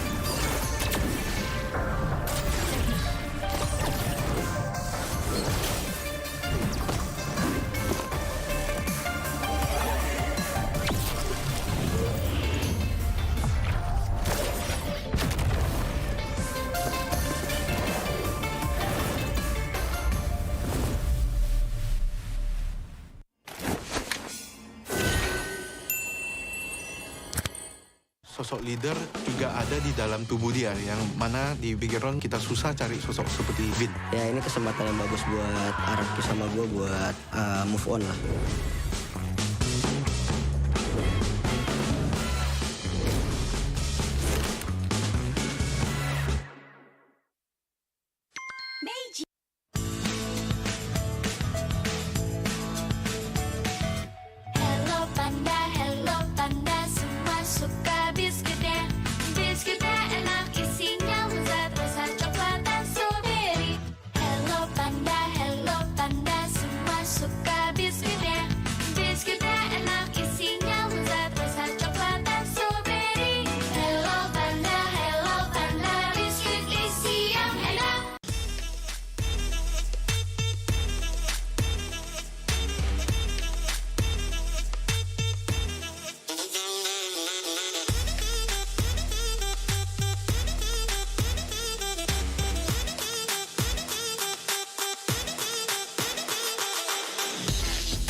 Hi, I'm Zon. Hey guys, this is Rose. Hi guys, this is MP the King. This is one Esports 15 seconds hero challenge. Hi Grill, Arlord, Lilia, Eve, 11, Bruno, Irital, Brody, what else? Joy. Oh my god. And then, oh my god. Laila, Balmond, Saber, Silong, Guinevere, Savior, Joy, Fanny, Ling, Hayabusa, Pedrin, Baksha, Akai, Alpha, Benedetta, Kari, Lunox, Hayabusa, Penny, Ling, Hanzo, Chao, Penny, Tigril, Kufra, Renko. Angela, Estes, Guinevere, Rafaela, Matilda, Mia, Laila, Saber, Balmond, Tigril, Yuzong, Lancelot, Odette, Fanny, Ling, Huska. Mia, Laila, Balmond, Ting, Lance, Nolan, Joy, Eve, Farsa, Valen, Kagita, Tirisla, Xboard, Derot, Bruno, Eritel, Brody, Eudora, Farsa, Selena, Valentina, Franco, Beleric, Laila, Guinevere, Fanny, Ling, Nolan, Joy, Federine, Akay, Baksha, Arlot, Terisla, Odette, Matilda, Fanny, Carrie, Granger, Roger, Bane, Eudora, Nana, Esmeralda, Bruno, Melissa, Carrie, Moskov, Yisan Shin, Yuzong, Paquito, Bellman. Let's go!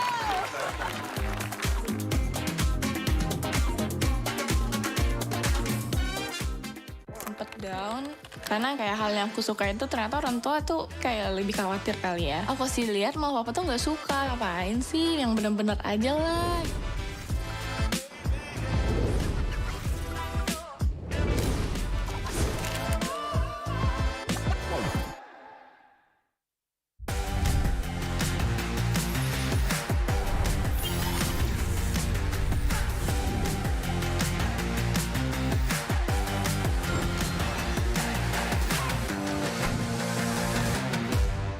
How much have you spent in Mobile Legends? 100 million? 100 million rupiah. Phew! 100 juta? Yeah, That's a lot. yeah, so much. I love my skins. Nintendo Switch. Roughly 25,000 Malaysian ringgit. How much is that? 3 to 4,000 US dollar. No way! 3 to 4,000 US dollar? Yeah. Is it? 25k ringgit. Yeah. 7,000. Whoa! I like to spin the skins, the collector skins, legend skins, limited. Every month? Not every month. I used to spin a lot more when I was still consistently streaming. Okay. Bow down. Bow down. I've spent like roughly 30,000 in pesos for the skins and all of my account. This guy's rich. A lot. Estimate. But juta ya? Oh, 80 juta. in 80. juta in million in Yeah. rupiah, but I got a lot from Munson. Thank you, because I'm working in MPL, so I got free diamonds for my job. And then, yeah, with my money, I think it's 2 or 3 juta, 3 million. 30 million? No, only Just 3 million. 3 million. Okay. Thank you, Munson. Thank you, MPL. Let's say I could buy a car with that money. Really? I spent a lot. 30 million rupiah. Zero. Yes, I just earn diamonds from events or when sometimes there's a bonus diamonds when we are winning some tournaments. Okay. So I spend zero. Maybe only 1 million because some of them sponsor from Munson. Thank you. Thank you, Munson. Thank you. Small only because I'm on KOL, you know KOL. They give us free diamonds if we do live stream. $100 max. I think it's for change name. Only for change name. Probably like 2 million IDR. That's like what, 160 bucks? Yeah, that's a lot. Is that a lot? I mean, I feel like the other casters will spend more. Will tell you they spend more. Who do you think spent the most? Momo-chan. Let's say Turna. I was about to say Eterna, but I said Momo-chan because she's been here longer, right? I never spend money at all. All my demands is supported by MPL Indonesia. Thank you so much because I'm the one of caster who never have skin at all, really. Totally. Totally. Before the MPLI support me, you can ask my friend. Who is the MLBB GOAT? I think you, because of the Philippines season 1 to season 12, he in the League of MPL page. This guy, his achievements says it all. I think few. I'm really happy, but I think I have a long way to go. Achievement-based Carl is the greatest, but in the current this time, I think Kyrie is the best. Kyrie. Like right now, he got so much champion and he plays Kai. He know what he do, you know. Kyrie. Why Kyrie? It's too good. Why not you? I can't. I'm not Milo. Kyrie, Why? because he's so good. Wait, I would actually argue with Carl, but I would say now Kyrie. He's the best jungler in the world. Lemon. Of course it's Lemon. In the prime. In the prime. Why Lemon? He's still playing from the first MPL until now, even though he was break for a while, but he come back and his skill is just out of the world. Out of this world. The alien. I think for now maybe Kaltizi because he already won 2 times. He's young, and then he's talented. That's why he's really good. Carl TZ. Why Carl TZ? 2M series, a lot of other achievements as well. Gold medalist SEA Games, but mainly the 2M series. Oh my god, this is hard. I think still B. Oh my goodness. Oh my goodness. Yeah, why not? Yeah. A lot of achievements. But yeah, why do you think she's the... I just feel that she's one of the player that brings the UV threat and show how strong SS even though it's not the There's so many players coming up to my mind, but the GOAT is my Venus. He's the one that I've been looking up since I played ML. Carl TZ. Why? Because he's the GOAT. Alright. For me, I think it's V-Wise because they have so many grand finals appearances. For me right now, I think Curl TZ, my number 1, and my number 2 is Few. I think they're consistent play style because in the past 12 seasons, they really played so good, especially Few. Kyrie. Why Kyrie? He is a consistent player. Yeah, I never seen a bad game of Kyrie, and his micro skill is above the top. So to be honest, he's the greatest of all time. But there is also Carl TZ because of he took 2 world champions. Probably Carl TZ. His achievements are just there. Shows a lot. In this age of technology, martial arts has evolved too. I won't rest until I crush the Trinity Syndicate!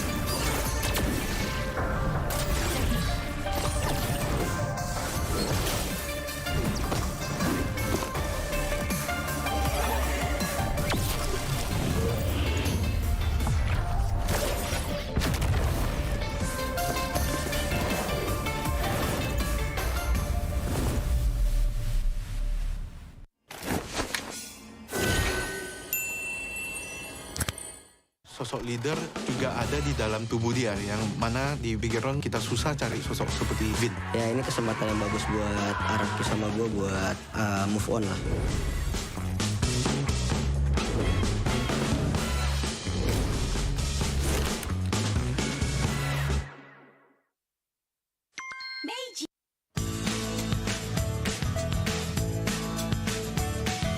Hello panda, semua suka biskuitnya. Biskuitnya enak, isinya lezat, rasa coklat dan strawberry. Hello panda, semua suka biskuitnya.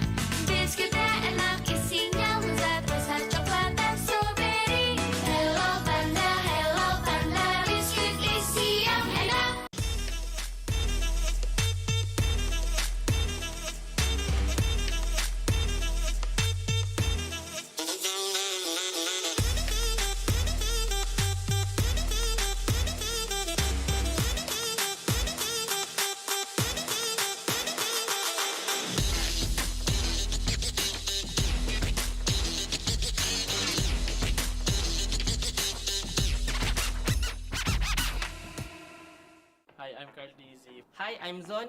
Hey guys, this is Rose. Hi guys, this is MP the King. This is one Esports 15 seconds hero challenge. Hi Grill, our Lord, Lilia, Eve, 11, Bruno, Irital, Brody, what else?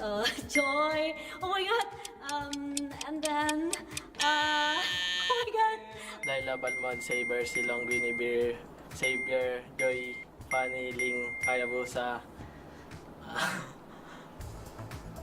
Pedrin, Baksha, Akay, Alpha, Benedetta, Kari,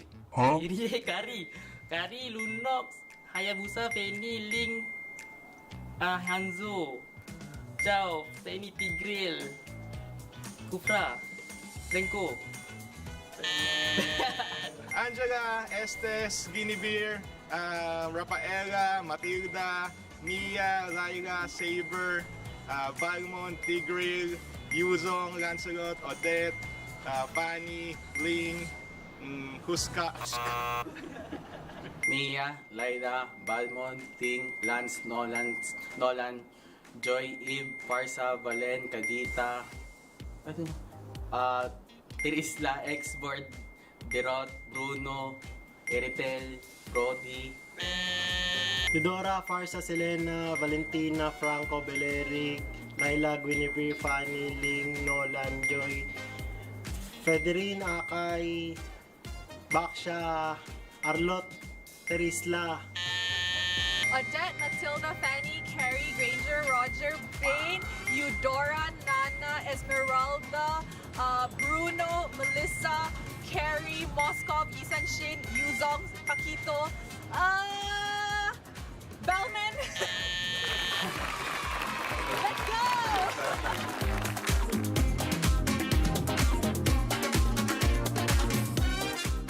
Sempet down karena kayak hal yang aku suka itu ternyata orang tua tuh kayak lebih khawatir kali ya. Aku sih lihat malah papa tuh nggak suka, ngapain sih yang bener-bener aja lah.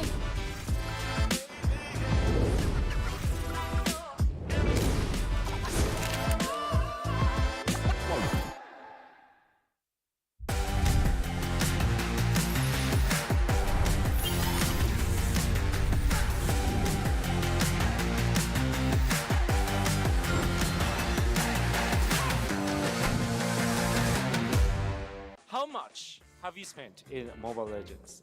100 million? 100 million rupiah. Phew!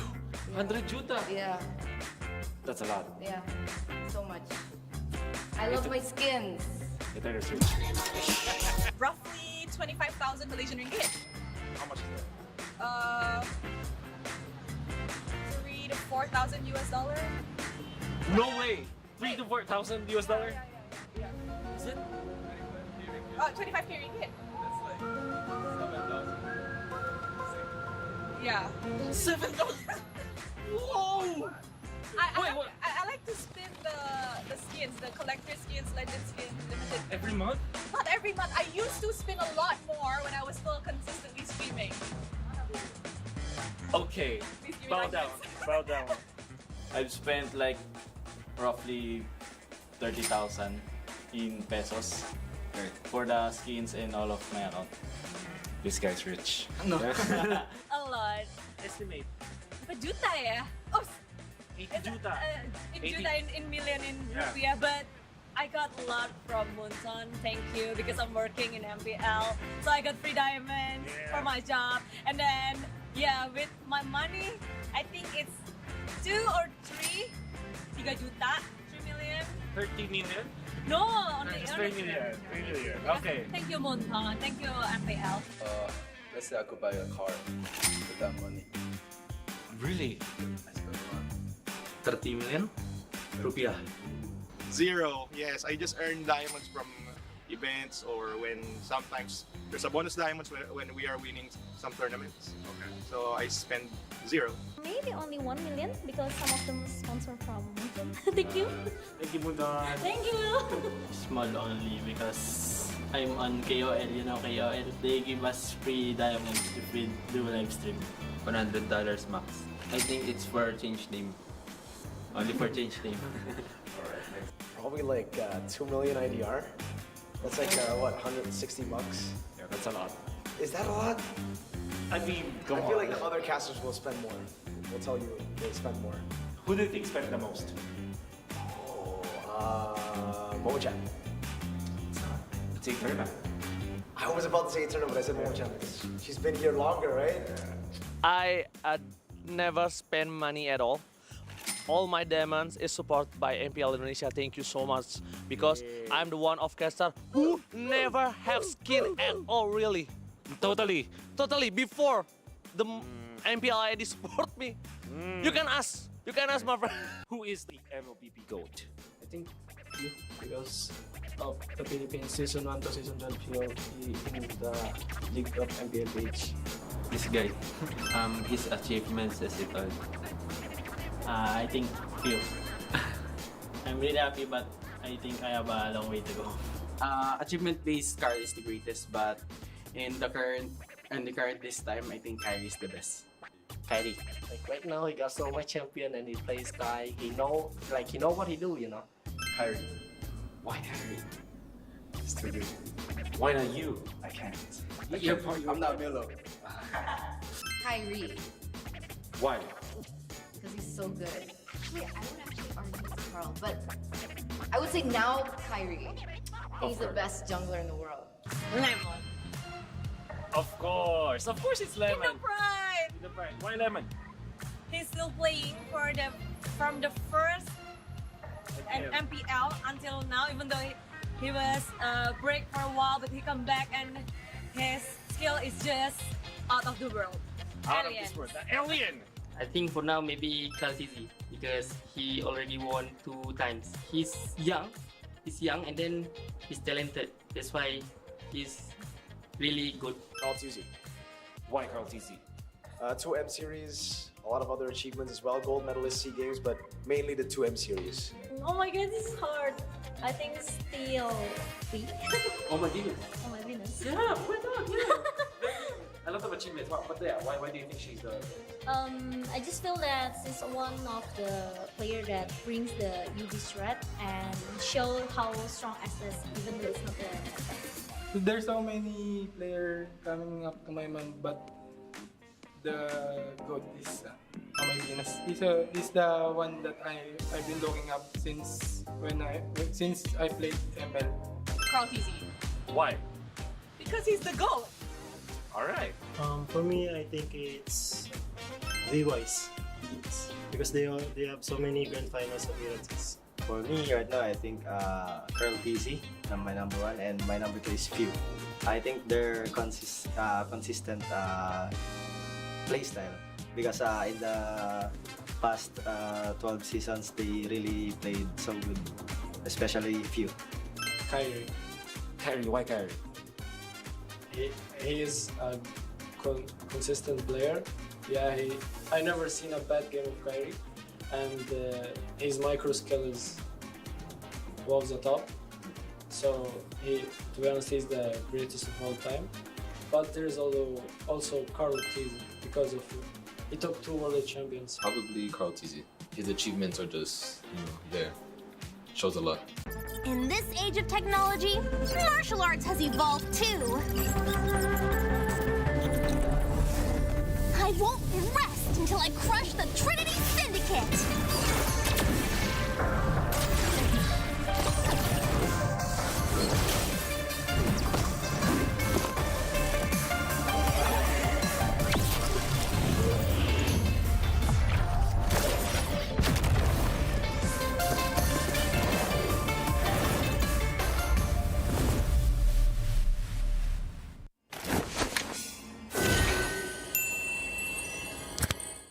Sosok leader juga ada di dalam tubuh dia, yang mana di bigger round kita susah cari sosok seperti Vin. Ya ini kesempatan yang bagus buat Araki sama gue buat move on lah.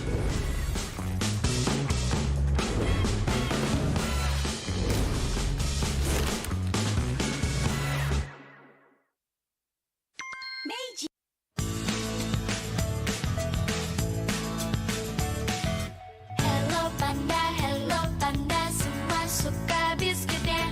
Biskuitnya enak, isinya lezat, rasa coklat dan strawberry. Hello panda, semua suka biskuitnya.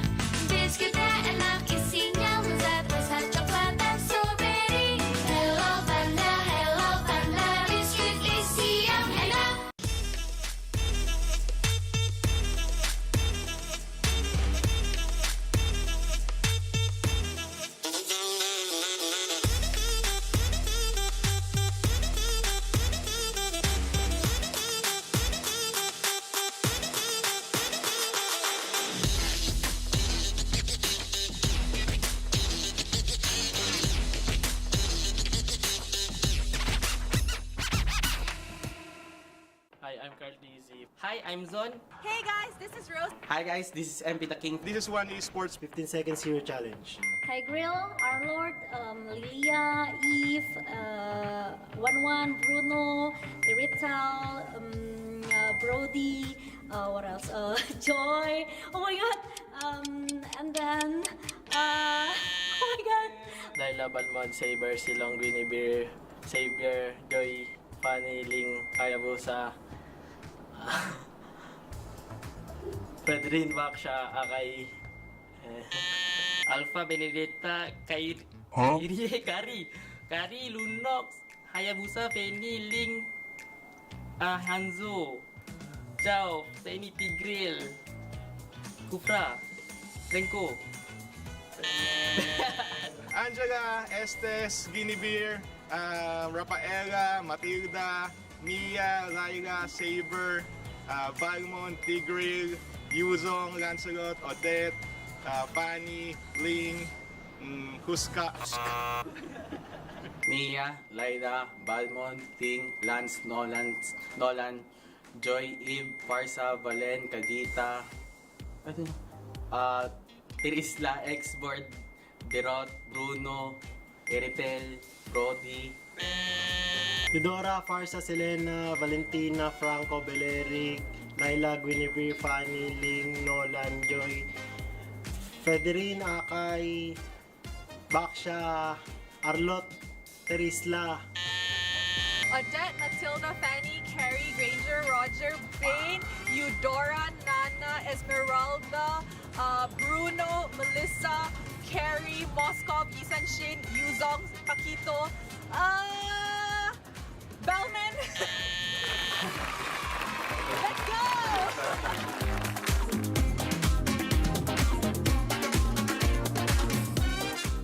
Sempet down karena kayak hal yang aku suka itu ternyata orang tua tuh kayak lebih khawatir kali ya. Aku sih lihat malah papa tuh nggak suka, ngapain sih yang bener-bener aja lah.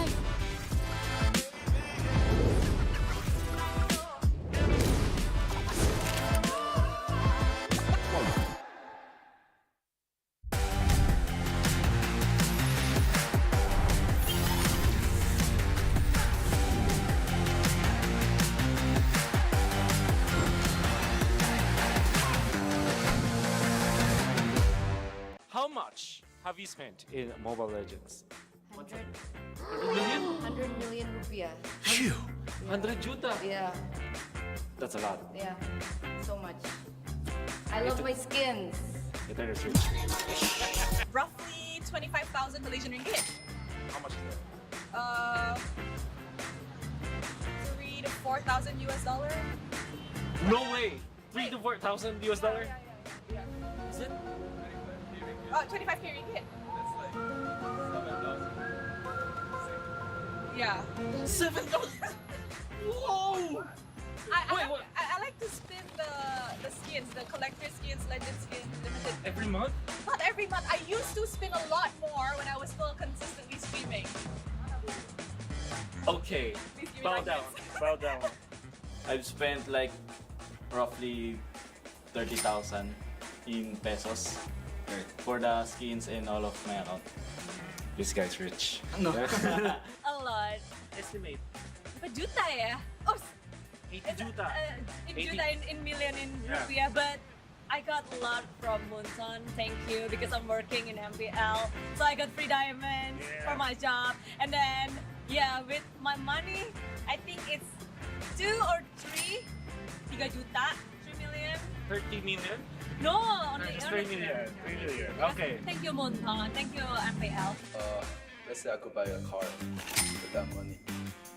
Really? I spent a lot. 30 million rupiah. 0. Yes, I just earn diamonds from events or when sometimes there's a bonus diamonds when we are winning some tournaments. Okay. So I spend 0. Maybe only 1 million because some of them sponsor from Munson. Thank you. Thank you, Mundan. Thank you. Small only because I'm on KOL, you know KOL. They give us free diamonds if we do live stream. $100 max. I think it's for change name. Only for change name. Probably like 2 million IDR. That's like what, 160 bucks? Yeah, that's a lot. Is that a lot? I mean, come I on. feel like the other casters will spend more. Will tell you they spend more. Who do you think spent the most? Momo-chan. Let's say Turner. I was about to say Eternal, but I said Momo-chan because she's been here longer, right? I never spend money at all. All my demands is supported by MPL Indonesia. Thank you so much because I'm the one of caster who never have skin at all, really. Totally. Before the MPLI support me. You can ask my friend. Who is the MLBB GOAT? I think you, because of the Philippines season 1 to season 12 here in the League of MPL page. This guy, his achievements as it all. I think few. I'm really happy, but I think I have a long way to go. Achievement-based Carl is the greatest, but in the current this time, I think Kyrie is the best. Kyrie. Like right now, he got so much champion and he plays style. He know what he do, you know. Kyrie. Why Kyrie? It's too good. Why not you? I can't. I'm not Milo. Kyrie, Why? because he's so good. Actually, I would actually argue with Carl, but I would say now Kyrie. He's the best jungler in the world. Lemon. Of course it's Lemon. The pride. Why Lemon? He's still playing from the first MPL until now, even though he was break for a while, but he come back and his skill is just out of the world. Out of this world. The alien. I think for now maybe Kaltizi because he already won 2 times. He's young, and then he's talented. That's why he's really good. Carl TZ. Why Carl TZ? 2 M series, a lot of other achievements as well. Gold medalist SEA Games, but mainly the 2 M series. Oh my god, this is hard. I think still B. Oh my goodness. Oh my goodness. Yeah, why not? Yeah. A lot of achievements, but yeah, why do you think she's the... I just feel that she's one of the player that brings the UV threat and show how strong SS even though it's not the best. There's so many players coming up to my mind, but the GOAT is my Venus. He's the one that I've been looking up since I played ML. Carl TZ. Why? Because he's the GOAT. All right. For me, I think it's V-Wise because they have so many grand finals appearances. For me right now, I think Curl TZ, my number 1, and my number 2 is Few.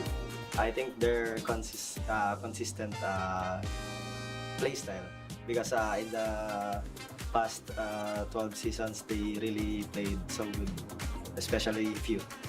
Kyrie. Kyrie, why Kyrie? He is a consistent player. Yeah, I never seen a bad game of Kyrie, and his micro skill is above the top. So to be honest, he's the greatest of all time. But there is also Carl TZ because of he took 2 world champions. Probably Carl TZ. His achievements are just, there. Shows a lot. In this age of technology, martial arts has evolved too. I won't rest until I crush the Trinity Syndicate!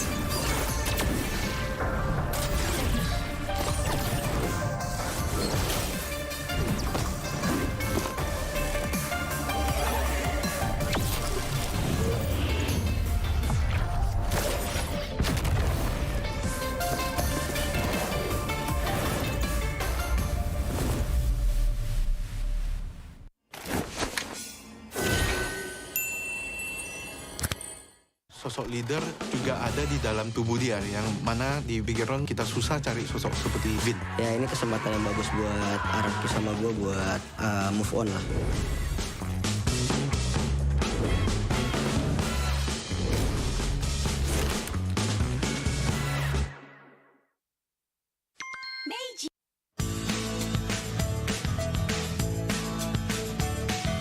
Hello panda, semua suka biskuitnya. Biskuitnya enak, isinya lezat, rasa coklat dan strawberry. Hello panda, semua suka biskuitnya.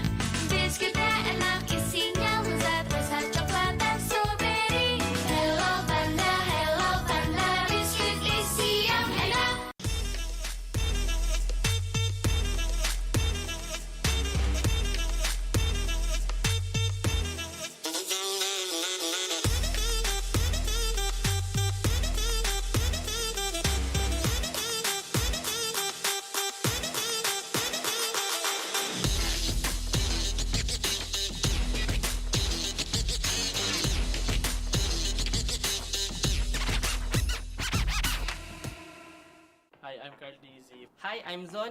Hey guys, this is Rose. Hi guys, this is MP the King. This is one Esports 15 seconds hero challenge. Hi Grill, Arlord, Lilia, Eve, 11, Bruno, Irital, Brody, what else? Joy. Oh my god. And then, oh my god. Laila, Balmond, Saber, Silong, Guinevere, Xavier, Joy, Fanny, Ling, Hayabusa, Pedrin, Baksha, Akai, Alpha, Benedetta, Kari, Lunox, Hayabusa, Penny, Ling, Hanzo, Chao, Penny, Tigril, Kufra, Renko. Angela, Estes, Guinevere, Rafaela, Matilda, Mia, Laila, Saber, Valmont, Tigril, Yuzong, Lancelot, Odette, Fanny, Ling, Huska. Mia, Laila, Balmond, Ting, Lance, Nolan, Joy, Eve, Farsa, Valen, Kadita, Terisla, Xboard, Derot, Bruno, Eritel, Brody, Eudora, Farsa, Selena, Valentina, Franco, Beleric, Laila, Guinevere, Fanny, Ling, Nolan, Joy, Federine, Akay, Baksha, Arlot, Terisla, Odette, Matilda, Fanny, Carrie, Granger, Roger, Bane, Eudora, Nana, Esmeralda, Bruno, Melissa, Carrie, Moskov, Yisan Shin, Yuzong, Paquito, Bellman. Let's go!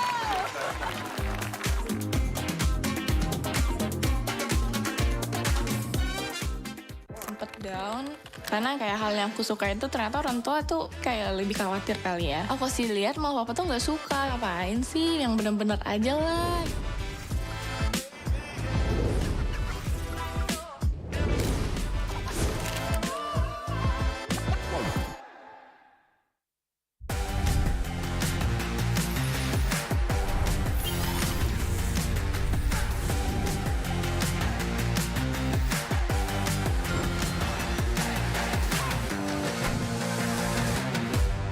How much have you spent in Mobile Legends? 100 million? 100 million rupiah. Phew! 100 juta? Yeah, That's a lot. yeah, so much. I love my skins. Get that research. Roughly 25,000 Malaysian ringgit. How much is that? 3 to 4,000 US dollar. No way! 3 to 4,000 US dollar? Yeah. Is it? 25k ringgit. Yeah. 7,000. Whoa! I like to spin the skins, the collector skins, legend skins, limited. Every month? Not every month. I used to spin a lot more when I was still consistently streaming. Okay. Bow down. Bow down. I've spent like roughly 30,000 in pesos for the skins and all of my account. This guy's rich. No. A lot. Estimate. Berapa juta ya? Oh, 80 juta. in 80. juta in million in Yeah. rupiah, but I got a lot from Munson. Thank you, because I'm working in MPL, so I got free diamonds for my job. And then, yeah, with my money, I think it's 2 or 3 juta, 3 million. 30 million? No, only Just 3 million. 3 million. Okay. Thank you, Munson. Thank you, MPL. Let's say I could buy a car with that money. Really? I spent a lot. 30 million rupiah. 0. Yes, I just earn diamonds from events or when sometimes there's a bonus diamonds when we are winning some tournaments. Okay. So I spend 0. Maybe only 1 million because some of them sponsor from Munson. Thank you. Thank you, Munson. Thank you. Small only because I'm on KOL, you know KOL. They give us free diamonds if we do live stream. $100 max. I think it's for change name. Only for change name. Alright, next. Probably like 2 million IDR. That's like what, 160 bucks? Yeah, that's a lot. Is that a lot? I mean, come I feel on. like the other casters will spend more. They'll tell you they spend more. Who do you think spent the most? Momo-chan. Let's say Turner. I was about to say Eternal, but I said Momo-chan because she's been here longer, right? I never spend money at all.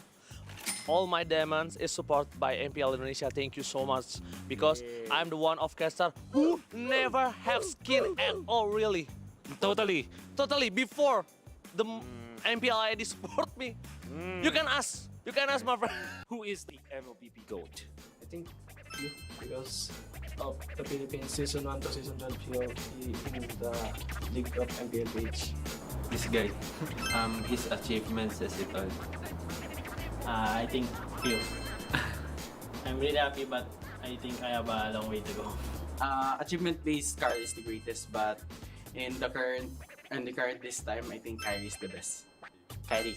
Like right now, he got so much champion and he plays Kai. He know what he do, you know. Kyrie. Why Kyrie? It's too good. Why not you? I can't. I'm not Milo. Kyrie, Why? because he's so good. Wait, I would actually argue with Carl, but I would say now Kyrie. He's the best jungler in the world. Lemon. Of course it's Lemon. In the pride. In the pride. Why Lemon? He's still playing from the first MPL until now, even though he was break for a while, but he come back and his skill is just out of the world. Out Alien. of this world. The alien. I think for now maybe Kaltizi because he already won 2 times. He's young, and then he's talented. That's why he's really good. Carl TZ. Why Carl TZ? 2 M series, a lot of other achievements as well. Gold medalist SEA Games, but mainly the 2 M series. Oh my god, this is hard. I think still 3. Oh my goodness. Oh my goodness. Yeah, why not? Yeah. A lot of achievements. But yeah, why do you think she's the... I just feel that she's one of the player that brings the UV threat and show how strong SS even though it's not the There's so many players coming up to my mind, but the GOAT is Venus. He's the one that I've been looking up since I played ML. Carl TZ. Why? Because he's the GOAT. Alright. For me, I think it's V-Wise. Because they have so many grand finals appearances. For me right now, I think Curl TZ, my number 1, and my number 2 is Few. I think they're consistent play style because in the past 12 seasons, they really played so good, especially Few. Kyrie. Kyrie, why Kyrie? He is a consistent player. Yeah, I never seen a bad game of Kyrie, and his micro skill is above the top. So to be honest, he's the greatest of all time. But there's also Carl TZ because of he took 2 world champions. Probably Carl TZ. His achievements are just, there. Shows a lot. In this age of technology, martial arts has evolved too. I won't rest until I crush the Trinity Syndicate!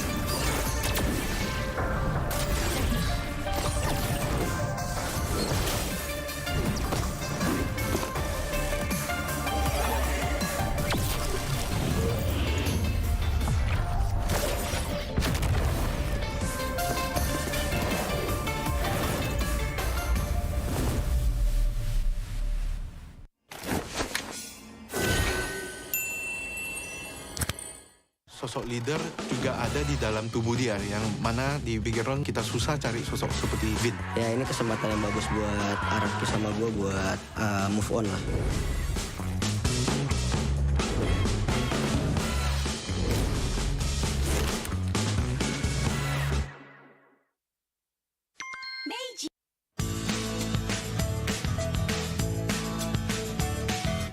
Hello panda, semua suka biskuitnya. Biskuitnya enak, isinya lezat, rasa coklat dan strawberry. Hello panda, semua suka biskuitnya. Biskuitnya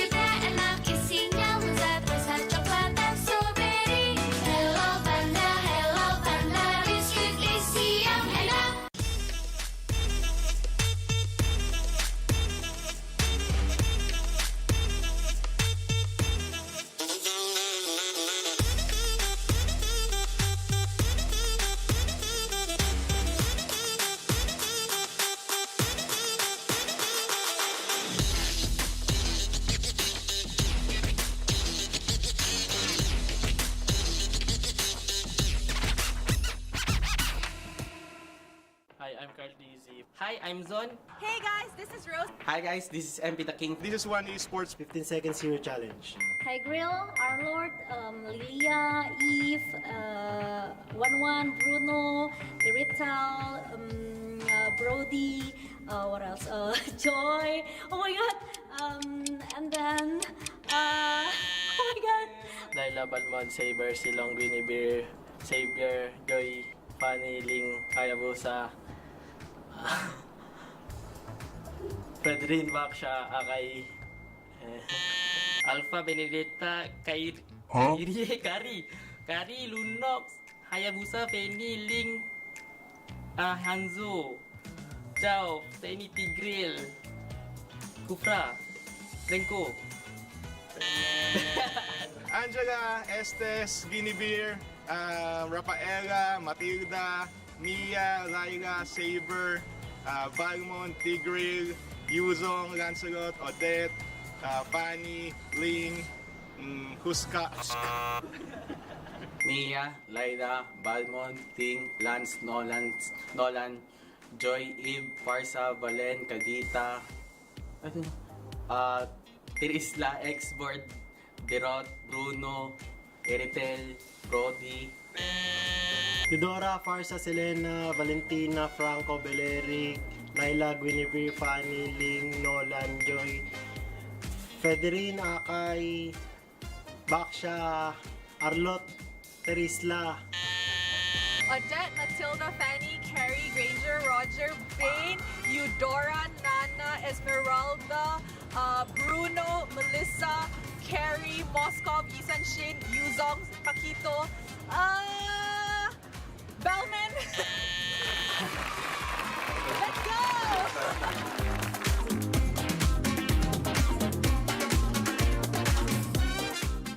Sempet down karena kayak hal yang aku suka itu ternyata orang tua tuh kayak lebih khawatir kali ya. Aku sih lihat malah papa tuh nggak suka, ngapain sih, yang bener-bener aja lah.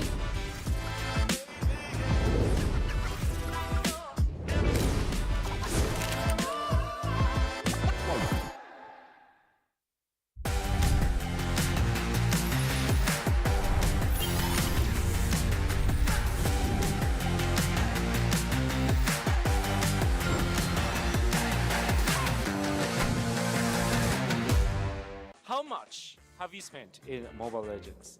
100 million? 100 million rupiah. Phew! 100 juta? Yeah, That's a lot. yeah, so much. I love my skins. Nintendo Switch. Roughly 25,000 Malaysian ringgit. How much is that? 3 to 4,000 US dollar. No way! 3 to 4,000 US dollar? Yeah. Is it? 25k ringgit. Yeah. 7,000! Whoa! I like to spin the skins, the collector skins, legend skins, limited. Every month? Not every month. I used to spin a lot more when I was still consistently streaming. Okay. Please give me Bow like down. this. Bow down. I've spent like roughly 30,000 in pesos for the skins and all of my account. This guy's rich. No. A lot. Estimate. Berapa juta ya? Oh, 80 juta. 80 juta in million in Yeah. rupiah, but I got a lot from Munson, thank you, because I'm working in MPL. So I got free diamonds for my job. And then, yeah, with my money, I think it's 2 or 3 juta, 3 million. 30 million? No, only Just 3 million. 3 million. Okay. Thank you, Munson. Thank you, MPL. Let's say I could buy a car with that money. Really? I spend a lot. 30 million rupiah. 0. Yes, I just earn diamonds from events or when sometimes there's a bonus diamonds when we are winning some tournaments. Okay. So I spend 0. Maybe only 1 million because some of them sponsor from Munson. Thank you. Thank you, Mundan. Thank you. Small only because I'm on KOL, you know KOL. They give us free diamonds if we do live stream. $100 max. I think it's for change name. Only for change name. Probably like 2 million IDR, That's like what, $160? Yeah, that's a lot. Is that a lot? I mean, come I feel on. like the other casters will spend more. They'll tell you they spend more. Who do you think spent the most? Momo-chan. It's Eterna. I was about to say Eterna, but I said Momo-chan because she's been here longer, right? I never spend money at all. All my diamonds is supported by MPL Indonesia. Thank you so much because I'm the one of caster who never have skin at all, really. Totally. Totally. Before the MPLI support me, you can ask. You can ask my friend.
Ladies and gentlemen, warriors of the land of dawn, it's now time to brace yourself for the electrifying grand finals of the MPL Invitational 2023. Panggung telah siap dan arena pertempuran pun menanti. Kita akan menyaksikan sejarah baru yang akan terukir dari tim yang beradu. Untuk kali pertama, kita akan menyaksikan bahwa tiada powerhouse dari MPLI yaitu Indonesia yang telah tersingkir. Dan akan seperti apa sejarah baru yang akan terukir. In a fiery competition, both these teams have faced trials, conquered giants, and has etched their names into the world of esports. Malam ini bukan hanya tentang skill, namun kita akan melihat bagaimana semangat dan energi mereka yang akan dipeserahkan, yang akan dicurahkan, yang diberikan untuk pertarungan yang begitu luar biasa. To the fans worldwide, your voices matter. Who are you rooting for in this grand finals of MPLI? Use the hashtag RiseAbove and be part of this history. Dan jangan sampai lupa untuk mendukung semua tim yang kalian sedang dukung. Tulis dengan hashtag dan berikan energi kalian karena energi positif kalian tentu akan kami rasakan. As the clock ticks, the tension mounts, and the virtual arena is about to erupt. Behold the beginning of an odyssey, the grand finals of the MPLI 2023. Bersiaplah dan saksikanlah, inilah dia match penutupan, match puncak dari Grand Final of MPLI 2023. Will the Orcas be echoing in the MPLI arena tonight? Or will RSG Philippines will take their second trophy, international trophy that they want to achieve? We all know that this is a battle between the powerhouses of the Philippines. We have Echo as our M4 World Champions, but we also have RSG Philippines as the MSC 2022 Champions. Kita akan menyaksikan pertarungan yang begitu dahsyatnya dari dua tim yang punya histori dengan sangat banyak mereka terus kehujanan dari trofi yang bergulir di tangan mereka. Dan kita pun tahu bahwa semua fans di seluruh Indonesia bahkan dunia yang sedang menantikan akan seperti apa pertarungan dari kedua tim yang begitu memukau. Perjalanan mereka begitu panjang dari 16 tim yang beradu. Kembali menjadi 8, setelah hari pertama menjadi 8, kembali menjadi 6, dan yang terakhir hari ini kita melihat ada 3 tim yang beradu dan menyisakan 2 tim terbaik di MPLI 2023. We started off with 16 teams from 8 regions, down to the 8, down to 6, down to 3, and now the final 2 from the Philippines. I am sure not just the Indonesian fans here in the MPLI arena is ecstatic, but the Filipinos, the Malaysians, everybody who are watching worldwide are just as ready for our MPLI Grand Finals. Yep, dan ini adalah yang dinantikan pastinya. Semua orang mungkin terkejut bagaimana dua tim ini berperforma. Dari kita lihat grup stage yang begitu hebatnya. Mereka masuk ke dalam upper bracket dan membuktikan diri. Dari Filipina, kita melihat betapa kekuatan mereka. Dan hari ini hanya akan ada satu tim saja yang akan mengangkat piala dari MPLI 2023. Yes, Clara, only one will be champions of MPLI 2023. So for those of you guys who are watching at home, don't forget to use the hashtag RiseAbove on social media and under the comment section of this live stream to let us know who your pick is and why. Yep, and I know everybody is ready to watching to witness the greatest battle of MPLI 2023. This is the grand final. So it is time to see MPLI 2023. It's time to rise above.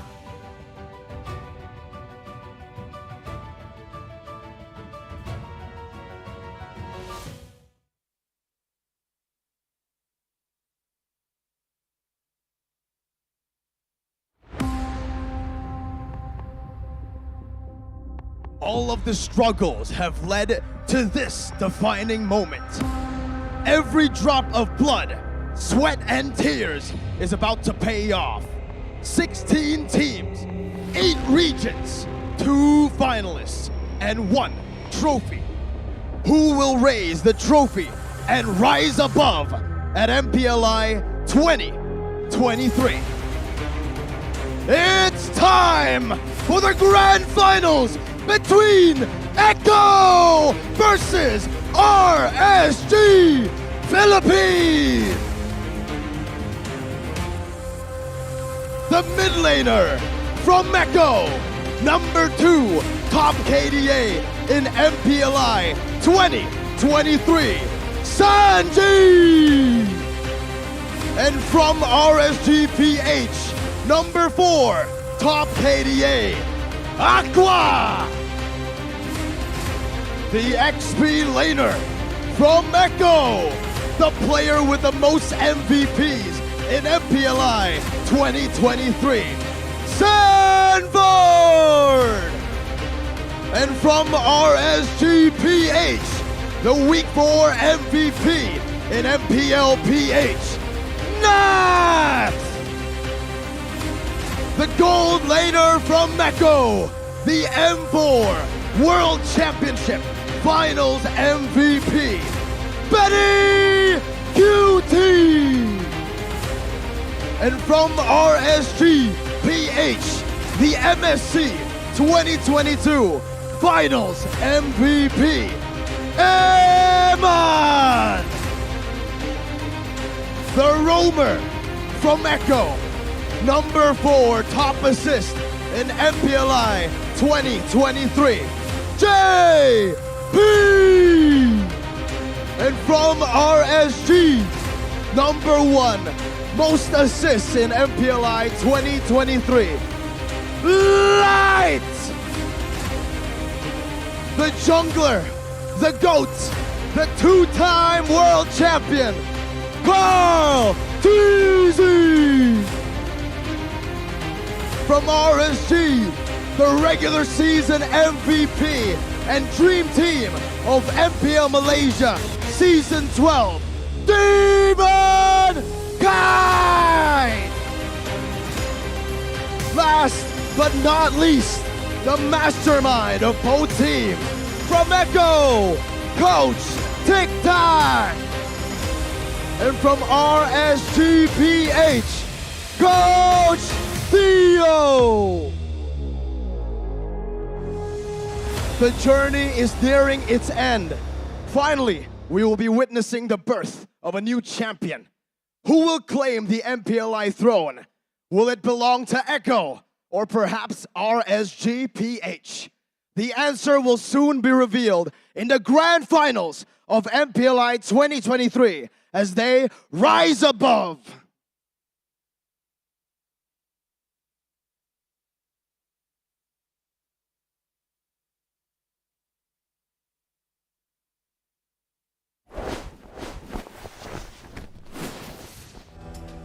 Ladies and gentlemen, here we are at the grand finals of MPLI 2023. Amongst all doubt, we will have a PH grand finals as the rumbling is here. RSG Philippines on one corner and Echo Philippines on the other. Mirko, we have Wolf here as well. My name is Eterna, and I gotta say, that intro was electrifying, bro. I got goosebumps. Yeah, I kind of cracked my voice a bit also. You can probably hear it right now. Gotta take some time to maybe chill a bit more. All right. Let's go to Wolf then. How are you feeling about this? I mean, I guess it wasn't unexpected. A lot of people saw it coming. A Filipino Grand Finals. I think we saw this back. When was the last time we saw PH Grand Finals? Was it MS? No. No, not MSC. It was M4. M4. All right, so I'm not surprised about, I'm happy that it's a PH versus PH finals, but I'm surprised about who the grand finalists are. I never thought that RSG can make it this far in the way that they won against AP Bren. And then Echo, most especially, after all of the things that happened, like there was even a scare for Echo that they might not make it through the group stages after losing their first match. Then they go to the upper bracket and now they're in the finals. Unbelievable storylines for both teams. I agree. I mean, even yesterday when I was casting, I was like, okay, I believe that, I think it was from RQ Akira, they mentioned that, okay, top 2 grand finals, it's going to be Bren and Echo. And I was like, okay, I agree with AP Bren, but I don't know if Echo's actually going to make it to the grand finals. And here we are with just completely, it's mind-boggling, unexpected outcome here. I think especially for Echo, right? The fact that they were able to break a lot of people's doubts and questions through getting to the grand finals, not only getting there, but getting there through an upper bracket finals win against the favorites, AP Bren. I think most people predicted AP Bren, maybe Geek Fam even, to make it to the finals, but especially considering the result of MPL PH Season 12, the amount of hate that Echo has been getting as well, how are they going to be preparing for it mentally, right? Yeah. The answer is they don't care about anything except making it to the finals. And here they are. We got to talk about like the history of both of these teams, right?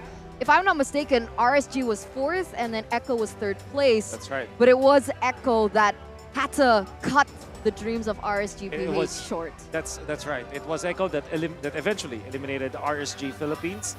And then RSG went down to the lower bracket because of Bren. So like the top 3 teams that we have right now in MPLI have a long history.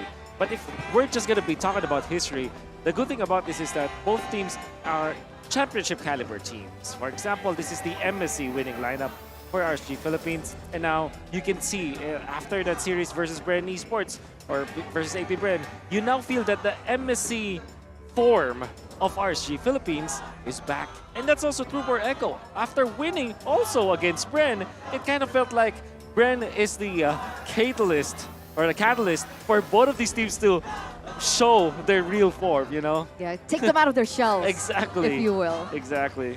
And that's crazy, the performance that we saw from RSGPH. I mean, even earlier on with how they were able to landslide Aqua, picking up a Maniac on the Faramis.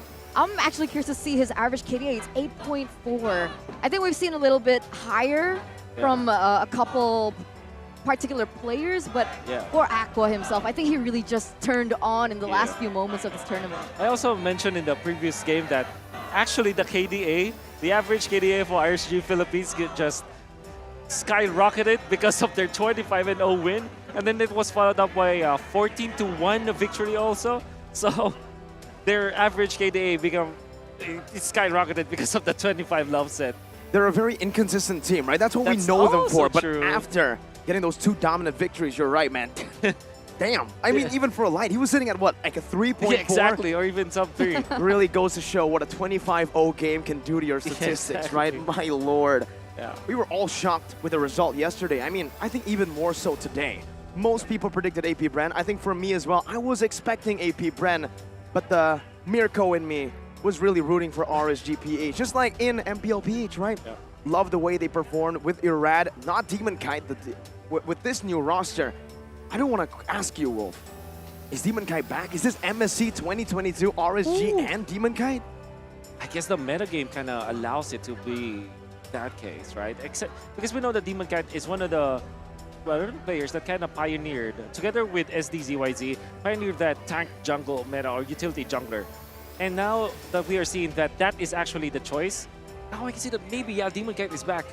If he probably brings back some of his assassins, maybe if he can play more heroes, right, you add to his hero pool, that is when I can say, yeah, probably Demon Kite is back. As it stands, though, he's up against Carl TZ. His, Carl TZ's talent and skill never waned. Is he the GOAT? The young GOAT. Is he your GOAT? I would answer that question after M5, but currently yes. Oh. He's the GOAT, right? Like So in terms if of you achievements. wins M5, right, then it might change. Is that what you're trying to say? If AP Bren wins, my GOAT is few, uncontested. Yeah. On the talent prediction, though, it's kind of a split. It's an Echo sandwich. It's an Echo sandwich. It's an Echo sandwich with me in the middle. The only one here vying for RSGPH. I think it really depends. It was very difficult for me to choose. It was. But it really does depend on how the game goes. I think a lot of people have even already talked about this. I think the casters before us had already talked about this, that when RSGPH They get the ball rolling. It's very hard for anyone to be able to stop them, even a tournament favorite like AP Bren. Expect the unexpected. I think that's what I said about Homeboys, but I also do believe the same for RSGPH. I didn't know that they would be the ones to knock out the tournament favorites. Me neither, man. I mean, technically for RSGPH, I don't know, like, we said it, they're very inconsistent, they're very unpredictable, and that's exactly their strength as well. If they get a death ball or some random momentum in the middle of the game, they can pull off a massive comeback. AP Bren were the better team in the first all the way to like the 19th minute of the third game of RSG versus AP Bren. But RSGPH, they have a way, always, even in MPLPH, to flip that switch and go from 100, no, from 0 to 100. That acceleration, man. They can do that because they technically have a Hulk, and that is Nats, right? There was even yeah, maybe. Because the thing with Nats is, he's very inconsistent, think about it. But when he is on point, when he's in the zone, he can carry the team. And I think that was the overall storyline, at least from my perspective, during MPLPH Season 12. And I keep saying that on broadcast, that if Nats woke up this game will be totally different. And that's literally what we saw the last game. Like, they unleashed the Hawk. They unleashed Nats. They unleashed the Super Saiyan or whatever. Maybe we can come up with something about Nats, but I think that is his identity. He changes the game so much if he becomes in the zone. But it's up to RSG and how to consistently make it so that he will be a beast. You know? And I'm pretty sure that he is looking for that, right? I'm pretty sure that he's also looking for that revenge, because there were a lot of clips on a lot of social media platforms with Nats crying on the stage when Echo was able to knock them out with the white hoodie. Yeah, that's right. Yeah, so there's definitely just blood boiling for Nats. You mentioned that might be just the turning factor. So let's see if the drafting phase can unlock the potential of not just Nats, but all the other players as we get into the drafting phase of game number 1 in this best of 5 series. Ladies and gentlemen, remember, now that we're entering the grand finals, it is no longer a best of 3, but it is now a best of 5. A full-on best of 5 that starts in the draft. And honestly, there's something that I want to ask you as well, Wolf. The fact that RSGPH coming into this tournament, not only do they have a change in the jungler with Demonkind stepping back in, but also the coaching department. That's right. In MPLPH, it's Panda. Yeah. Theo's the analyst. Now he is the head coach. He's the man behind these immaculate drafts for RSGPH. There it is. So to live. I think the answer to that is Coach Theo is stepping up. I think it was more of a trial by fire now that he's leading the squad. It's like, this is meant to be so that Coach Theo will have more control of the team. All right, and I was able to speak to this guy. He's prepared. I think that because I was with him last night, and he was losing a lot of sleep just to prepare for the draft, especially when they were up against AP Bren. But now I'm sure that he is prepared. Echo is a team that will get the Fredrin at this point because it is open. See value in me. There it is.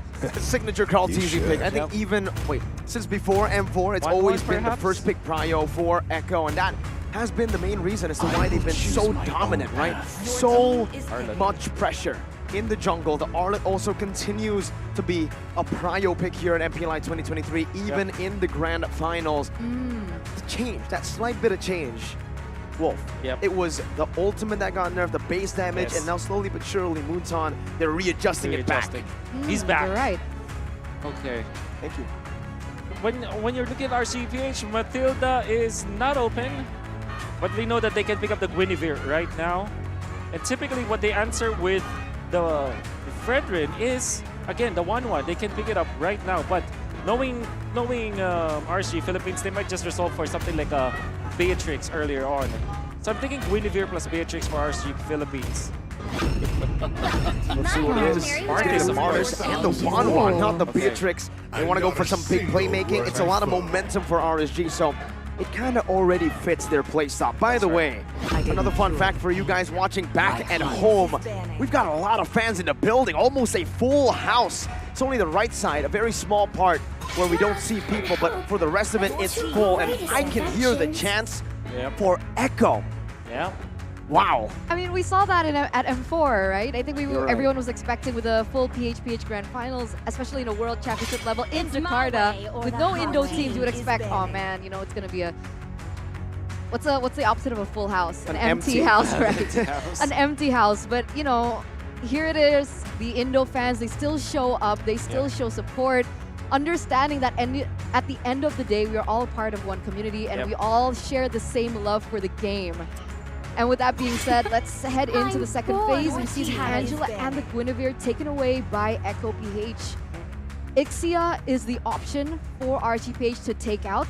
And I think we've seen these swaps coming through, the Faramis and the Valentina. So far, it hasn't worked out. But why do you think this is the case here for Echo? I believe that it's comfort. Sanji, this is what I want to take note about Echo, especially for MPLI.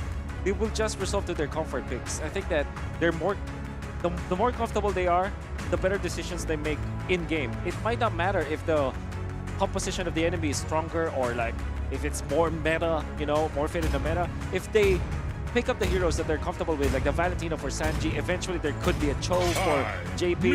And the Minotaurs perhaps get the carry even at this point for Echo. You know that they can make better decisions in-game when they have comfortable heroes. I acknowledge that and I appreciate that sentiment for Echo, but does that not make them predictable? It does. Because I think, if I'm not mistaken, they have the smallest hero pool shown so far here at MPLI. Exactly. And that has been the trait for Echo. Doesn't matter if their hero pool is smaller compared to others, they play it well. They just are going to be guns a-blazing, battering rams, going onto your opponents, and now RSG. Typically, when they see this Claude, they pick up something like a Yu Zhong. But maybe something like a Terizla might be the better choice for RSG Philippines in this case. Because of the presence of this 1-1 so that they have a lot of frontline, then Franco is also a hero that they pick up together with the 1-1 so that they have guaranteed ways of securing the crossbow tank. Instead, it's the Paquito. I am the power of light and the Kaja, of course. For Nats, he loves it, always. And for Light, a very solid hero to have some lockdown there to provide a bit more of an easy road for the 1-1 to crack those weakness points and win these team fights. But look at the end of this draft for Echo. Against the 1-1, against a whole lot of dash, they pick up a Phobius and flex the Arlet to the roam, to JP. With all due fairness, it was JP who first did the Arlet roam in MPL Philippines playoffs. Did it again in the group stages, and now in the grand finals, going to be using it. Fits the profile of how Echo wants to play this game. They want to play aggressively, and with this Phobius, knowing that his matchup is going to be the Paquito, it's just impossible to lane in that case. That's why I really like this Phobius last pick coming out from Echo. And it's almost instant the way that they picked it, right? They know that this Phobius will win in that matchup. And here it is, ladies and gentlemen. The first step to crowning the MPLI 2023 champions. We're brought through these amazing graphics. Thank you, production team, once again. But here it is, the PH Grand Finals. We have Echo on one side, RSG on the other, as we bring you into the land of dawn for the first game in this best of 5 series. Let's get it. Hey, in the bottom lane, XP Sanford already gonna be bullied here by Nats and Light, trying to go for a very early cut to the game. Kaltizi and Demon Kite as well. Fredrin versus Martis. This matchup, who's it favored for? Ooh, Fredrin versus Mars. I still feel it's going to be Fredrin. Like, there's a lot more ways for him to recover. But when it comes to snowballing, especially with the Kaja that you can secure the kills with, you're going to go with the Martis in the early stages of the game. And one thing I'm really concerned about for RGPH, and I think I said it in the draft, was the laning stage of the Paquito versus the Phobius, how Phobius-sided it is. But RGPH, the way that they fixed it is put Light in there. It's a 2v1, and they clear the waves fast. If you get level 2 on the Paquito, you're at least survivable against a Phobius. It's that mid-trio strength that they're trying to convert onto, right? They're trying to close in that hole with that. And I understand this. You can already see it starting to work. This mid trio with Light Aqua as well as Demon Kite already just really punishing Carl TZ in his own jungle, giving, I would say, Demon Kite a little bit of a early start. But Sanji already with that early burnt flicker in the game. Good resource to take out right before this neutral objective. An exchange of battle spells down below. RSGPH still leading a bit in the gold department, both setting up for the neutral objective that spawns in 12. Gonna be a lot of team fighting tools coming out from Echo. They have so much dashes, and this is the AP Bren combo with the Final Slash plus the Phobius. You activate your Final Slash as guaranteed ultimate coming out from Sanford. In fact, Echo, they do have a lot of ways to kind of secure that Sanford will be able to get the dash up, get the ultimate up. Power Spike level 4 for both Nats and Aqua. Demon Kite walking forward. Mortal Coil gonna be able to get popped in, but Sanji is the one who steals it despite 2 Retribution as Brazier's Wrath coming down. Nats gets saved by a Nether Realm, and now is able to dash away. Demonic Force though! Nats gets the shielding. Sanford gets baited in. Light now. Divine Judgment pulling him back. Flicker all the way. Sanford still able to escape right now as that's a Shadow Stampede to bring JP and Sanji again back. It's that was 1 for all. That was nobody died. Well, yeah, but at least Echo was still able to get that neutral objective over, and I think it's funny, right? Because in the drafting phase, I asked you the exact question: why pick up a Valentina now? It doesn't feel like the perfect, I would say, counter setup towards the strong Faramis pick with the IMU, but it turns out it might be for a different reason. Like you mentioned, Sanji on the Valentina, comfortable hero, a power pick for him, and he's able to grab that turtle under the noses of both of the junglers. Sometimes it happens. Right now, RSG are putting a lot of emphasis onto the top lane, which is the right thing to do because it's a quad, but in comes Echo. Final Slash not connecting even with the flicker, and Monster able to get the Purify out. The Benny Cutie follows in with a Blazing Duet under the turret. Now it's Light who's going to be targeted down. Aqua coming back in. That's a pullback onto Benny. The turret targeting Divine Judgment as well by Light to lock Sanji down, but a good flicker ensures his safety, gets him out. Now it's BK who's coming down. 1 Decimate, and it could be the end of this Echo win. But it's 1-0 still. They fall back in the right time. It's going to be very close for sure. And I think that we're waiting for the important items. For example, Sanford, I think it's always the second item for the Phobius, especially from the XP lane. You wait for your Clock of Destiny first, and then your first item be the Dominant Size. I think that will be a very important item for Echo to work with because it is that item that kind of prevents Faramis to be good in the team fights, and also it kind of nullifies what Demon Kite can do. And Echo are going to be fine just waiting for their right timing because they're rocking a Claude. And they have so much protection for that Claude. Late game is definitely Echo's cherry. Nats jumps in, gets a knockout strike 2 times. Demonic Force now used up by Sanford. The Ghost Bursters and the Final Slash bringing Light back right now. Sanford pops into Demonic Force once again. Call TZ and Demon Kite. It's going to be Demon Kite who wins the Retry battle now as it's an all-in with a Blazing Duet as well. Nether Realm HP getting rid of instantly as Light flickers out. Demon Kite now with a Mortal Coil defensively. Crossbow attack is ready. Nats wants to go in. Sanji is down with an all-in. It's another crossbow attack for the team fight onto JP now and out to Carl TZ, who's forced to run away, but with the Weakness Finder, it slows you down for Amon to get a double. And that's a 4-0 trade in favor of RSGPH. That was an interesting turn of events because face value in that neutral objective contest, Carl TZ was a level below of Demon Kite, so they didn't really actually need to go for that engage. They lost the neutral objective and they gave the momentum back to RSGPH. What do you think about that? There were so many micro outplays. That's what I saw from that game. For example, Eman was able to stand his ground and get into the zone where Sanford will be receiving 3 stacks of the weakness points. Then additionally, you saw how Nats timed it perfectly, catching 3 members of Echo with a knockout strike. It almost looks like a Minoan Fury from his perspective. And not only that, Aqua, his timing on the Nether Realm is actually pretty good.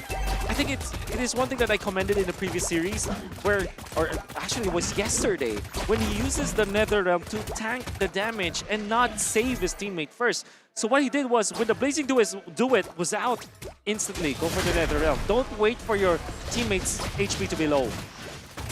Wait a minute, Nats. Very aggressive maneuvers here. Whoa, an even more aggressive maneuver by Benny Cutie with a Blazing Duet as that's the Final Slash.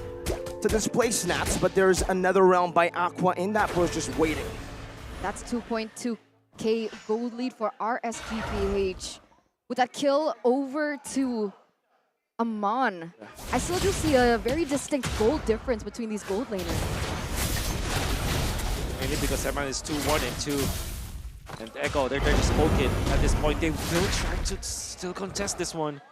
Level 8, Carl TZ. Level 11, Demon Kite. 3 levels? Carl TZ not having a good game right now, but Divine Judgment locks JP down. That's a crossbow tang as well by Iman, but it's going to be tanked up in another realm. Demon Kite wins out the retreat battle. Now with Snats in the back line, JP going to be taken low, but the taunt there saves him for a bit. Aqua follows it up and finds another. Sanford in the back gets another. It's a 1-for-1 trade in the team fight so far. Carl TZ gets a massive Appraiser's Wrap, but Demon Kite's back in with a Mortal Coil, chasing Benny down. Sanford rotating over. That's Demon Kite, way too overextended and punished by Echo. 2-for-1 trade, but Echo still, no, RSGPH still pick up that neutral objective. Are these trades ultimately good for Echo? I mean, they've been forcing all these team fights. They have been getting a little bit of kills, but at the end of the day, it's still RSGPH with the gold lead. Absolutely not good for Echo. It's mainly because Carl TZ is losing on gold, and surely you did take out Demon Kite, but having, what, 2 levels up on your jungler, it's really unforgivable for Echo. They really need Benecutie to do the heavy lifting now. And speaking of heavy lifting, we're talking about Nats being the Hulk for RSGPH. And I think he's activated. He's smashing right now. Knockout strike. Oh, Betty's running away. The final slice doesn't connect onto Nats. Forces a whole lot of resources from inside of Echo. And JP is going to be the one caught Demon Kite. You dash to him and he decimates you. RSG Philippines are on a different level right now. And I think that the fact that they played in the earlier series with a massive win against AB Bren, their morale is much better compared to Echo because of the momentum. And I think that you can see it through the way that they are handling their heroes, their characters. It kind of seems fluid for RSGPH. What I'm trying to say here is RSGPH looked like a team like well warmed up, well oiled up. I think that they have better decision making compared to Echo. So why do you think that is? I mean, this is not something that I recognize from Echo. They understand that they're in a tough position, yet they keep forcing the same thing, looking for a different output, but the return is exactly the same. They're still losing trades. Yeah. Why do they keep forcing it? I guess because it's they feel comfortable with their signature heroes. They feel very comfortable with their draft. Honestly, I also don't agree with their decision making, but here we are. They're gonna contest once again. Let's see if Echo can look for a big fight. It's Divine Judgment time. 4Light gets it. Another realm instantly by Sanji. A big resource for another. 1-for-1 in the resource battle. Sanford though. Demonic Force now into the mid lane. Nats and Iman need to be very safe. The Demonic Force continues over to Iman, and now there's another round from Aqua forced out. Crossbow Tang now used up already. That's a flicker defensively by Sanji as they look for the Lord. Demon Kite versus Carl TZ. Sanford low and a Decimate. 2 Decimates from Demon Kite. The Mortal Coil as well. It's not just 2 Demon Kites. It's 3. It's 4. It's a Maniac for DK. But Carl TZ, against all odds, was still able to pick up that Lord? What? It's all about wasting the resources of Echo with the Demonic Force activated on 2 members of RSG Philippines. Aqua once again with the timing on the Netherrealm saves his teammates and puts Sanford as well as JP in a very bad spot. You can see that when they tried to go back to their team to kind of respond with their teammates, what happened was they were nailed down by Demon Kite. And obviously the damage output was enough. Finding Carl TZ, and again, Echo didn't have any chance to win that team fight, especially because they're down so much gold and EXP. And they suffered the results. They lose 4, they lose the Lord. And it was so unfortunate that Sanji had to waste that Nether Realm right before they even went for an engage. And I think that would have been a very valuable resource if they want to play that long-term team fight, especially against Aqua. Yeah. Demon Kite 5-1 and 5. And fortunately for Echo, they did steal that Lord. That's why they will have a little bit of farm, a little bit of a way to farm up. Benecutie already up with a Corrosion Scythe. Nevertheless, the defense will be there for RCPH in all lanes. Now for Echo, they're going to really have to dig deep to find a way back into this game. 3 base turrets is all that is left of Echo's base. RSGPH, we know what happens when they get the snowball rolling. It's no longer a snowball, it's a death ball. And they're utilizing it here in game number 1. Like you said, Wolf, with the momentum of the last series victory as well. Yeah, you can feel it. You can feel how they move. It's very fluid. Even Nats is not making any kind of mistake. He is on point. And even Demon Kite with, what, this is probably the 3rd game of the day for the Martis. As he's playing that Martis, it kind of feels like he's improving his movements every single game. What about the items here? 11 minutes in. I mean, can Benny QT still come back and hold the team on his shoulders? Yeah. What about his items? He's 3 items in. Yeah, the fact that he is just 400 gold behind Eman, that's actually pretty good for Echo. And also another important item is the Winter Truncheon available for Sanford. I can imagine that more members of Echo will eventually get that item to counter this 1-1. But most specifically for Sanford, that is very important. The item timing will be great for the team. Hopes that they can win that team fight that way.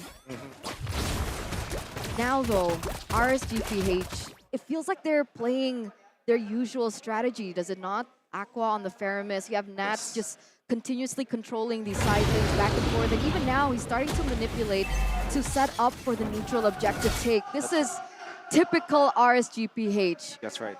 They got the comfort picks. Comfort picks and comfort plays now too.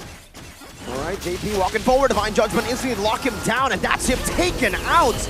Not even a crossbow, a tang by Iman, he holds it in. Sanji stole another realm, but now it's also used up. Karltizi is inside of that Lord Pit right now. Iman going forward, baiting out a few of these demonic forces from Sanford as Karltizi goes at it with Demon Kite right now. It's a 1v1 retreat battle, and it's the GOAT. Karltizi who finds the Lord, but Iman gets a solo kill. Now it's an all-in to the bottom side. The knockout strike to bring Sanji all the way to the Decimate. That's him taken down. Now it's Karl against the world, and the world wins. The Decimate takes him out to give Demon Kite 2. What is that retribution by Karltizi? I mean, 2 times he was able to win it against Demon Kite. No. But now, Nat's going to be able to punch Benny Cutie back into his base. But that was actually a really good 1v1 between Aman and Sanford earlier on that Aman eventually won. And this is it, RSGPH. This is their very own rumbling. Final slash, only onto Light. And it's only Benny who can clear these waves. Single target damage, man, you're not going to be able to clear all of it. And it's a base turret, despite Echo being the ones to secure the neutral objective. You gotta have to hand it to the GOAT, the young GOAT, able to steal that Lord even when he was actually a level behind. Exactly. And I see that he is actually juggling between the taunt as well as the knockup coming out from the Fredrin. But even more so, he was really much on point with the retribution. And that's something that you can give to Karltizi for sure. Still not level 15. But RSG Philippines, that snag coming out from Light onto JP. They even forced the NetherRealm, and they want more. Good reaction by Benny Cutie right there. Now the whole team's baited out. The final slash from JP. That's a big one with a flicker comboed in. Now it's another round. The demonic force falling through all the way to the back line. Iman giving him a lot of resources to just continue to pop this demonic force. Echo on the chase. Iman finally getting out of that range, getting into the base turret. But now it's Echo who are fighting, who are winning the fight despite a 4,000 gold deficit. Demon Kite, Mortal Coil, giving them enough space to clear the minions out. It's Aqua with the Ghost Bursters. Echo, do they have a chance to completely win this? Let's see the conceal.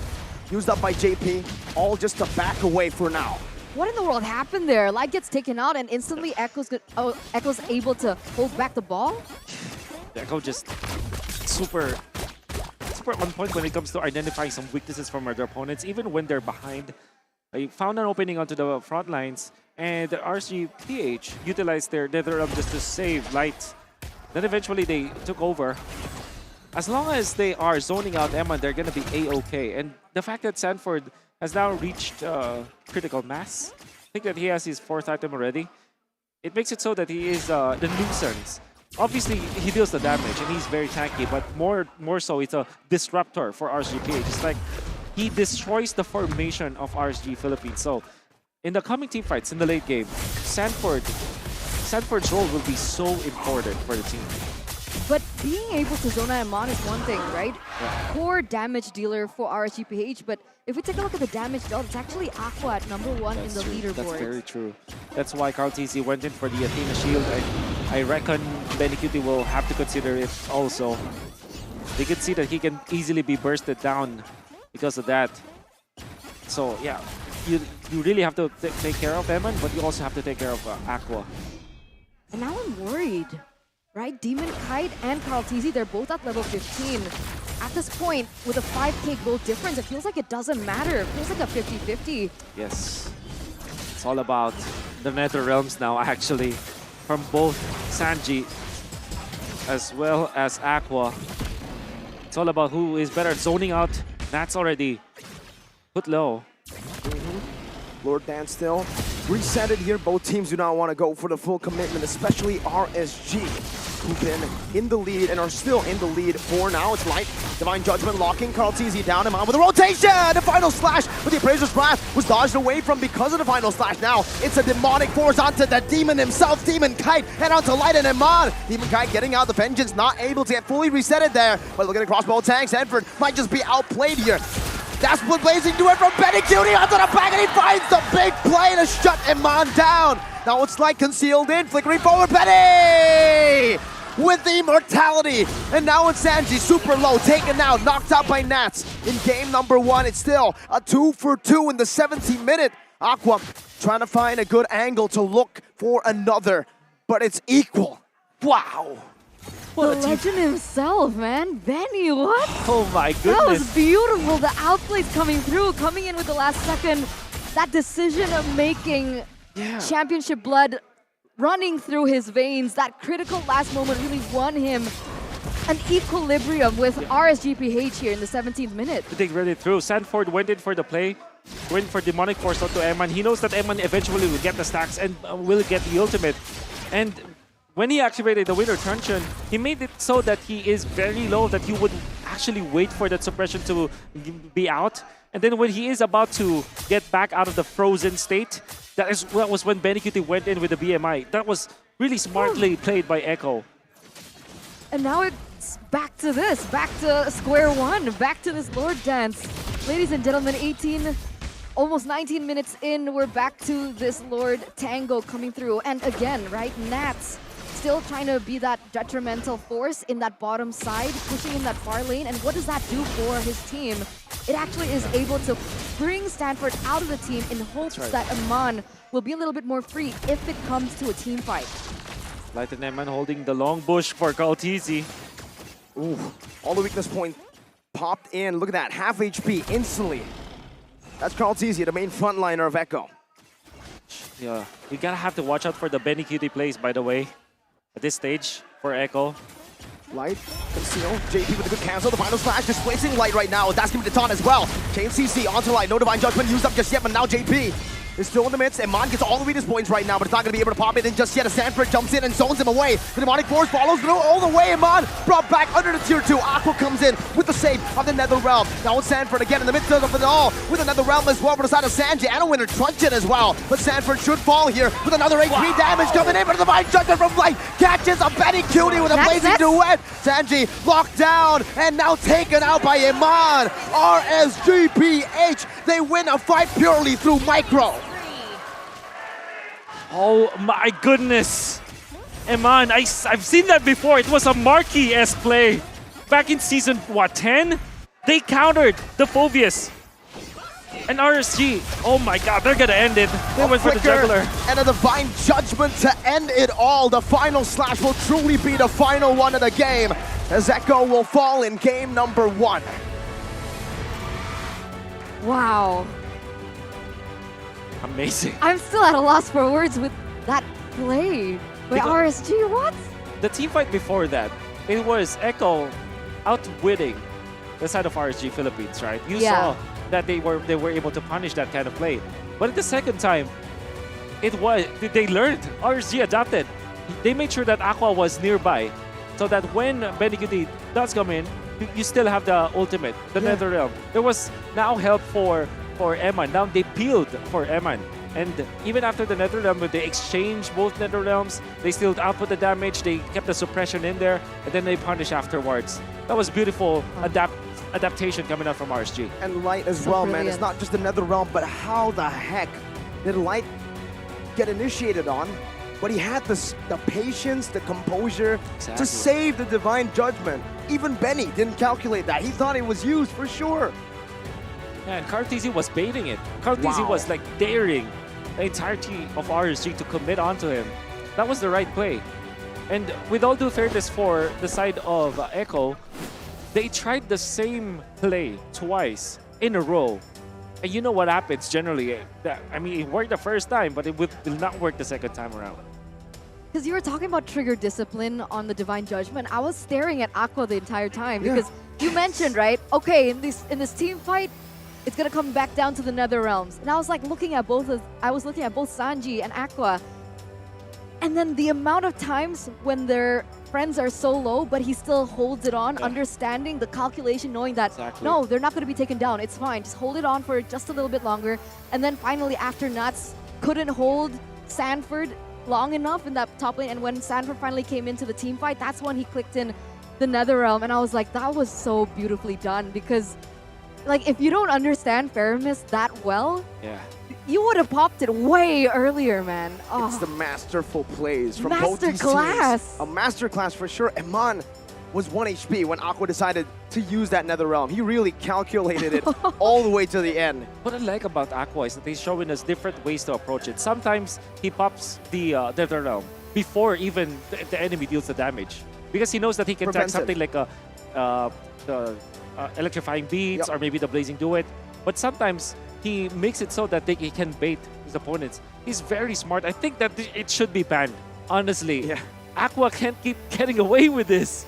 But our MVP is Demon Kite, 7-1-11, 86% teamfight participation. Might have lost important Lord fights, but he's never losing the team fights. Only dying once in this game when he was gone upon in the early stages. But during the Lord fights, where eventually Kaltizi will steal that Lord with the Lord Dance, he makes it so that the punishments were even greater than the rewards for the side of Echo. So Echo, they do secure the Lord, but they lose on 2 heroes. That eventually translates into them losing the jungle as well.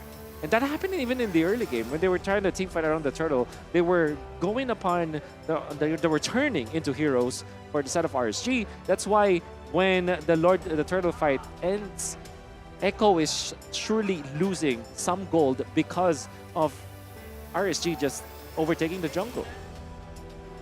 And we can see that there are many other MVP-esque kind of performances here, like Light, and Aqua, of course, and Eman.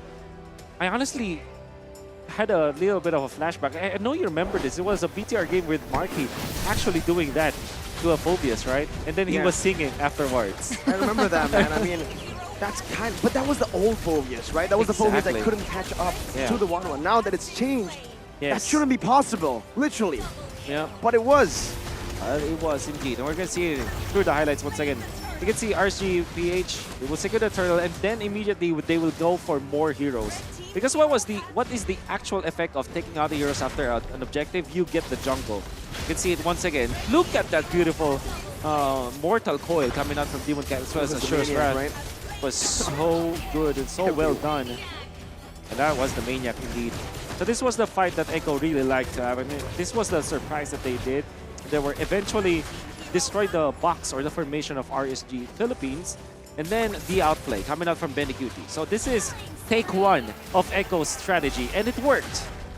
It worked because they were able to get it. Yeah, of course.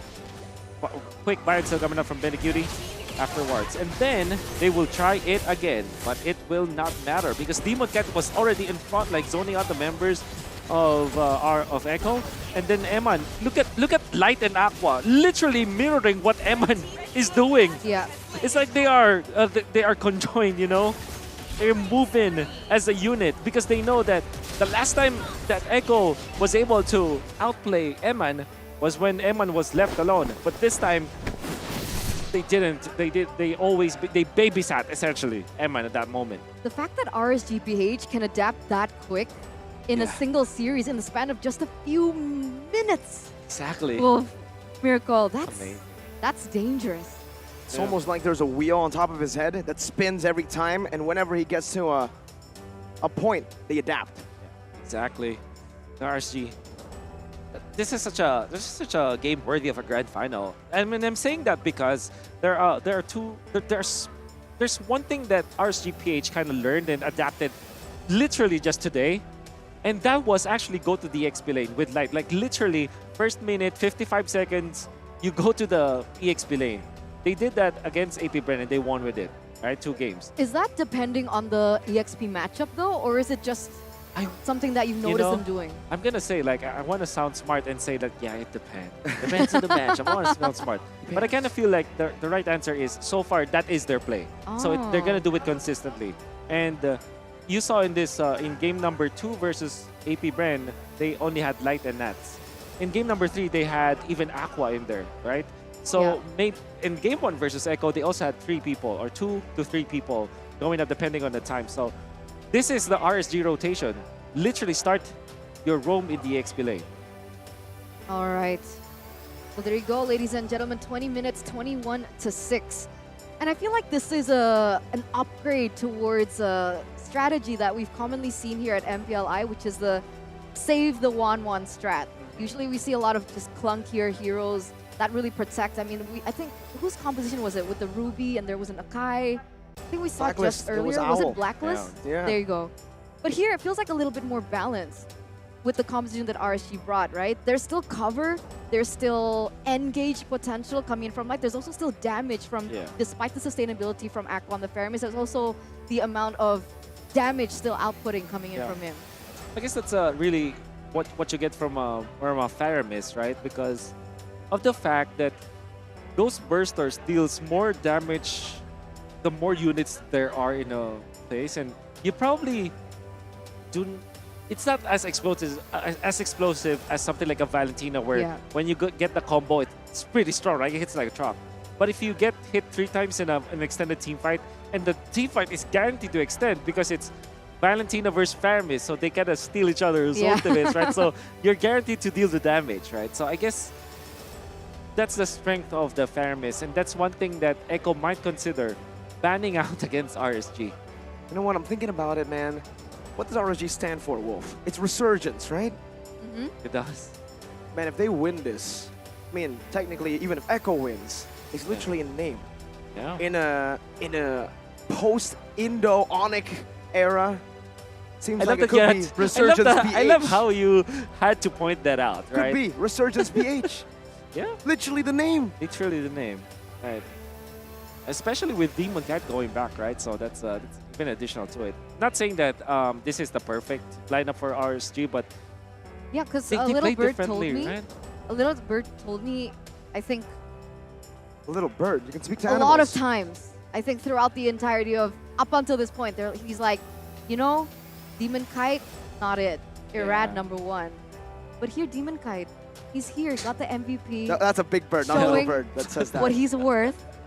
I can assure that it was a little bird. Really? Yeah, a little bird kept telling me.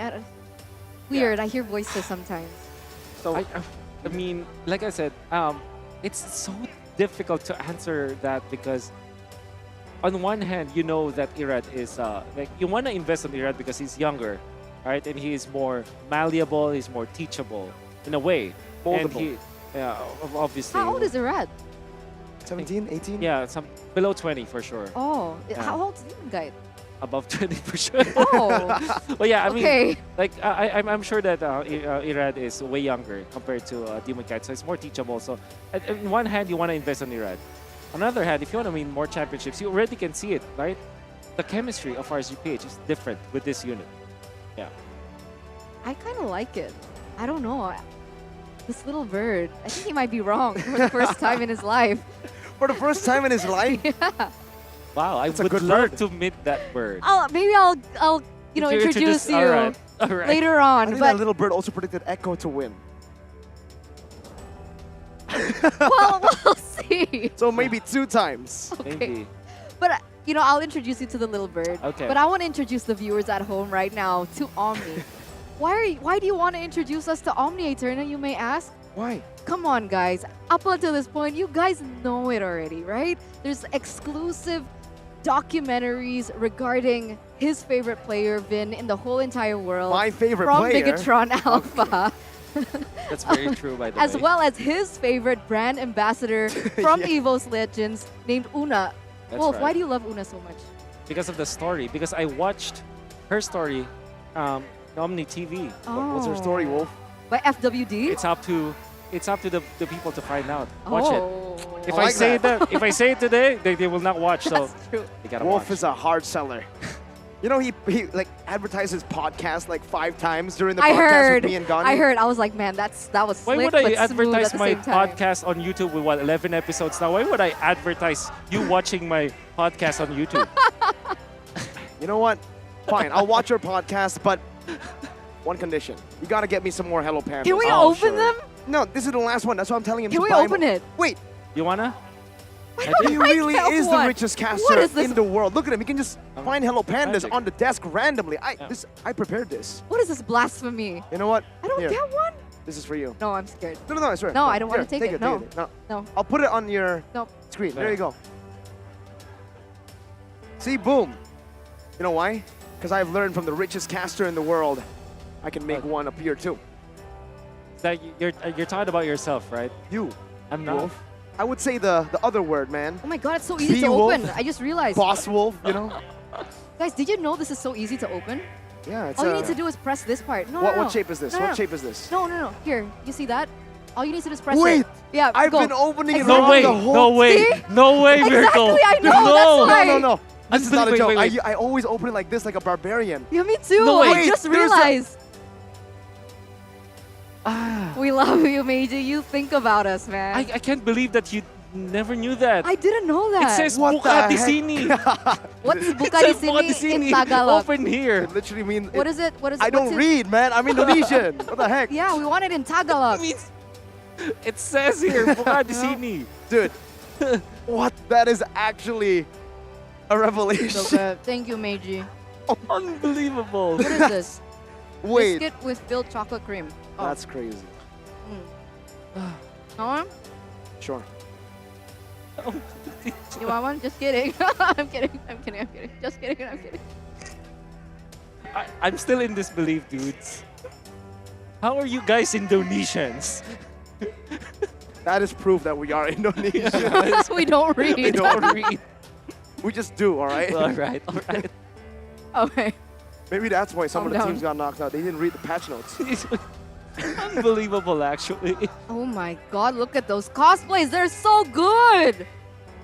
Where did they get the... Man, I need to talk to them after this. So it's Kagura. Kagura again. Kagura again. Isn't it why do I- Guinevere? do Is it just all Kagura? Is it not Guinevere? I'm actually serious now. It's not this Mia Balman Diggy thing. It's... I'm serious. Why? What's wrong with the Balman Mia thing? Oh, I'm just- sure it was Balman. Is it not Diggy? Nah, it's not. There's an axe. It's not an axe, it's the hair, bro. It's an axe. It's Mia. It's a trophy. That is the new MPLI trophy. We had like a different variant of the MPLI trophy for the last, what, 4 years, right? So a new one this time on the official offline event. Yeah. Yeah, they prepared it for the Filipinos, I believe. Had a sneak Well, you in know, a little Wolf, cough there. it may be MPLPH season 12.5, right? A replay of MPLPH, just with better production and casters, right? Oh my god! I'm sorry, Wolf. I'm sorry. Oh my god. I mean, you're part of this caster trio, right? So, yeah. that is where I declare my right against self-incrimination. Okay, let's... And I will not react to that. Let's stop this before it gets a little too far, ladies and gentlemen. Wow. All right, not just rivalry on the screen that we see right now, but also some budding rivalry here on the caster desk. But here it is, game number 2, drafting phase, RSGPH, as well as Echo. Still on the same side, though. Yep. Aramis banned out. Now, that's a big adjustment from That's a big Echo. amount. And that's a very important one at that. Do you go Fredrin now if you're RSG, or do you go Guinevere so that you're safe? Because it is flex pick. Was Guinevere totally ignored in the previous game? Can't remember anymore. There was a ban, last There ban was by a ban. Echo. Okay, okay. So I'm thinking about like Gwyn for RSGPH, probably one of the safer picks. Your team is Yes, it is. So Echo, do you go back to the 1-1 Fredrin? No, they go for the Guinevere first. And then maybe they can go for the 1-1. 1-1 Fredrin, I think. 1-1 Fredrin from Echo. I mean, his daughter. He named his daughter 1-1. Who? Benny Cutie. Really? Right. Yeah. It's his main hero. Oh my god, that's so cute. It is. When So I found cute. out about that, I was like, I thought my chat was trolling me. Yeah. But then I found out, I was like, wow. It's 1-1. 1-1.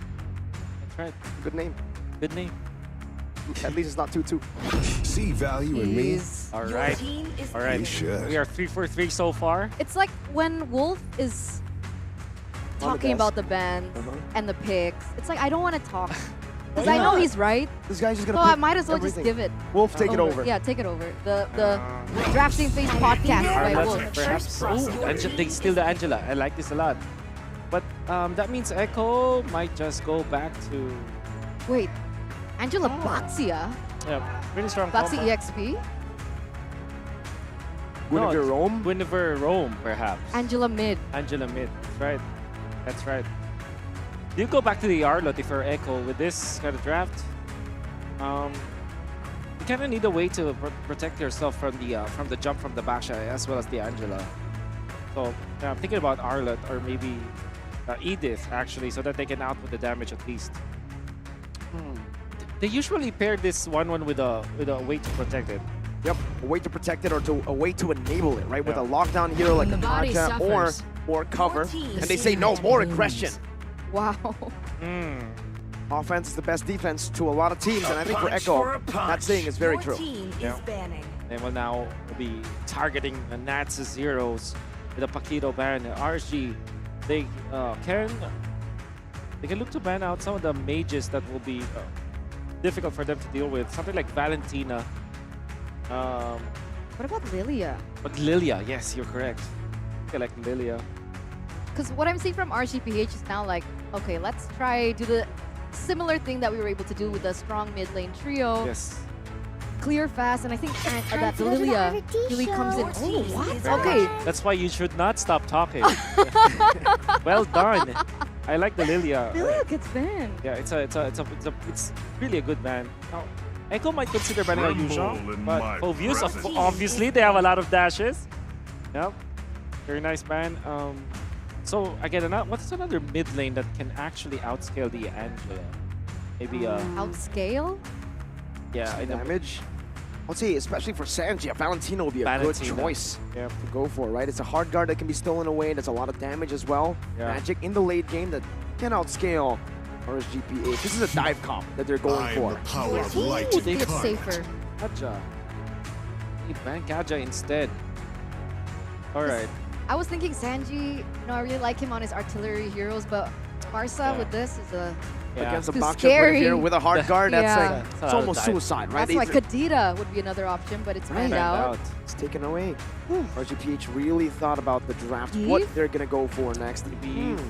We've seen the Yves come back. I believe it was yesterday. Haji picked it up, the Yves. They were winning up to a point when Zorn said no more. Yeah. I guess they will be forced to go for the Valentina now for Echo. Because they don't have much choices. I didn't cure the pain.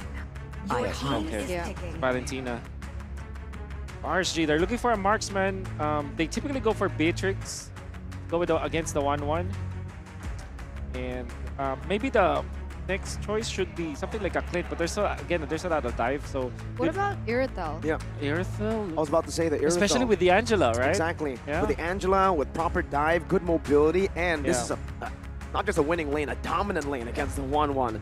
Very tough for the 1-1. Unless Echo rotates over, gets a roamer that can really nail the Irithel down. I think with a Purify, it's very safe. Hey, another good choice would be a Clint, I was thinking about, right? If you really want to just counter 1-1. But Claude, it's just a pick that will have a farm lane against the 1-1. Both of them farming, waiting for the same power spike. And it's a Claude Irithel too. Oh, sorry, Claude plus the Angela. Okay. Angela. Do you go Grok now if you're Echo? For the might of Taurus. No, Minotaur. Okay. Makes a lot of sense against the Claude. I believe that RSGPH, they have a meta game kind of lineup. Meaning to say that they have the strongest heroes in the meta game. For example, the Baksha, knowing that it has the help of the Angela in the early stages, and Baksha is a hero that is faster when it comes to jungling compared to a Fredrin. It's a little bit faster. they are very comfortable with this. It's a Demon Kite special too. So they got, it's a shopping spree for both teams. Because Echo now gets their signature heroes instead. Now they rely on comfort to try to get the deal done this time around. It's also what gave them the win against AP Bren. Against the tournament favorites, they went for comfort. Sanford on the Benedetta, a playmaking hero, a mechanical hero. And with that, ladies and gentlemen, we are moments away of jumping into the Land of Dawn. For the second game in this best-of-5 series, into the Land of Dawn we go. For the second game, RSGPH and Echo PH. Who will be able to get the second game? Can Echo come back from this 1-0 deficit? Ooh, 3 Brave Smites for the side of RSG. Sustain really is the way to win for them. What is the 3 members of Echo in the middle? They're still not addressing the light rotation on the XP lane. I don't want to see it now. No, they're not gonna answer it. See, okay. So that's really the rotation. And Sanford definitely gonna be punished by this, man. Even though he doesn't fall here, or maybe he might. But Petrify used up a battle spell very early on, and he loses a lot of his HP. How did you predict that? How did you know? Because they've done it 3 times already. I think RSG are gonna keep on doing it until they lose, you know, until somebody figures it out. And Echo it kind of feels like they're not even addressing that situation. They just, the answer is just burn the Petrify, you're okay with it. Wait for your timing again. But that means that the lane was frozen. Actually, he might miss out on 1 EXP card. Okay, bit of an early, very slow early game, as we are not really used to seeing this kind of early game. RGPH usually is able to get some more pressure down in that stage, but it seems like for both, they're just really going to bank on that first neutral objective battle. And for the in-game emblems, aside from the 3 Brave Smites, is there anything else that's interesting? Guess none. I mean, wait, typically 4 Wilderness Blessings as well, by the way, for RSG. They want to push up top again, but now Sanford has recovered. He will be able to collect the 2 catapults that he aims to get, and Sanji is also in here, so they can help out. There's a lot of focus on RGPH up top. And Echo as well, they responded over. They know it's going to be the neutral objective that they're trying to fight for. Kaltizi gets shanked to half. Now going in onto Nats, knocking him up with a taunt as well. That's a lockdown. Nats has already used the ultimate earlier. Light now with the spatial migration. Echo gotta respect this. And so they do. But so does RSG. They know Nats is a bit too low. They need to wait for these cooldowns and these resources. And it looks like the reset of the neutral objective. Meanwhile, below, what? Iman nearly gets taken down with the crossbow of Toe that actually is able to connect from Benny QT. But what's going on here? Minute Fury, oh, it's a combo in with a Requiem, but it's still going to be Sanford who gets the kill with Sanji as well, and the Turtle. The San duo setting up for the GOAT to pick up a newt. My God, they hit 3 of the members of RSGPH. There's no chance for them to get out of that, and surely Echo will be very happy about that. The delay, the reset on the Turtle. RSGPH might be scratching their heads after doing that to Echo, because now they were duly punished. That's a 2K gold lead for Echo because of that 3-0 trade. And even Carl, once again, going to be able to pick up that neutral objective, that Turtle. And with this, is there anything that we need to keep an eye out on, especially with like item power spike? Yeah, second item for, I think 3 items for Benekit is what you need to look out for. And Sanford, I wonder what his first item will be. Seen different kind of approaches from the teams. Durance for Sanji, the Valentina. It's very, very early though, so I cannot blame him for doing that.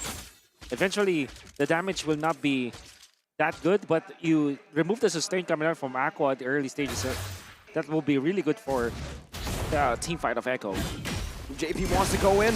That's a good knock-up onto DK. Kaltizi with a bit of a follow-up, and the spatial migration connects onto it. The Abraser's Wrath used instantly. And out to Minute Fury, quicker combo. The hard guard used in, but he still is going to be bursted down. JP puts the hammer down and takes the kill onto Demon Kite as RSGPH are forced back in the 4th minute of the game. So different to the outcome that we saw in game number 1, where it was Demon Kite being able to roam around the map, but here Kaltizi is actually looking for more onto light. He's able to get away for now, but again, right? Demon Kite already being punished twice in the first 4 minutes of the game, unable to get any hold of these neutral objective takes. Echo completely controlling it, despite me personally thinking that RGPH with this lineup, with Demon Kite, with Aqua as well, they would be able to roam around a lot quicker. So why is it that Echo's holding that control? The little bird, man. I don't know about him. Spatial migration coming down with the Requiem as well. JP gonna be locked up in the Petrify there. Not used up just yet. Sanford looks for the right time, but it's only just one. JP taken down. Nats in the mid lane. Crossbow tank, good quicker out, but it's now going to be placed onto Iman, a gold laner. It's Echo who lose a member, but it's overall RSGPH who lose more HP. Demon Kite is level 7. TZ might want to wait for level 8, but he still fights. A good taunt. Both teams disengaging. Demon Kite already resetting with that orange buff. Now back to half HP, but both teams do not want to look for a commitment. Yep. They want to go and get level 8 for both of their junglers. And of course, the mid lane being pushed out. Sanford doing the right play this time. I think the turtle dance is now going to be heavily in favor of Echo. Seems like RG just gave up on the turtle, just opening it up bit by bit, but DK, shield unity. He doesn't want to give up on this one. Carl TZ gets a good knock-up and a taunt, but Nats is able to fend off from an engage.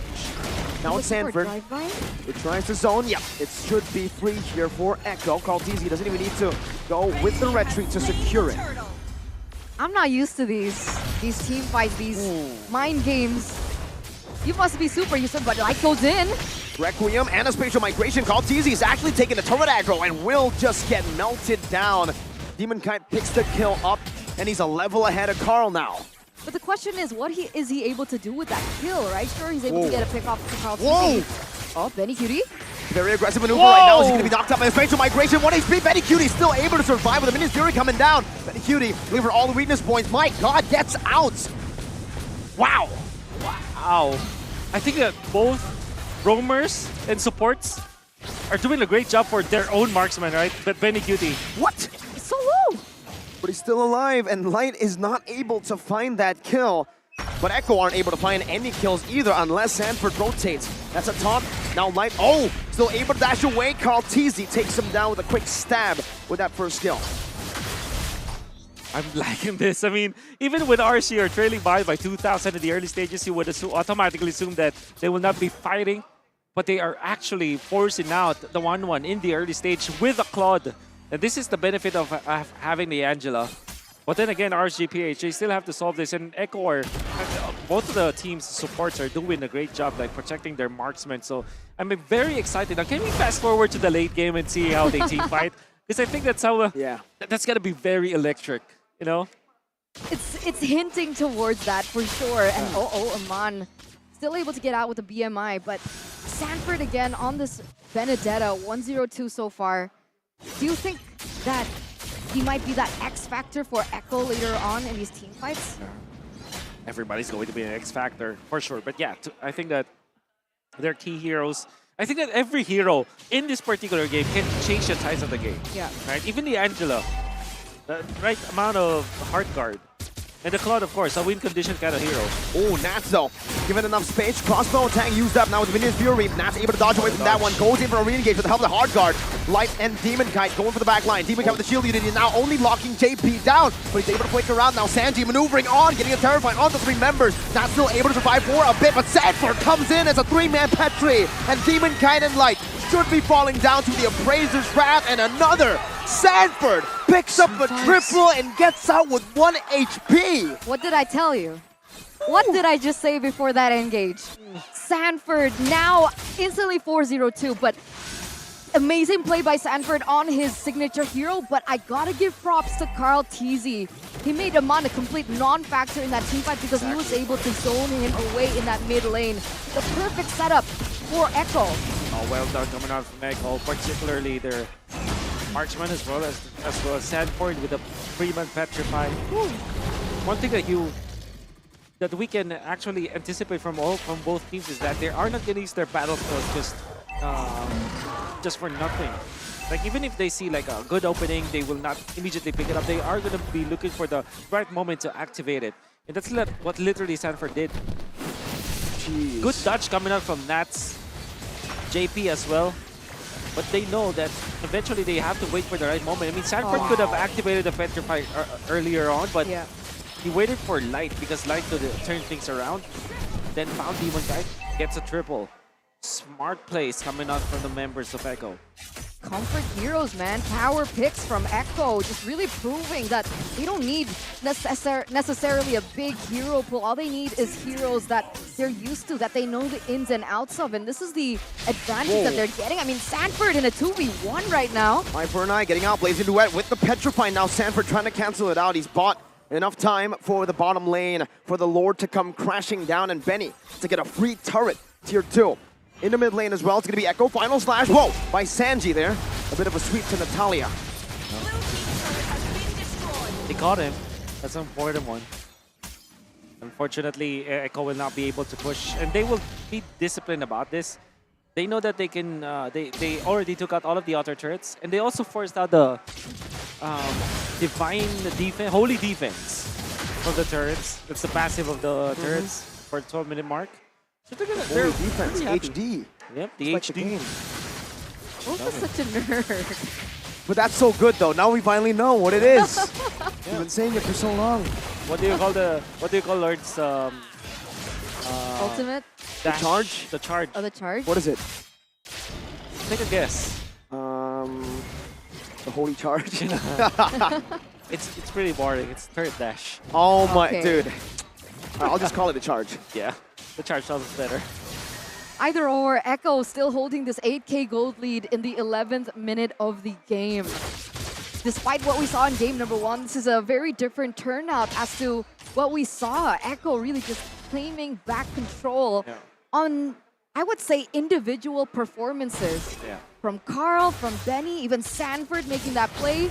Sanji has been huge as well, and JP has been really good on the Minotaur. I agree. JP, he's doing a lot for his team. He's defending his marksman, he's giving the vision, he's surviving and baiting the opponents.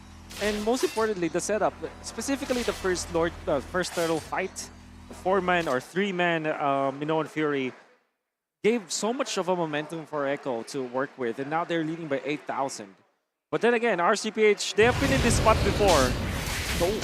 The timing on the spatial migration, but now it's a stolen hard card from Sanji. It's literally the San duo. Wow. Not the San duo. Takes the light out of RSG. Exactly, that entire movement, that entire rotation coming in was negated. RSGPH, they were banking on having one member off the board, and it failed them just because of that. Echo now with an uncontested Lord in this 12th minute of the game. Free Lord just because of one copy hard card coming off Sanji. And now Echo is definitely very comfortable with this game. So I'm thinking about like what the comeback is for RGPH. It still is initiation coming out from Light, damage coming out from Eman. When it comes to their defense though, I'm not entirely convinced about their wave clear. It's not as strong as something like a Farsa, Xavier. They do have the Cloud, but they kinda need to get up close and personal. And of course, Aqua's damage as the mage is not as strong as typical mages. That was the consequence of picking up the Angela in the mid lane, right? That's right. I don't think they were banking on being on the defense too quickly, but here we are. That range is gonna suffer. Oh, Nats gets brought back all the way by a final slash from Sanji, but now it's called Tizzy, who gets the same treatment all the way inside of the base now, getting the healing as well, getting a good time, but Benny goes in as well for a lot of damage. That's him in his Fury, knocking up Demon Kite, and Benny Cutie on the crossbow. A Tang will finish off Nats, and now it's another light in the base. The base is wide open, opened up by the likes of Echo. There's a spatial migration connecting on the 3 right now, as that's a triple kill for Benny. In game number 1, we saw a triple kill and a Maniac from RSG. This game, we'll just see a triple, but it's Echo getting back 1-1, equalizing in this series. The Echoes strike back in game number 2 with a dominant performance, I would say, from the early game, right? That initial snowballing that we saw from RSG, that we saw in game number 1 was not there. And I gotta say, forcing Nats without his Paquito on an Arlet, that effect that he usually has, that distraction effect, on controlling the neutral objectives, controlling the team fights even. It wasn't there. That presence from Nats wasn't there. And Aqua no fairly. Yes. I wanted to point it out. There's a lot of like comfort that was taken out from RSG Philippines. And I would say though, Arlott is a hero that Nats can play. Aqua obviously can play the Angela. Yeah. I mean, who can't, right? But the thing is, it's not comfort on the hero itself only, but comfort in the playstyle. Yep. You can see that they were trying. There was an extended team fight that they would have won if there was a Faramis, but they were using the Angela. And also, you can see that when it comes to controlling the tempo of how they are controlling them or moving around the map, it's like it's the Arlott always chasing the Benedetta. The Benedetta is always faster when it comes to rotation. So that's how you kind of control the tempo of the game. It's like Sanford was forcing Nats to react. Yeah. It's not the other way around, where in game number 1, Nats was controlling the tempo of the game. Is it because, wait, does Benedetta clear faster than the Arlott, or is it just rotation? I think so. When it comes to wave clear, Arlott really doesn't have like the best of times because of the mana. Most importantly, you need to be able to save up that mana for trades more than to clear the wave. Compared to Benedetta, I think I'm putting my money on Benedetta. Not only that, you can traverse the map because of the dash, so it's much faster. Yeah. That's where I felt that. Yeah. It was a very different Nats that Yeah. I'm used to. Yeah, I think that Paquito ban also hurt him a bit in Hurt his him a play lot. style. Nats is always it's kind of the same identity as the team, right? They are very momentum based, and for Nats, the way to get momentum is through winning this lane with a mechanical hero, the Paquito Benedetta lane. Now this is the hero, this is the matchup that I'm waiting for. Yes. Benedetta Sanford, Nats Paquito. Let's say both these heroes get left open next game. Yeah, that I think we have to see it. But isn't the Paquito, wait, but like hero value, like isn't Paquito the better lane compared to Benedetta? In lane, yeah. Like Benedetta's good at the clearing, but isn't Paquito better with trades? But in the end, I'll say in the game as a whole, outside of laning, skill matchup. It's skill match, dude. It's Sanford Benedetta versus the Paquito from Nats. Okay, so, you're right. Yeah, but then again, yeah, I do agree with you. It's the Paquito with a better laning. But then again, let's not talk about that because what we need to talk about is the MVP of the game. 3-0-3 for Benny Cutie. Most important win that they were able to get was in the bottom lane. If you recall that when they were able to just survive with a just punishing eventually the Nats plus the Angela combo. It was an Arlott plus the Angela, which is, if you think about it, like it's almost ambitious that they tried to go for that play. There's not much damage, and then obviously there was a punishment that you saw. Now we are going to see the first clash that really gave the tempo to Echo. Double kill for the Valentina that allowed him to get the early necklace of the runs. And then of course JP having so much farm in this game. And you can see how Echo is just letting go of the turtle when they needed to turn on to heroes. Eventually Carl TZ was punished, but overall the map control is there for Echo. I also thought that early game first item NOD was brilliant because like NOD does give you a little bit of stats with damage, but base damage of Valentina without any items is already a lot. So why not utilize your utility as a mid lane to stop that snowballing from Demon Kite? Yeah, it's pretty smart, especially because they're having a great time when it comes to the farm. Look at how the counter is. Look at Benny Cutie just staying in the back lines and looking for the angle to pop the ultimate. And then the moment he saw Nats couldn't survive this and able to punish them accordingly. Obviously, Echo did have the better economy at this point in the game. That's why they were able to easily take over. That was crazy, though. I mean, Echo, it feels like it's so uncanny because for Echo, they're one of the teams in the world where they don't really need to care about the meta. They can just pick up the main heroes. You know what? Sanford.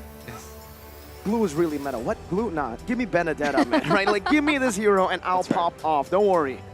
Yeah, and Carl TZ. Everybody else is playing Assassins. No, Carl TZ, play your Fredrin. You're the best at it. Let's do it. And Carl TZ has literally only picked up 4 heroes this entire tournament. What are those heroes? Fredrin, Akai, Joy, and Gwyn. That's it. wow. How many times did he play the Joy? Once. Right? So To the how group many times stage. did he play the Fredrin? Probably like a A lot million. now, I right? think most of his wins, Fredrin. Yeah, that's right. And again, like for example, the Valentina pickup coming out from Echo, it's weird to see that it still is available for Echo. Right, And the second fourth phase. pick, right? And it fits perfectly. They win with it. That's crazy to think about. But yeah, RSG Philippines, I do understand why their draft is like this. I kind of feel that Arlott makes a lot of sense, but imagine if they pick up something else. Yeah, maybe what if they go for Irithel so that they can fight much faster. Agreed. Then maybe they're Then the Claude? Yeah, then the Claude. But the Claude, I think I understand though why they pick up the Claude. Because in a grand final setting, you want heroes that can actually quote-unquote carry the game. Game-changing heroes. Game-changing heroes. Like a game-changing Blazing Duet would change it. It's not like an Irithel that kind of is execution dependent, right? But for the Claude, eventually you find an opening in the late game when you're down 6k, you're down 10k, you find a good Blazing Duet, you're still gonna win. Exactly. In the late game, right? You really still have to wait for those items. Right. And if Echo go and roll down every single lane with a Benedetta, it's really hard because it's so weird, especially when Sanford gets a pick like a Yuzong and a Benedetta. He's so active around the map, not just in the XP, and I think that's what really differentiates him. He's good in lane, but even better as an active XP. And I was keeping my eye on Nats that whole entire time, right? I was wondering, like, what is he doing Nats. meanwhile? Yeah. He's Nats, you're right. Yeah, what was I about to say? I forgot. You were about to say yeah, back the to little what Wolf bird was is said. not wrong No. yet. What? The What did he little say? bird is not wrong yet. You're about to say that. No, but he was already. Oh, that's true. That's true. Okay. Little Bird might be right, but that's exactly it. Like the chase game. So I'm wondering whether or not maybe Nats this time, even if the Paquito does get banned out, he gets a hero that's a little bit more active in rotations. Yeah. What options do we have? Is Yuzong a little bit more active? Can he use a? Can I he guess be more? more active in team fights. When it comes to like laning versus the Benedetta, I mean like controlling the lanes. Yeah. It's probably worse than the Oh. Arlott. Yeah, I think so. But obviously that's his special with the Yuzhong, and I think we saw that in the previous series. That's why I felt that when they went up against this 1-1, maybe the better choice should be the Yuzhong because at least there are a lot of targets for the Yuzhong apart from the marksman. It's really, really tough. I mean, trying to draft against these two teams is definitely very tough for both these coaches. And I think we can see in the draft, it was like, pick your poison, right? You want to let go of Valentina, of Sanji's Valentina, or JP's Kaja. Yeah. Pick your poison. They were like, you know what? I think that Kaja will give them a bit too much efficiency with their engages. So that's why they banned it out. But then they left open.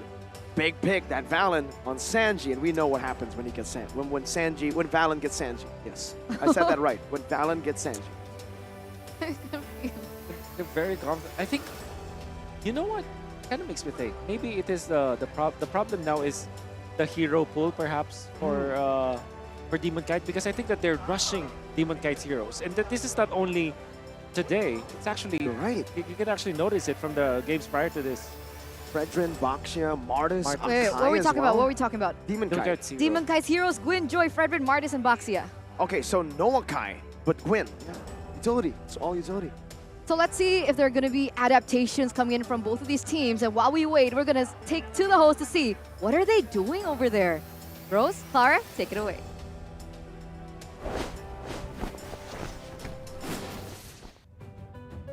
Hey guys, it's me, Rose, and of course Clara. And right now, since we're at a 1-1, we're gonna be doing a little bit of an interview with representatives from both Homeboys and Rebellion. Yap, dan kita sembari menunggu dari ketegangan di Grand Final ini, kita akan ngobrol-ngobrol nih bersama dengan perwakilan dari dua region yang sudah tidak bisa melanjutkan perjalanannya di sini dan sudah melawan dua grand finalis kita. Ada dari Homeboys dan juga Rebellion. Hello.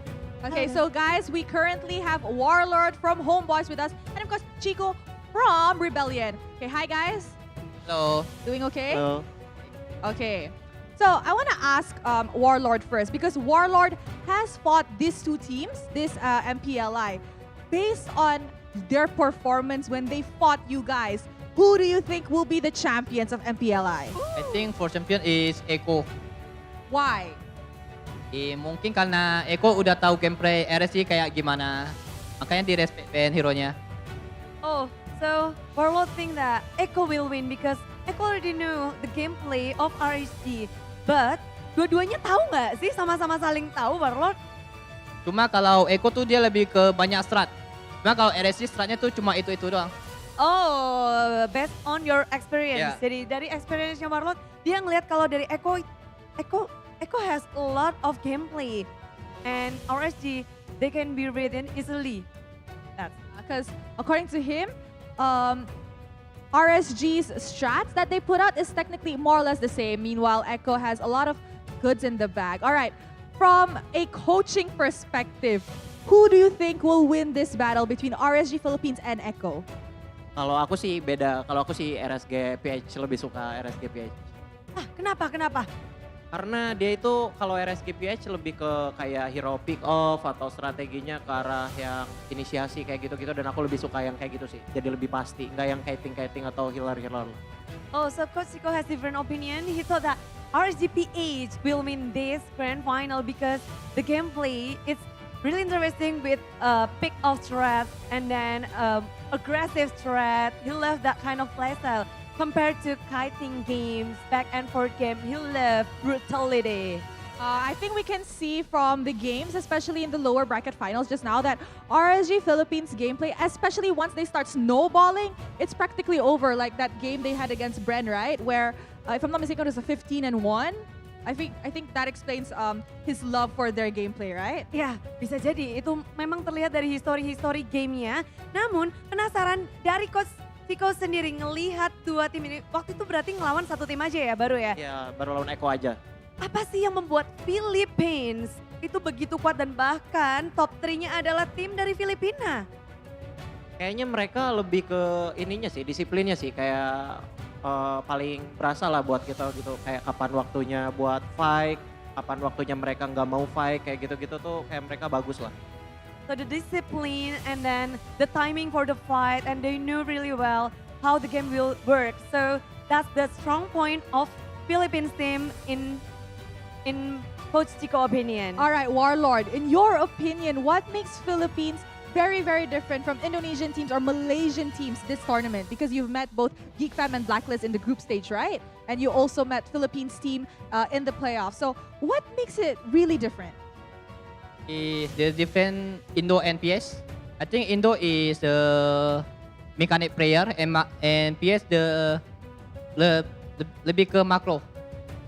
Habis itu kalau PS tuh dia lebih ke disiplin. Kalau Indo mah tabrak aja. Oh, for Indonesia, just go. Gas aja lah. Nggak ada santai-santainya. Tapi kalau for the BAs, they really discipline. And then that's the difference. How about Malaysian? Kalau Malaysia, kalau Homeboys ya, Homeboys tuh tang pelusu. Rusuh. Ya. They really love to fight. Okay, just with Indonesian. Yeah, that's why I think we can see in the games whenever it's a Filipino team that's fighting, the kills on the scoreboard is not really that high, but objectives are being taken. Speaking of objectives, I'm pretty sure everybody's ready to dive into the third game in our grand final series between RSG Philippines and Echo. So with that, let us show it over to our casters to start our game 3 and find out who will be taking this game. Let's Casters, go, take game it away. 3.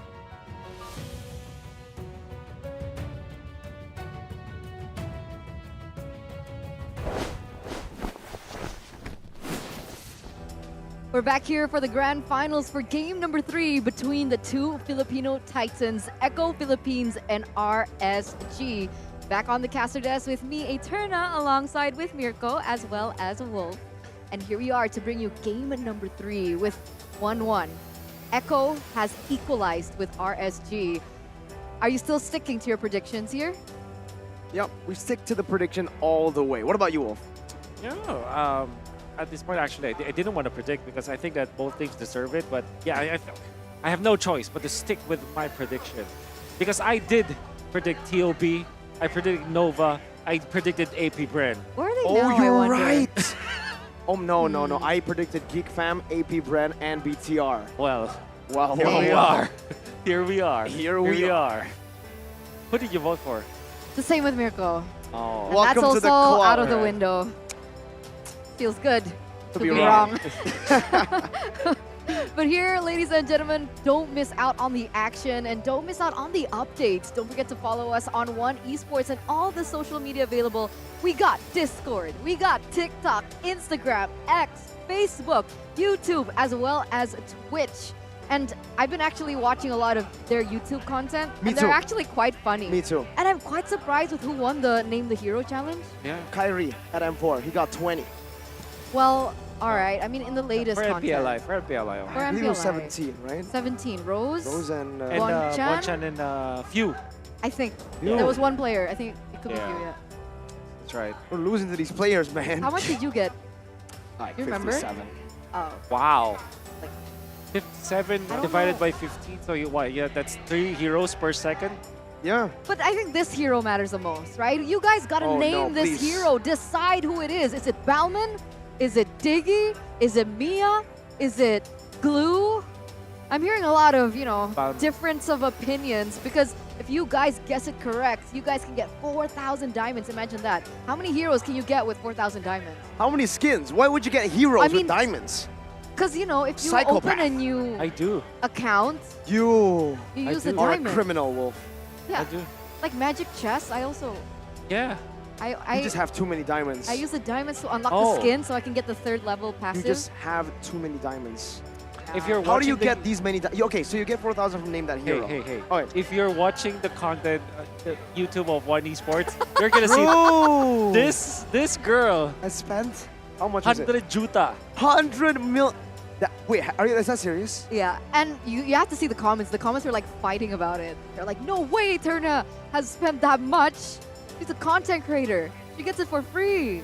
It's so funny to see them like argue in the comments. But yes, ladies and gentlemen, I can confirm that that is true. And that's also including like the amount of money that I've used to help like my friends top up and anyway. Can I be your friend? Can I be your friend? I thought we were friends. Can I be? Are we not Can friends we be anymore? best friends? Can we be top up diamonds Top kind of up friends? TUF, top up friends. Well, I can give you a way to be able to get free diamonds. How? I mean, all you need to do was register for the updates earlier on. You guys can tap your screen, right? Scan the QR code, register for updates. Easy 4,000 diamonds. See, I'm a good friend. That's the best way, the most polite way I've ever heard someone say no. Props to you for finding a way to say that without, actually just saying no. I mean, we're casters. What does that mean? Japanese? We have way between- Japanese. Yeah. I don't know. I don't understand that, but yeah, I'm We're just good at acting like. yapping. Yep. I'm So, just acting Japanese. like I understand it. He's lying. He's the #1 in Japan. Yeah. You guys just don't know it. It's Wolf, Lafel. Ochogahaba, and then Lafel. Who is Ochogahaba? I don't know. I don't know either. He's like I've heard his name so much. Me too. I've seen his name on teams' jackets sometimes It's as so well. weird. Who is he? I have no idea. Neither do I. I hope we get to meet him soon. Maybe we can be introduced to him too. Yeah. So Little Bird and And Ochogahaba. These two fictional characters. I have a question. Who's Mr. Wagner? You don't know who Mr. Wagner is? Wagner. I was listening to your cast. You're I was pronouncing like, it incorrectly. Oh. Say it. Wagner. Wagner. There you go. We'll keep it a mystery. That's the All third right. mythical character. And the mystery for game number 3 continues, ladies and gentlemen. Let's head into the drafting phase between both of these teams. Once again, both teams have opted to stay on the same sides. All right. Are there any differences? Matilda has been left open. That's right. Maybe that's going to be the first pick for RSG Philippines. And they also banned out the 1-1. No protection. All right. from So the that should be rain. Matilda for RSGPH, right? Matilda Bruno is also open. Yeah, and but Faramis. Oh, Faramis is banned. Never mind. I don't think Bruno is first pick material. But in the absence of the 1-1, do you call it Van? Oh, never mind. The absence of the 1-1, I think that you go for Bruno. Yes, I agree. I think the Bruno, especially in this tournament so far, it's the most picked hero, by the way, in MPLI 2023. In group stages, knockout stage may change, as we have seen Bruno kind of fall a bit in the pick There it priority. is.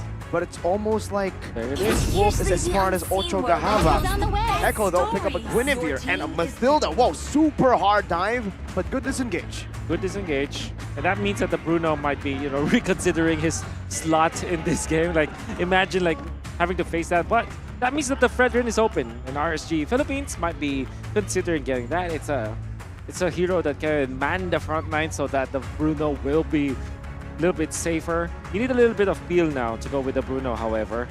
So, what are the heroes that can actually do that for you? Maybe Rafaela, but eventually that will be picked up along the way. So I'm thinking like Fredrin, Martis. Yeah, I was about to say World. And Valen. And Alright. not a single Because I was worthy thinking, foe. okay, with the Matilda, that's like Matilda equals fast rotations, FR. good early game, right? So I was GEG. like, how would you try and not negate it, but you know, meet that level, right? And I was thinking Level maybe with it, Martis, right? Yep. Martis and Valentina. I think that's good. I get where you're getting at. It's like because if you go for the Fredrin, it's way slower. But at least if we go for the Martis, you can be more proactive. Will Echo pick up the Fredrin though? Because I think so. they just Wow. like it. I don't know, man. I don't even know if Cartesi actually likes that hero, right? We gotta see for ourselves here. Echo with the final pick in the first. Sounds like a girl. It's not a Fredrin, it's a Lilia. That's gross. Wave clear. That's gross. Matilda and Lil. Whoa. Can't win against that. It's super No way. disgusting, huh? But that also confirms that the Guinevere is the Jungler. right? So we don't need a Fredrin anymore. Yep, I don't want to play with you anymore. He throws it away. Just like Andy, man. Like Andy. Toy Story. Yep. I don't think I've watched it. What? All right. There's. I am the power. Man, of I'm light. actually quite triggered by that, but the Kaja gets too. banned out by Echo. Rachel, what have you done to yourself? I mean, I watched AOT. No, No, don't that's try not- to cover up. All Okay, right, no. okay. But Ixia gets taken out here by RSGPH, trying to Yep. signal that they do want a winning lane for the Bruno. I think a Brody is still available for them to utilize. Maybe Beatrix still an option. What do you think? It's allowed. You can even consider the Clint. Ah. I mean, specifically, just exclusively for Echo, sometimes they pick up the carry. So that's also one thing. I'm sure that the Benedetta is the fourth pick now for Echo. They want to take it away from RSG Philippines, from Nat specifically. So RSG Philippines, I think they're better off banning out Claude actually, because it's a win condition hero. But again, there's still a lot more options. The Beatrix, the Clint, heroes that can at least match up with the Bruno. But when it comes to like winning a match, It's the proof that I'm or still pick up Brody, alive. Benedetta for Echo. I would have killed to see another Ixia Matilda body game, though. suffers. Yep, there it is. The spirit Benedetta. I mean, they're sticking to it, right? With the Paquito taken off the board, Echo is going to be free to pick up Exorcist of the the dragon Benedetta, spirit which they here. were able to control There the it map is. with. But finally, we see Yu this. Zhong. This is what I was looking for, right? Yu Zhong for Yep. RSG. It's pretty good. And then you go Rafaela if you're RSG, or maybe something like Franco. There's also that Cho, but I think Rafaela could be good. Light is not usually picking up the hero, but overall, like imagine Rafaela plus the Martis, Rafael plus the Bruno, and then you have the supplement. Oh, it's a Florin instead. Close enough. It's a healer. Close enough. Florin, pick up for RSG. It's so weird still, man, seeing light on the Florin. Yeah, it's- I just can't. It's not real. Light on Florin isn't real. Meanwhile, light on Florin. Echo, though, they're going for this just same route as usual for Echo. It's just a goal laner that they're like no one, which means they're gonna go for a Beatrix, a signature Benny Cutie as Man. well. We've seen this many times, and I would say this is also the safest pickup against the Bruno, right? You just farm up, and utilize the range of your Renner and Bennett to just match up in that lane. But the problem I have with it is the presence of the Yu Zhong, right? It's a one-hit KO kind of hero against the Beatrix. Exactly. But they do have the Matilda, so maybe they're banking on that fact. They have the protection. It's not like it's an Angela plus the Yu Zhong where even after the healing or the guiding wind, there still is damage. So there's that. So pretty good that we can expect coming out from both teams. I would prefer the Rafaela still, but again, Light on the floor, you probably know something else. No? Both teams have done their adjustments. Both teams have utilized that short break to find their maximum potential from the drafting phase. Ladies and gentlemen, we are moments away from game number 3 between RSGPH and Echo PH. Into the land of dawn we go.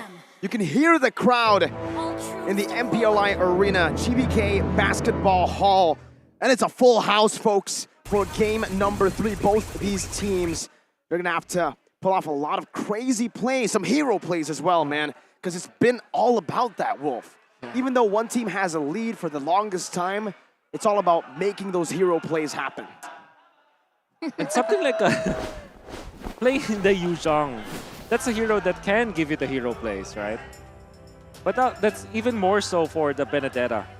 I think all of the heroes now for, yeah, if we're looking at the members of Echo, or the heroes that they have, it's so much more similar to the previous games where there is a hero play potential for any of their players. I mean, how does Echo want to utilize their mechanical heroes this time, right? With a lot of healing, global healing, by the way. The reason Sanford and Sanji were able to rotate together technically and put so much pressure on the map earlier was because of the fact of the mobility, firstly, but also the global ultimate from the Angela. Now the Florin. I would say it should be a bit harder to find a global like rotation, a fast rotation with the Florin that's able to help just with a simple tap of the screen. So in order for me to answer your question, I would assume that maybe this is Benigute being cracked with his aim, with the Renner, with the Wesker, sometimes even the shotgun, right?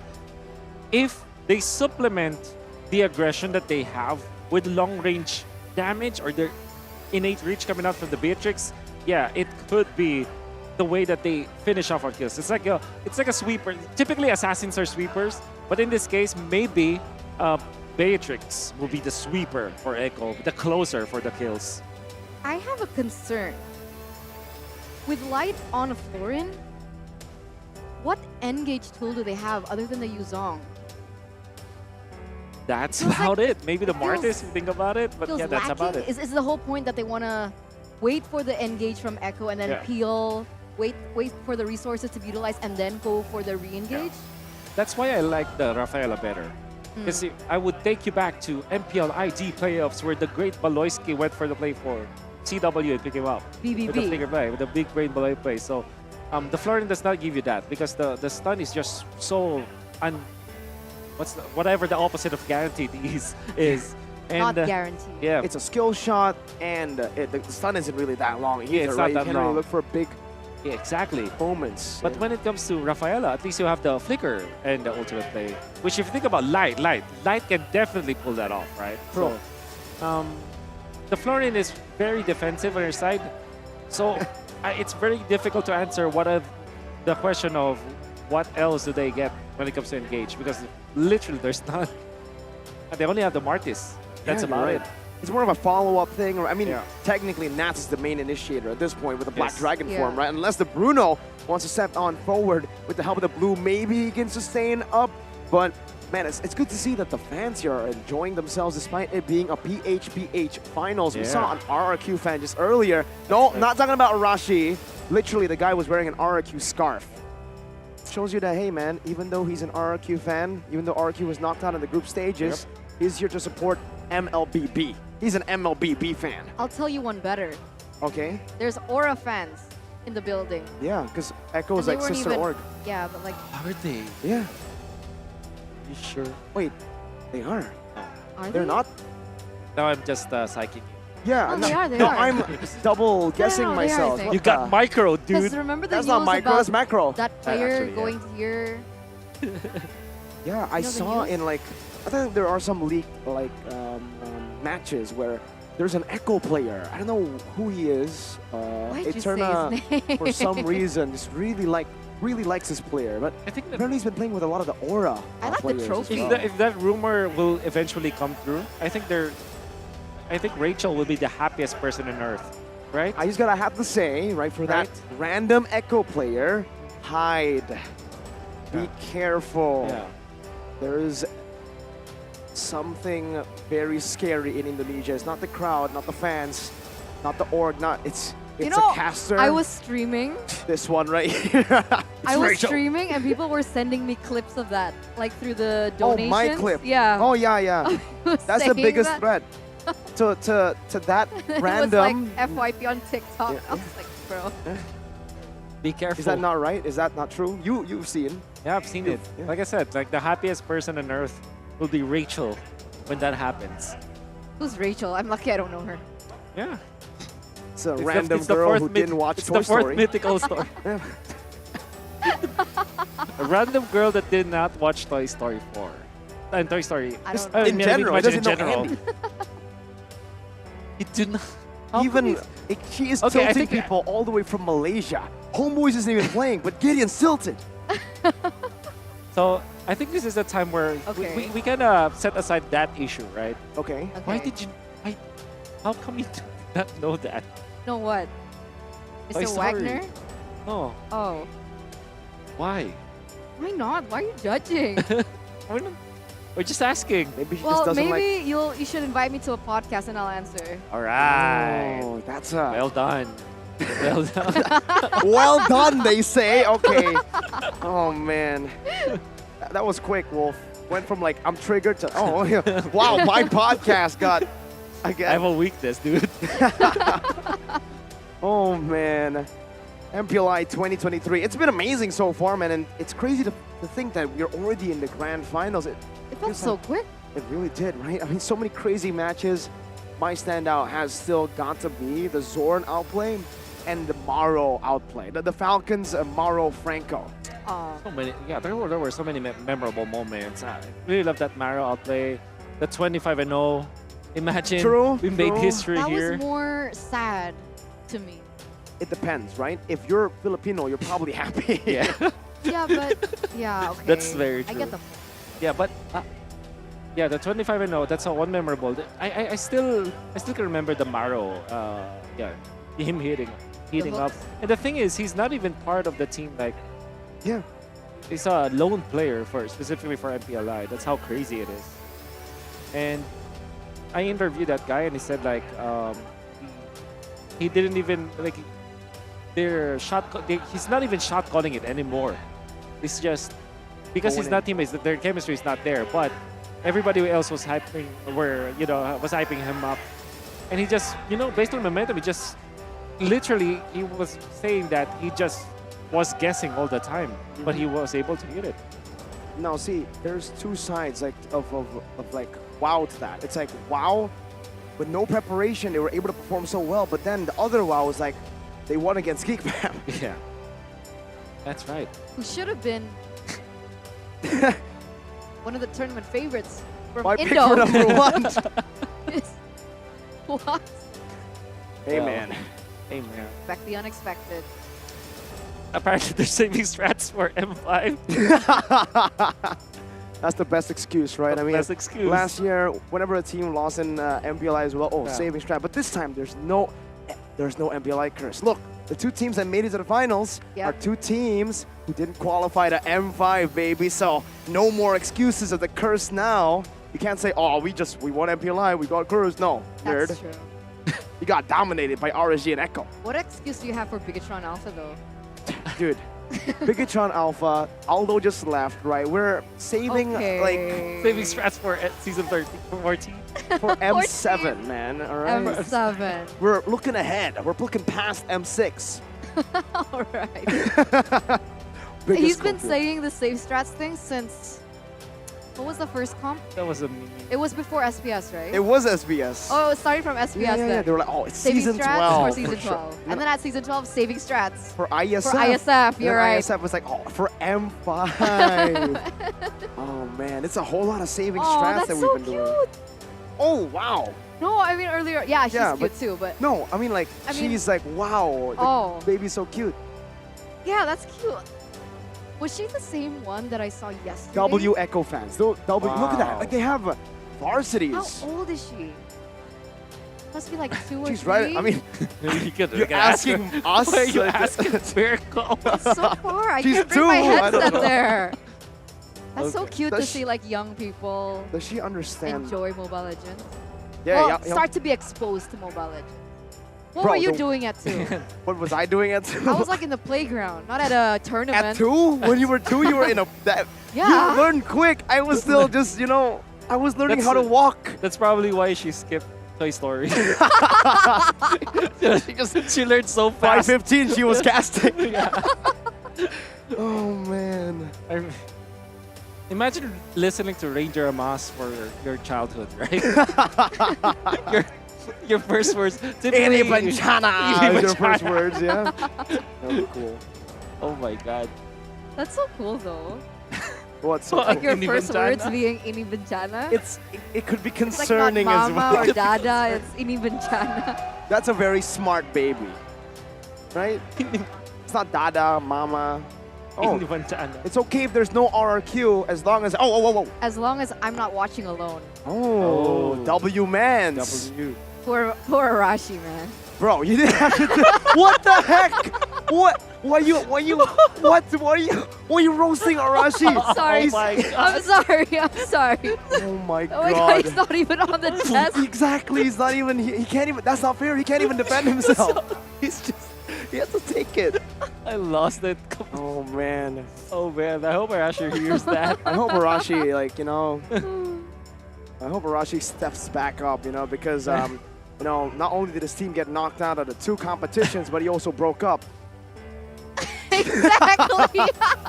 Bro, why are we laughing You're at him? so mean. What? You started? What do you mean No, I'm mean? it's no, because like since yesterday, I saw that people were like, never mind. Dating, bringing their partner to MPLI? Yeah, that. Arashi would need a lot of Hello Panda Now to that's recover somebody from that that. Arashi can. What does that mean? What does that mean? So his love, his love life relationship broke. It's done. He broke Done. up as well, but Yeah. it's okay Wow. because he's watching MPLI. Is that just Arashi? I mean, he was casting MPLI, so Is that better? maybe. At least you're distracted, you know. You're more distracted. Don't Wolf think- knows, man. Wolf would know about these things because he's B-Wolf, Boss Wolf. But ladies and gentlemen, we are still waiting for this technical pause. Our team is still doing the troubleshooting. We want to remind you that fair play is our utmost priority. We want to give our players and even you guys at home watching and the people here watching at the venue the best experience as possible.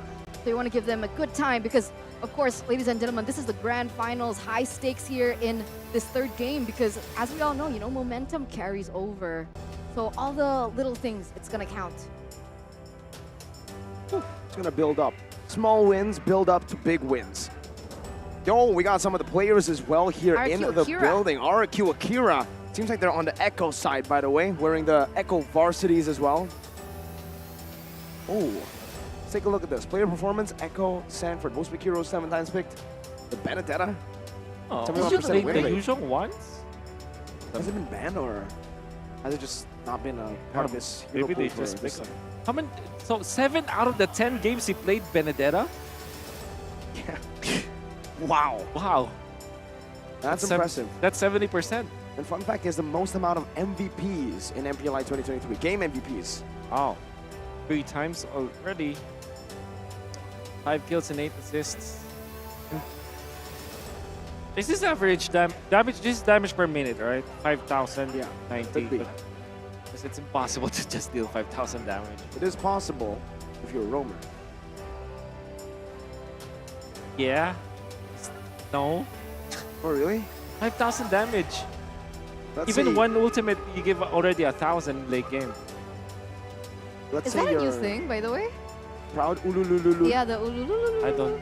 I have no I think- idea. Is that not a thing? No, I don't right? know. Maybe I don't that's know. an You Indonesian should know thing. better. No, no, the answer is no. No, that's No. Is that a Filipino Oh, trend? okay. So it's Yeah, just a Ranger Mask thing? That's probably just a Ranger Master. Okay. That is Coach Trevor. And his real Hello, name is Coach. Robert. And Trevor is Robert backwards. Oh my Wait. god, you're right. Wait, It wait, is. wait. Dude, every time I get Robert. so, like, the revelation. Trevor. Oh, yeah. Because, E-R-E-V-O-R. oh man, these nicknames are so cool, right? I mean, the Yeah. other day I just asked like a lot of players their names and what Yeah. it means. There's so many good meanings to the names. Yeah. And then I also like I wonder what Marky's name is. I wonder how he got How Marky. he got that? Poloisky? Like, how did he come up with that? How did he come up with Marky? How did he come up with Marky? I don't know. It's so confused. I don't get it. It's like a very creative name. You know? Very wrong with creative name. It's one of the most creative names out there. Your name is Mark Christian Capascio. Okay, my IG is Marky. Oh. Nobody would ever think No about one that. would ever think about that. Like Baloyski, like Alan, AJ Baloy. Oh! What about Greed? I don't know. I don't know what. Sounds cool though. It does. Sounds cool. With You the could ask him. underscore. On your podcast. Yes. I would. I'm getting on the podcast. What? The podcast train. It's something about like, I think it's a Filipino thing as well to just like turn the name around, right? Yes, that's right. Robert, Trevor, Delar, Gerald. Yes. Right? Like Raul. I'm Raul. Yeah. Raul. Well, Samo. Samo HD, Thomas. That's also true. That's also true. I'm thinking about other. There's a lot of cams in the Philippines actually. I wonder what Nat's real name is. Nathaniel? Nathaniel. Right? Wow. That was a guess. It's What a Nathaniel. name. Yeah. It's like Marky. It's like Marky. Who else? All in RSGPH. Oh. Seems like we got the RSGPH fans here, the Raiders in the building as well. Ooh. Some of the Indonesian Raiders. That's so cute that they have a lot of fans even in Indo. I would W say though, fans. like Indonesians just like Mobile Legends so Yeah. much, and esports Yeah. in general. There's no other way to explain a full crowd for PHPH in both M4 and MPLI. Exactly. True. Exactly. Other than just enjoy the game, they like watching the best teams. Unfortunately, their teams are not here, but best MLBB equals to good entertainment for them. Right. Even just the MPL ID playoffs, I found it like really entertaining. Just literally the ground is shaking when people are cheering. It's crazy. At some points, I can't even hear Arashi and Mirko. Yeah. That's why I had to yell real loud when I was casting. Yes. Cannot hear. Really can't. That's crazy. That's You know crazy. how we were looking at stats about Sanford? Doesn't he have a nickname, Baby 40? 40. Yeah. 40, Where did right? the baby come 40, from? Is it right? Baby 40? Because he's I one of think the it youngest was- ones. Yeah, I think it was Yago. They have the Sanford. daddy. They have a daddy JP. Oh, so it's Daddy JP, Baby 40. Baby I like 40. that. What about the other three members? Well, basically Well, he's they a can- dad, yeah. right? Dad. Yeah. Oh. Benny's also a dad now. Wait, who's a dad? Benny. Benny. Oh, yeah. Yeah. Oh, it's okay. Oh it's my okay god, I that see this Alter guy Ego every time. doesn't make it. The Alter Champs will always be here. He's literally everywhere. I'm not joking. Yeah, for Alter Like at Ego. every single tournament, even when there's no alter ego. So he's an example. Here's an example. Alter Ego Yeah. didn't make it to the playoffs. We saw him in the playoffs. Didn't make it to MPLI. Saw him in MPLI. Even the Aura fans. Oh, but that's because of Echo. Yeah. But I don't For think sure. I don't think it's Baby 40 anymore, man. Why? I don't know. I think he's been popping off so much. Manly 40. Okay. Hey, here's a trivia. Do you know that Sanford? No, Nats is younger than Sanford. What? Yeah, he won MSC at 15. He was 15 when he won MSC. Sanford was the youngest. So he's 6. Oh no, so Sanford was youngest before, but when Nats came in, yeah, Nats is the youngest. But it's like what, 6 foot almost? But when did he debut in Um, MLBB? it's an- Was he? Did he go straight to MPL. RSG? he went for there was an amateur team he's part of the work also the course which also has Light Eman. Oh no, not Eman. It also has Light and yeah, some of the other TNC members. Oh, that's an interesting fact. Yep. Thank you. Well, ladies and gentlemen, however, the technical pause has elapsed, so we're going straight into the land of dawn. 1 minute has elapsed so far, no kills on the board, but it looks like RSGPH holds a small economy lead. Let's get it back in the game to the land of dawn. Eman already winning this matchup. As expected against the Beatrix, can only really just farm up, wait for that power spike, and maybe a gank from the team. If we take a look now, earlier we saw a lot of Brave Smites, now we're seeing a lot of QCs. Yep. Bottom charge, very important for this kind of RSGPH. They want to run down the members of Echo. They want to get into the backlines and access the Beatrix as soon as possible. There's upcoming team fights. The fact that you have a stable laning stage for RSGPH, they should be very happy about it. And I don't know if they're going to give level 4, or they are trying to give level 4 to Light, which is almost like an Angela where you can activate your ultimate anyways, even if you're late to your positioning. That makes sense, but they're gonna have to sacrifice that clear speed, right? Sanji already rotating towards his bottom side. Yeah, that dive actually brought Nats into the turret, but now it's an outplay with a petrified Sanford. Foresees that regen right now, able to use that final blow to get out. Meanwhile, Kaltizi wins out the retreat battle into that turtle pit, but now gets caught in the decimation of Demon Kite. Looking for more under the turret. JP gonna fall as well to Demon Kite on the Martis. 2-4-0 trade, but Echo is going to be able to pick up that neutral objective first. However, look at RSG continuously being able to create that domino effect. Sanford going to say no to this, however, but he's got to be careful here. 1v3, Sanji does come, but at the end of the day, RSGPH won't be able to deny or take away that purple buff away from Echo. Very important win for RSGPH. Despite them losing the turtle, they won the team fight with 2 kills. And this is the win condition for the Martis. And interesting as well is that they shifted the flower to Demon Kite. It was first onto Eman, and then they changed it up. They give it to Demon Kite now. And even in the turtle fight, he did have that flower, so that's the idea from RSGPH. They focus on Demon Kite first and let that Martis snowball. And he's doing quite well, right? Already 2-0-0 KDA.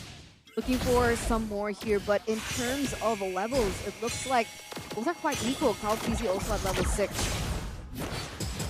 Yeah, in-game equipment as well, the Martis. It's almost like when he gets this Martis, it becomes a different player entirely. And we're seeing it again here in game number 3. Fury Hammer built up. Doesn't seem like he wants to go for a full-on Hunter Strike first. He wants to still play it a bit safe despite the first 2 kills. Not in the way he plays the game, though, just in the build quality. Kaltizi now with Requiem, able to knock up Demon Kite, and that's going to be another knockup from the Guiding Wind as Benny Cutie comes down to spray him down with an Abuter's Passion. Sanford, the Petrify onto Aqua, no more damage coming through. Nats rotating as well from the bottom side. Kaltizi gets a massive spatial migration onto Iman, and another good shot from downtown. A Renner's Apathy from Benny.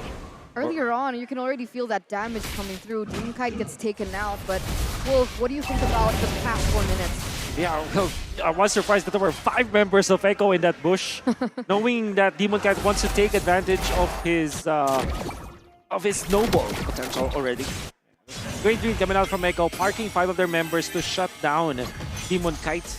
But now, it's ever more important to secure this next turtle.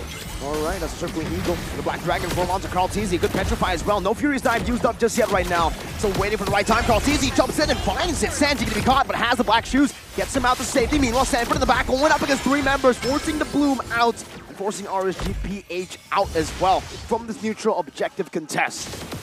Again, very clean from Kaltizi, right? Still with the Retribution dubs here, being able to get that second turtle for Echo. And slowly but surely denying away that economy lead that Echo, that RSG, sorry, have built up for themselves. Meanwhile, in this top lane, Eman and Benny QT. How is this? Again, let's take a look at the gold difference. Okay, so it's just 34 gold, 24 gold for the Bruno, so it's essentially nothing. And that's great recovery coming out from Echo. Putting the right amount of gold in the right heroes. There was a 1,000 gold lead for RSGPH before this, and now they are equalized. I would dare say Echo does have the advantage, especially because Kaltizi is slowly farming up. When he gets the first item, that should be a very strong Guinevere. I wonder what his first item will be, though. Usually it's a defense item first, like go for Molten Essence and then go for the Starlium Scythe, but he went for the Blade Armor. Blade Armor. Why do you think he picked up the Blade? Because they want to be aggressive this time. They literally get in front of Emma, like quickly they rotate into the top lane. Want to make sure that he will not be punished after his jump. It looks like that's exactly what they're doing here. Already Kaltizi jumping in. Looking for a play. Demon Kite just gets out with an easy Mortal Coil. Now it might be a re-engage. And the sun comes in. Sanji able to pop the Glooms. Meanwhile, bottom lane, Sanford and Nats going ham in that 1v1.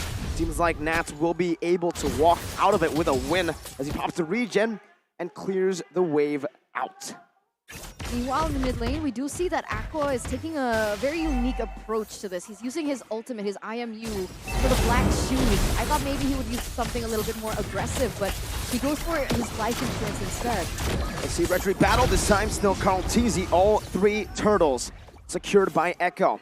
RSGPH in the early game only able to find a kill advantage. RSGPH kind of feeling the fact that they are not having any kind of initiator afterwards. Good thing is Nats actually won the lane. Gets a turret in the bottom lane. They gave them a little bit of an advantage, but they did lose on 3 turtles. Still want to be aggressive this time though. Both are chill. Don't really want to go for anything too crazy. Meanwhile, as I say it, Nats, Furious Dive gets the knockup and gets out. Beautifully done by Nats, despite a heavy initiation. Now it's another Black Dragon form. Nats is back to half, maybe even a quarter right now. Is Nats going to be able to find a Petrify in the Furious Dive? Not able to connect on that Furious Dive, but the passive burns Karl'Tezi down. Meanwhile, Sanford doing the same thing into the back line. Light able to flicker around right now. It's eye for an eye. Catches 2. He's looking for one more slash, and he finds it now. It should be him falling, unless he's able to make a miracle play. Dashing into the base. Aqua should follow through very fast. That's an anyway! Oh my goodness, and a decimate though from Demon Kite denies the escape from Sanford. The 1-for-1 trade. Light for Sanford. In this particular exchange for the Roamer and the EXP, who was it worth it for? Oh, definitely RCPH, especially because they also burned Flicker onto JP. And that's only the expense of Light. Light activating the ultimate Bloom. For that was the reason why Nats was able to survive, gets the Furious Dive and gets the knockup as well. RCPH are well coordinated as a team.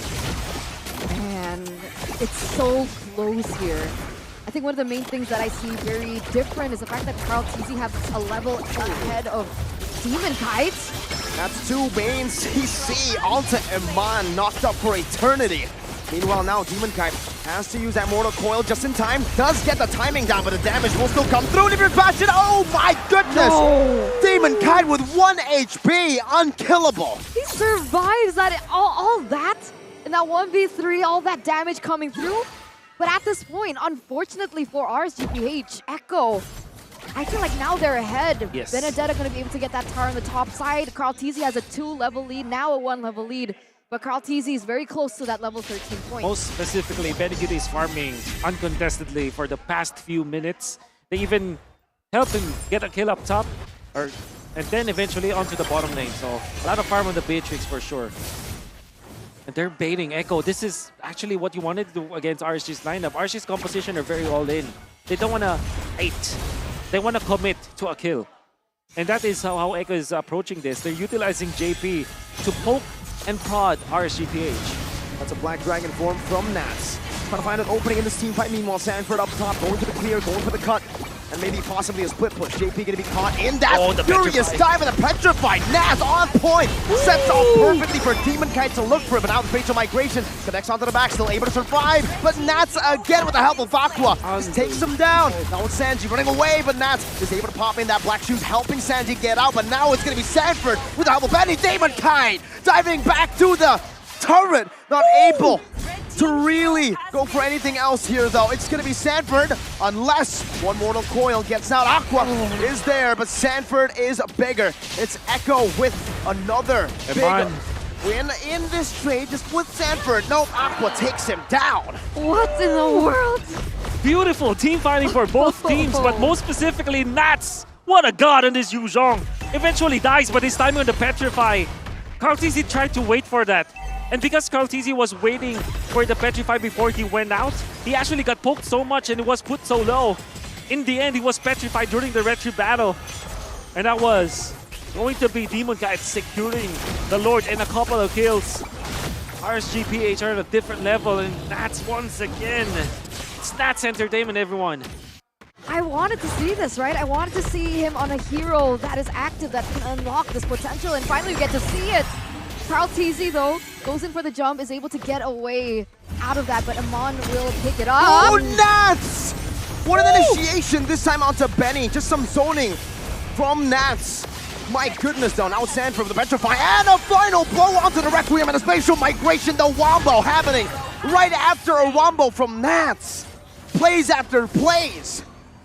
I don't know if Nats actually made a mistake, like going down to the Dragonite form. But that spelled the doom for RSGPH. It was a very nice jump already.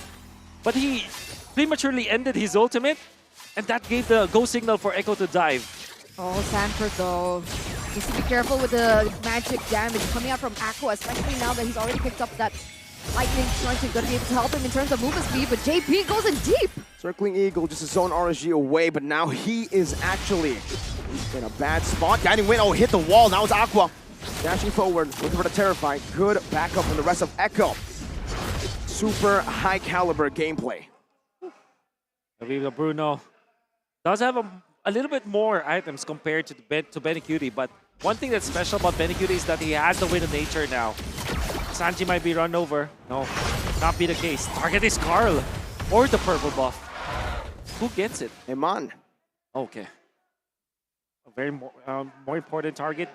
Can Sanford get out? Yes, he will. This game has gotten so action-packed for the past few minutes. Like earlier on, it was really passive, and then everything starts to unfold with both of these teams looking for aggressive plays on one another. In terms of items, there were 2 NODs for Echo. Is that full respect over to Nats and just Light alone? It's very important, yes. That's her question, yes. And I think that there's a lot of value in that for sure. Because there's a lot of, yeah, obviously RCPH wants to commit with your ultimate because they have the Yu Zhang. But at the same time, they have a lot of heal too. That's flying by. JP does the same with the Circling Eagle onto Light. Just to try to open up some of the space. Meanwhile, Benny, the Guerrilla Warfare strat. Now Kaltizi jumps in the midst of it all, jumps in and gets out, but not for long. Nats burns him down with that passive and even zones Benny away. Now it's Sanford who jumps into the back, but Demon Kite is still as on point as ever. Finds another. Now it's Sanji caught, and in the midst of it all, it's a triple for Iman on the Bruno. Again, it's the Yu Zhang, and commitments coming up from RCPH. Benicudi wants to salvage his team, but he gets stunned up. Flicker out. Can he outplay this? I don't think. Does Demon Kite want to go for the chase around the Light of Dawn? Benicudi, can he make his way out? He goes in for a new I think he's just stopping the recall. I think he can win this as well. I think he's just stopping the recall because they were going for the end. The base is wide open, and with everything down there, they should be able to end to take game 2. Super aggressive. RSGPH picks up match point. Championship point. Ladies and gentlemen, now for RSG Philippines. Man, in that last Lord dance, I was like, okay, Echo, you're 1 level below. Demon Kite, you're 1 level below of Carl TZ.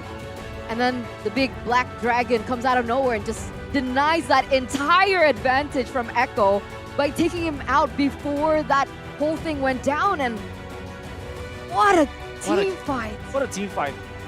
Demon Kite recovered. Like imagine like losing the turtle but still winning team fights. Getting knocked out, like I think he had 2 deaths, and then eventually still winning it for the team. But most importantly, the Incredible Hulk, aka Nats, again unleashed. This time they are taking over the tempo, right? I think that it's wonderful because you asked that same question. Like if he picks up the Yu Zhang going up against the Benedetta, surely he will lose out on the lanes. But it seems like no, Nats actually won that lane because he kept the Benedetta in there. It's like now he's dictating the tempo of the XP laners. It's amazing. That's what, because I was expecting maybe the Benedetta to still have full reign. Yeah. But we saw that, I don't know why, but in one of the Lord fights, the Benedetta was still trying to clear. I think he was looking for a split push, right? Yeah. But the presence of Yu Zhang? Yeah. Nats? Pushed him back, and then it looked like he was kind of confused, like, do I commit to this or do I go back for the team fight? Yeah. And it's all small wins that built up, in my opinion, right? Because Nats, not only was he able to win in these team fights, but he was able to win in a lot of the lane 1v1s as well. That maybe created, more confidence for Nats and less confidence for Sanford. That's why he was actually hesitating in a lot of the situations. Did he want to go in? Does he want to go back? Meanwhile, Nats, he's like, I want to go in. That's it.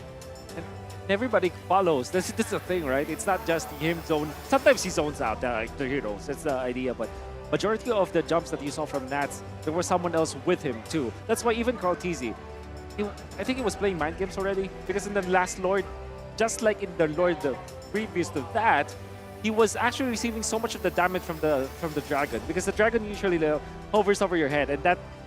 It's not big damage, but it kind of piles up. It's scary. And then you get the passive, the Sha Essence filled up. All of a sudden, you receive so much damage. Now there is that passive kicking in, and it's a lot more damage. And then Carl TZ did not try to get away from the Yu Zhang fast enough. That's why the damage kept stacking up. That DOT, man.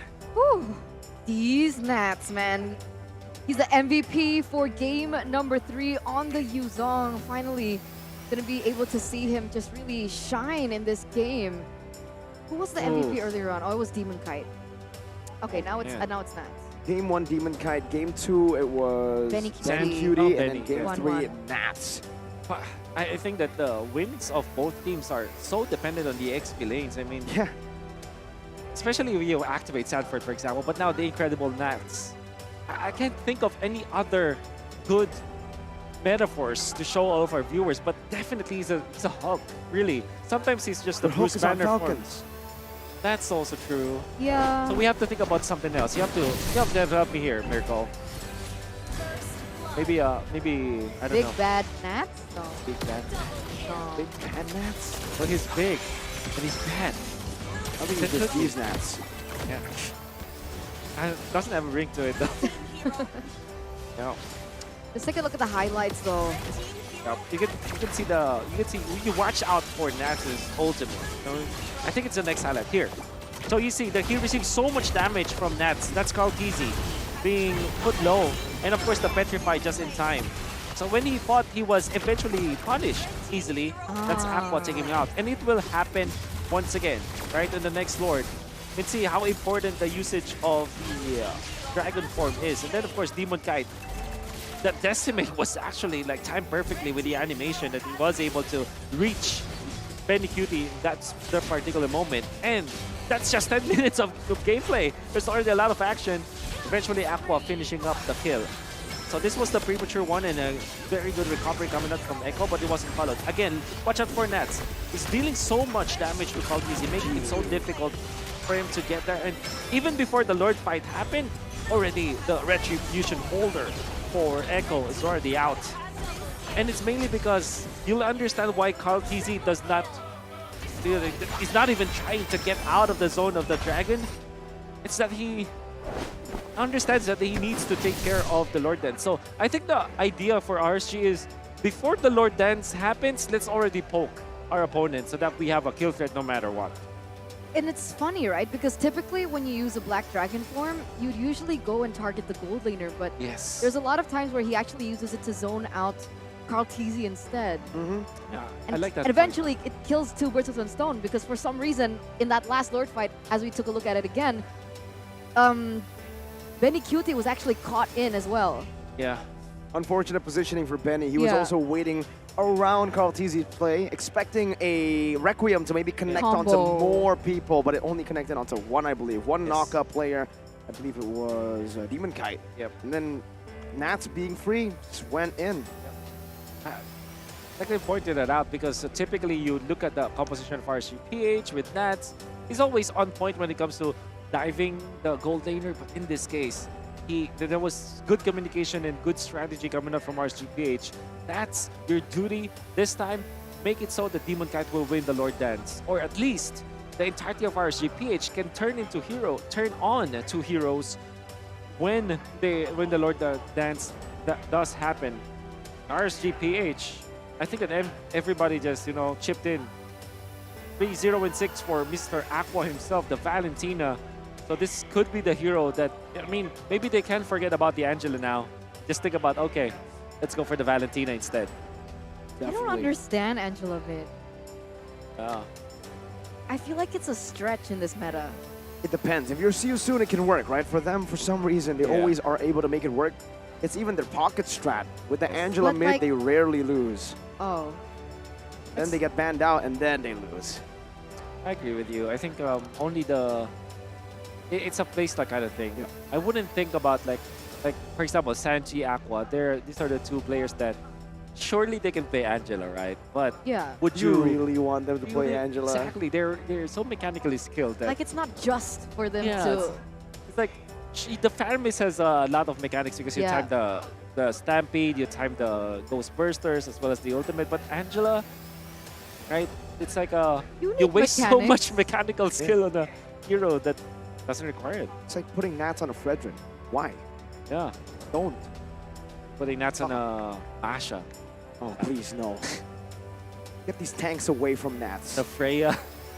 That would actually be pretty cool. Okay. If you say so. Is Freya not a fun hero? I think Freya's pretty fun To play or to watch? to play. Okay. Let's leave it at that. Simon Guy took the most damage in this game, but Benny Yeah. Kitty dealt the most damage. And also actually had the best gold per minute. But in the end, it's RSG. Well, you know what? I guess the reason why this happened is there was a time at the around maybe 10 minutes or 9-minute mark where RSG PH decided to just group up together. And usually what happens if you group up is that your economy is not as efficient or it's not properly distributed. That's why you don't grow as a team. But when you don't grow individually, but at the same time, everybody from RSG PH is having a great time. You can see Echo, they equalize, but that team fight, that's when the Nats timer happened. It's you know, the dawn of the incredible Nats. Oh, you just made a nickname. Oh yeah, Incredible Nats. Incredible Nats. Incredible Nats. Yeah, I like it. Thank you. Thank you. were My talking shout out to about my it. brain. Cool. Awesome. Awesome. But here we are. We're at championship point. I mean, the entire journey of both of these teams from the group stages all up till upper bracket, lower bracket. I think both of these teams had quite a similar story, right? They started in the upper brackets. They were both top in their group stages, and they had to fall down to the lower bracket and kind of climb their way up from there. And here they are. Well, Echo didn't fall to the lower bracket though. Well, wait, let me check. They lost to Bigatron. Echo. That's it. Yeah, that's about it. Yeah, you're right. Echo didn't. Lost the game to Bigatron in the group stages, and then one game loss from Homeboys. That's right. And then Yeah. that's it. And against AB Bren 2-0, surprisingly. Yes. And now against RSG, it's them on the back foot. It's RSG PH, the Chads from the lower bracket saying, yo. The Chads. Yeah, they came back from lower, right? So they're Chads. And you know, see how tall Nats is? Is he tall? He is actually. I haven't seen him. I haven't 6 seen foot, him. built like a brick house. Man, I think I would have known that information if I had the One Esports app. You don't? I don't. Not yet. Well, you have a Samsung phone, right? I do, of course. Perfect, because it's exclusive for Samsung. And if you want to follow the meta, interviews, everything, and even Wolf, right? Because he's all on there, like a lot of content, like We the Hello love Wolf. Panda, Riz Up, pickup line thing. You want to try it, Wolf, here? Okay. Let's hear it. She's waiting. You want to try it? Show I your don't- game, bro. I already used up everything actually. I haven't heard any. Yeah, she hasn't I haven't heard any. You're lying. I You know why you swear I haven't heard? Because you haven't followed the socials of One Esports. Boring. Oh, man. But you haven't followed the socials? What are I'm you so doing? disappointed. Have you followed the socials? Of though? course, of Okay. course. Okay. That's where I saw the challenge. All right, The but Name have the you Hero joined challenge. the esports community? The One That I Esports? haven't. That I What a- haven't. Because Alright. I don't know. I think I'm missing out because I've been hearing you guys cast and you guys are talking about tournaments and Yeah. stuff where you guys can join, you guys can actually get rewards from it, and then with Big really good rewards. plays, you guys can get featured. That's what you mentioned, right? Yes, that's right.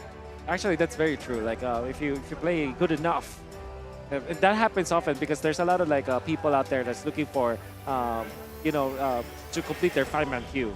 It happens in many games. So if you're interested, do join the community. Because Who knows? Arashi's on there. Arashi's on there, right? Who knows, randomly, Nats doesn't want to play, and then the rest of RG say, you know what, we need a player. Let's go to the One Esports community and find a player, and then that's your chance, Arashi, to join RSG. I mean, It's always Arashi. it's always Arashi. I think Arashi is not particularly happy nowadays, right? No. Like you said. With his with the team performance, his team performance, Yeah. maybe you should switch. No, Arashi just needs a lot of like Hello Panda. Yeah, maybe. Oh, you know what? I know something that'll get him excited. How to open it, because I think even he True. hasn't, like, he doesn't know how to actually. By the way, there's a lot of Indonesians already now spamming in my comments saying, "I can't believe you don't know. We know." I'm like, no. Maybe it's just me. Maybe it's just us. Buka di sini. Buka di sini. It says buka di sini, which means open here. But I make my own way in life, Wolf. I take my own road. Sorry, I Right. was eating Hello Panda. What? That's a lie. What did you say? No, you don't deserve to listen in anymore. No, Enjoy well- your Hello Panda. It's always an excuse. If I'm eating Hello Panda, it's fine. Anyway, what are the comments spamming about? We're spamming about like how I don't know about the whole Buka di Sini part of Hello Panda. I I don't know. literally just saw as well. I think it's because since yesterday our producers have been opening it up for us. That's a youth kind of You know thing, what's crazy? I think he didn't open it the way that it's supposed to be opened. Oh, because he did it. Oh, like in front of us, he did it. You do that too, right? You open the Yeah. part. Oh my god. Wolf, is that I'm just speechless, dude. that is pretty crazy. I'm just speechless, actually. The fact that you didn't know that. Maybe because I don't know, man. It's just there's even an arrow. There's even an arrow, dude. It's so small. Wait, no, that's pretty average. Yeah, it's pretty Is it average. though? But ladies and gentlemen, let's welcome you into the drafting phase of the championship point. Game numero 4. Echo and RSGPH finally have opted to go for the opposite sides. It's now Echo on the blue side, RSG on the red. And here are the bands coming through. Do you take the Martis now if you're RSG? Well, you can do it for their third pick, I think. It's much better if they pick up something like a Valentina. I'd say a Valentina plus perhaps the 1-1? Oh no, it's banned out. Uh-oh. What else is open? Paramis. What's the Paramis? It's open. Oh yeah, Matilda. Valentina Arlott, perhaps, for RSGPH? Oh no, they What about cannot get the Fredrin? Arlott. Yeah, the Fredrin, you're right. Or the Martis. Because they love the Martis. So far, that has been their choice. So I think Guinevere Martis should be the opening for RSGPH. Or Gwyn Valentina. I can cure your pain. It's going to be the Valentina and the Martis All right. for RSG. As long as they get Martis on Demon Kite, it should be all good. So far, that's been the case, right? Yes. Game number 1 and then game number 3. So is it the final game? Oh, bad to find out. I think you're better off with something like a Lancelot actually for Echo, or maybe a Frederick. So or Baksha is actually open for Echo to use. You know what else is open? What else? Fredrin. The Fredrin, yeah. I think it's Fredrin for Echo. Then they will combo it up with maybe a Claude. They want to make sure that they have a hero that can win them the games. I've been raising Win carry. Man, Why carry? it's just a Benny Gilly special. They just know the hero so much. Oh, And okay. it's their anti front to back. And that's an easy Claude pickup coming out from RSGPH. How does Claude and carry look like in the laning phase? I think Claude just because of the BMI. And I mean, no. Carry kind of wins it. Claude can dodge. Yeah. Claude can sustain at least. Yeah. Claude will not win the matchup, but at least it will not lose. True. Yeah. Especially Claude users. See, the thing about Claude is, even in bad matchups, it all comes down to a skill issue. Right? For Claudes, you can actually win bad matchups because it's just how the hero is kind of like made, the playstyle. It's still very hard for you to win, but if you are that good on the Claude, you should be able to win it against the carry. Like we mentioned, carry does have a good time, but it's all about how the Claude dodges around, utilizes the BMI to actually create maybe different angles to attack, to farm, etc. Yuzong and Bene, though, we just said it earlier, we want to see it again. No, they both don't want to see this again. Wait, do you not think this is interesting? Because like RSG is the one to ban Yuzong, and then Echo's the ones to exactly ban their hero. Vendetta. It's so weird, right? So is it Paquito? No, it's Marsa. So I think RSGPH are eyeing for a Paquito. But I do feel that there is something in them that they will try the Kali as their last pickup because it's a carry. I mean, carry can easily take out the Khalid, like even in the quicksand guard, but it's a burst that carry might not be able to run away from. Exactly. I think you're right, especially lane dominance is also one of the key reasons as to why you go for the Khalid. But can't carry pick up Purify? He can. Can go for the Purify, goes to the Purify, uses it, but then again, a lot of the other catch, he won't be able to dodge away from, right? Remember, there's more than just that Khalid. If it gets picked, the Angela, though, will be respected over by Echo. You don't want to see RSG on that hero. And now, it's the first pick in the second phase. I think you pick a roamer now for RSG so that you keep your EXP when it comes to like adjustment. Like you can pick up Paquito or Khalid depending on your choice. But what is your light hero in this case? Like, oh, they pick up Paquito. All right. So no Khalid. Ooh, no Khalid. Echo can pick that up, I guess. Huh. But they can go. Why can't they go Terizla? Yeah, the Teresa is good. But Against the Claude Martis, though. and there's no Valentina that can Yeah, pick up exactly. a penalty zone. I The think first three Povius picks. actually for Echo. Yeah, the Phobies make sense, right? All four of the heroes that RGPH have picked for themselves can have a demonic force proc. BMI, the dashes from Paquito, dashes from Valentina, and the Mortal Coil from the Martis. Also, maybe the Arlet could actually just come out as well, right? Yeah, A good that's choice to right. go for. Thing is, you do give that big ult to Valentina as well. Yes. But what are your Sanjiro? Like Eve? when I give you word. The equilibrium. And Khalid. Yeah. They do pick it up. They do. A big pick here, a good lane hero that transitions over to the rest of the map as well, as long as he's able to get a snowball, very similarly to a Martis. They're fighting fire with fire this time around. They know that they have been winning the neutral objective battles, but they've just been losing in team fights. Yes. I'm thinking about like something like a Digi actually for RGPH for them to save themselves. Also the Rafaela, like any kind of support. I am the power of light. It's a Kaja. Well, it's a suppress, at least. They're gonna make it a nuisance. Do they actually have... The only burst that I'm thinking about is their Paquito, right? Because typically, you wanna have a burst hero with the Kaja. Valentina is not necessarily that kind of hero. But we've seen it work with the Martis Decimation. That's also true. With his ultimate, there's a layer of probability there. It doesn't. It's not as great as like a Kaja Wanwan, for example, right? Or a Kaja Beatrix. That's right. Who's a little bit more bursty, but it could work. RSG though in these team fights, I'm a bit concerned with what they can do. What can the Valentina pick up here? I guess she still can take the real world manipulation as well from the Eve. There are options for the Valentina from the side of RSG. Yeah. But here we are, ladies and gentlemen. Championship point. If RSG can take another point under the nose of Echo, then we have our new MPLI 2023 champions. Let's head into the Land of Dawn for game number 4. Echo versus RSG. What is the rotation now? Oh, I'm not... I want to see where Light is. Actually, what happens. XP thing? Yeah, the XP thing. Once again, no, it's not. It's not the case. It's actually... Oh, he's defending against JP because JP wanted to go for a little bit of an invade or a little bit of a delay onto Demon Kite. And it's apparently not clearing out the way faster compared to Sanford. It looks like Echo is starting to adjust to that rotation, right? Yeah, it's like so.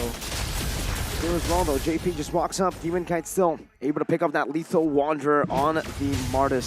So much pressure early game by RSG in this XP lane. Even Light rotating again, baiting Sanford in. That's with a good shot back, and Sanford is down to half. Another win. These small wins build up, man, for RSG. So we see a very peculiar drafting for both Echo and RSG. Overall, as a guideline to what we're going to expect, what can we expect in the mid? Maybe from, let's start with early, mid, and then late game. So like the first few turtles of the game, I would say Echo should be having the easier time. I think that their heroes are more built into the early stages. As RSGPH, they're so dependent on Light, and they did adjust. That's the XP lane rotation coming out from Light, punished duly by Carl TZ. So patient. Carl TZ was waiting there for a while for that to happen. Like you said, the adaptation from Echo this time around, and it sets up quite well for the next neutral objective. Is the first turtle of the game spawning in the bottom side. JP opening up the map, knowing where Demon Kite is. Meanwhile, in the mid lane, Light needs to be careful here. Gets poked down, and Carl TZ is there to provide some more help to clear out this wave in the mid lane. Sanji, level 4 as well. Here it is, the first turtle dance for the past few turtles. Oh, Sanford gets caught really low, gonna be able to heal up. Well played, Nats actually poking out that Khalid forcing the second skill already. Quick sand guard. How easy dodged by Nats.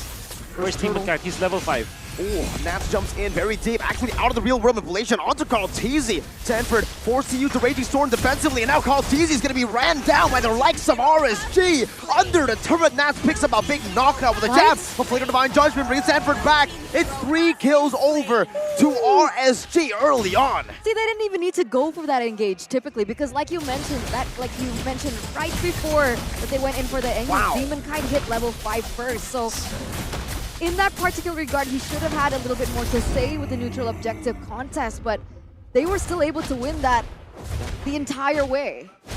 There's many factors should be considered in that case. For example, Nats slowing down Sanford. Then eventually, he forced the Raging Sandstorm with the help of Aqua. Aqua copied the Circling Eagle. So together with Aqua, Nats was able to force the Raging Sandstorm out. So that's a massive play because it's, technically speaking, you don't have another player in there because the Khalid is a non-factor in that team fight. Then when the Eve activated his ultimate, that was a Sanji, all they did was to get out of the real-world manipulation. And it's not even a mistake coming out from Echo. It's that RSG just were faster when it comes to rotating, faster when it comes to clearing the way, faster when it comes to getting into level 4 and level 5 eventually. So, well played coming up from RSG. Ladies and gentlemen, we are heading into a technical pause. And I'm sorry for asking you a really long question early on, Wolf. I was really, I know you know these things, and I was really curious as to, what can we expect in the early game, in the mid game to the late game. But in the early game, I think, as you mentioned, I think Echo adjusted really well, but they still won that team fight. Exactly. So. I mean, I just said like Echo should be winning the first thorough fights, but because of that kind of play, I mean, as a unit, 4 versus 4, it's easy for Echo to win that. But like I said, RSG denied that factor. They literally shut down one hero. And that's Nats together with Aqua, making it so that the Khalid was a non-factor that game. The fact that Sanford's already kind of shut down in the early stage, if he doesn't find another kill to get back even in this lane that he's already struggling in, by the way, it might spell the end of Echo in MPLI 2023. Despite their unstoppable run in the upper brackets, it might be the resurgence that gets them down. That's a scary thing about picking a Khalid, yeah? You need to build up a snowball. Like, everyone knows that you're a really strong laner. Yeah. You're right, it's like the Martis, very similar, but in the EXP lane. Everyone knows you're a really strong laner. Oh, come on! -1 Yaoi. Come on! From the fans here in the building, do you agree? -1 Yaoi, is that their issue? What does that even mean? I don't know. Well, if he's saying that there's no Yaoi, well, yeah, I agree. No Yaoi's Yaoi. not here. JP. And there's another, Naps tier S. I agree. Yeah. I agree. Ken? Ken? Ken? Ken. Passable. Bisa? Bisa. What's Yeah. Ken in Tagalog? Pwede. What? Kaya. Aya? Kaya. Kaya. Kaya is rich in Indo. Just like you, Wolf. Rich. I think Wolf feels a bit pressured for messing up the Tagalog up because I saw in the comments, people were like, Wolf, you might as well just be Indonesian. You don't know your Tagalog. He knows a lot of Indonesian words now. That's why. He's been hanging out. We're challenging with, his nationality now. Yeah. We've claimed you, Wolf. Welcome to Indo. Yes. Because I think yesterday someone asked him, what's happy birthday in Tagalog? And then he was Tagalog. like, Tagalog, sorry, Tagalog. And then he was like, happy birthday. This is literally. Or you can say maligayang pagbati, but I think it's that. It's that, but it's not literally happy birthday. What is it? What does it Maligayang really mean? pagbati is more like a... Maligaya is like happy. Pagbati is like a... Birthday? Celebration. Oh. No, like happy celebration. Or, yeah, happy celebration. So like, congratulations? Happy Yeah. celebration? You can say that, but they use it for... Birthdays. They use it for birthdays. Do they use it in any other context? I think so. Like, If you win a tournament, is that a... You say congratulations. So it's just English. Yeah. Some of it just also, English. Yeah, I mean, like, for example, when you, a lot of people like ask me like, what's the Tagalog for this or that's Tagalog for this. Sometimes you just say like English. We're having an interaction. The Indo desk just called me out. Just yelled, "Hello, Mirko." I was like, wait, was I getting called out or something? I had to look over there and they were yelling. Yeah, they couldn't hear us. I wonder what they're talking about. What are they talking about?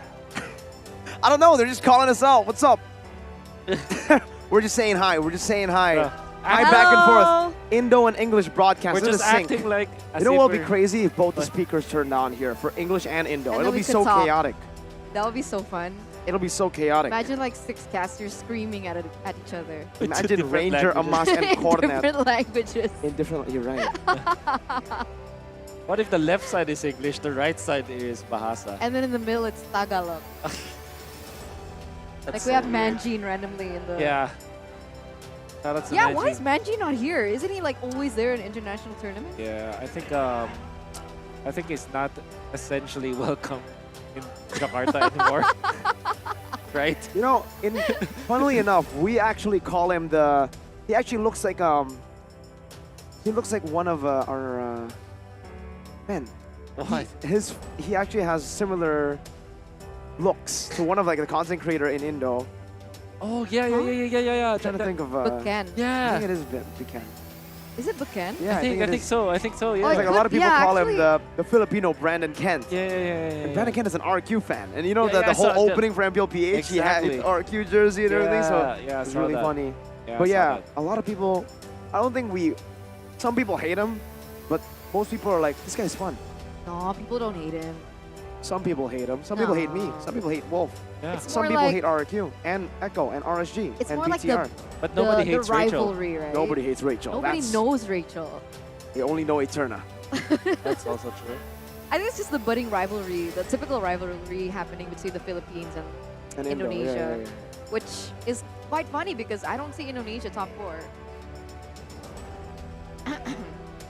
Well, we did see Indonesia top 1. Let me see. It's funny how the Yeah. Indonesian said that and then the Filipino defended. Who says I'm Filipino now? All I right. think it's okay to say it about. It's like the theory that we had backstage. No, that's wrong. I mean, I just randomly chose 2 teams and it turned out to be Echo versus Onyx and I lost my social media. You did. I take full credit for Onyx winning MSC. That was my draw. Me and LaFell. Congratulations. Yo, thank you. Looking at Oh My Venus of RSG. What? Oh, you did not see her. The manager. Oh, it's Lexi. Yeah. She Huh? does Why? look like, oh my Venus. The manager of RSG. This This manager of Fitch, Echo. manager of Echo. And if you want to RSG. know her story, watch my podcast. Oh, dude. I swear to Again. God. Wolf, That was you're so lucky I'm not smooth. next to you, man. I'm happy to like slide back. Here you go. I'll give you some space. Oh. Oh, it looks like the players are playing Whoa. again. The drums. The Hello Panda. The Hello Panda. Look at that. An Evos fan and a BTR fan in the building. Oh, I actually don't mind a bite of Hello Panda right now. I have a question. Do they have different drum beats for each team? Oh, Where is that guy? Where is that guy? where is he? Where? Where is that It guy? says he wants to take a picture with Mirko, but he keeps failing. Look at the Okay, camera. I will take a picture with him tomorrow. I mean today, or later, you right have after to do this. it We'll take a now. picture. Huh? You have to do it now. Do Where it is now? he? Do we just take it out? Where is he? I have no idea. Where is he? Let him come here. What is that? Or maybe after. It went from a guy who wanted to take a picture with me to Ranger Amas just getting roasted. What did they say? What did she say about Bang Ranger Oji, Amas? it's fine that you're alone. He can be with Arashi. It's okay. Oh, you're right. Look at Ranger Amas. Hello, Ranger Amas. Enjoying the view. Saying ini bencana. All right, where's the guy? Where's the guy? I'll take I a don't picture know. with him. Where is he exactly. sitting? I'll take a picture with that guy. Where is he? No. Is that the guy over there? Okay.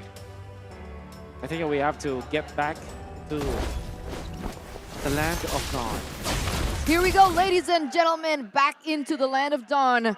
4 minutes has elapsed, and it looks like RSG gonna go for a rotation up top, Light in particular, helping a man out in his lane. Like what did, you can see RSG with Nats. I think he was able to get the cart and he did not get the second one. Good job, Sanford, just, zoning out Nats. And of course, there's a little bit of help from Carl KZ back there. Amon first item DHS. He already has that secured in his pocket right now. Corrosion Siphon for the carry. But RSG still has that 1k gold lead. You see that Eman is different from other marksmen, where other marksmen will even skip the boots or sometimes go for just bare brown boots and then go for the DHS or something like Golden Staff or whatever itemization you have for farming. Eman is he's patient enough that he will complete the warrior boots so that he will have the right amount of defense. Then he goes for the Demon Hunter sword. Eman is not on a rush, you know? He's that kind of player. Well, right down below. A little bit of a trade in lane already. Wow, a full initiation with a flicker as well, but RSG react to it. My goodness! It's a re-engage from RSG, a masterfully played team fight. They pull back right on time. That's 3 members from Echo taken out just like that in team fight. And they're gonna take control of that turtle there. Mid lane already pushed in. Light goes in for a concealed play onto Sanji, I think. Does he get him? He gets him. Wow, Aqua just copied a real-world manipulation and made it better compared to Echo. Wait, he does have a lot more items compared to, or a lot more farm compared to Sanji.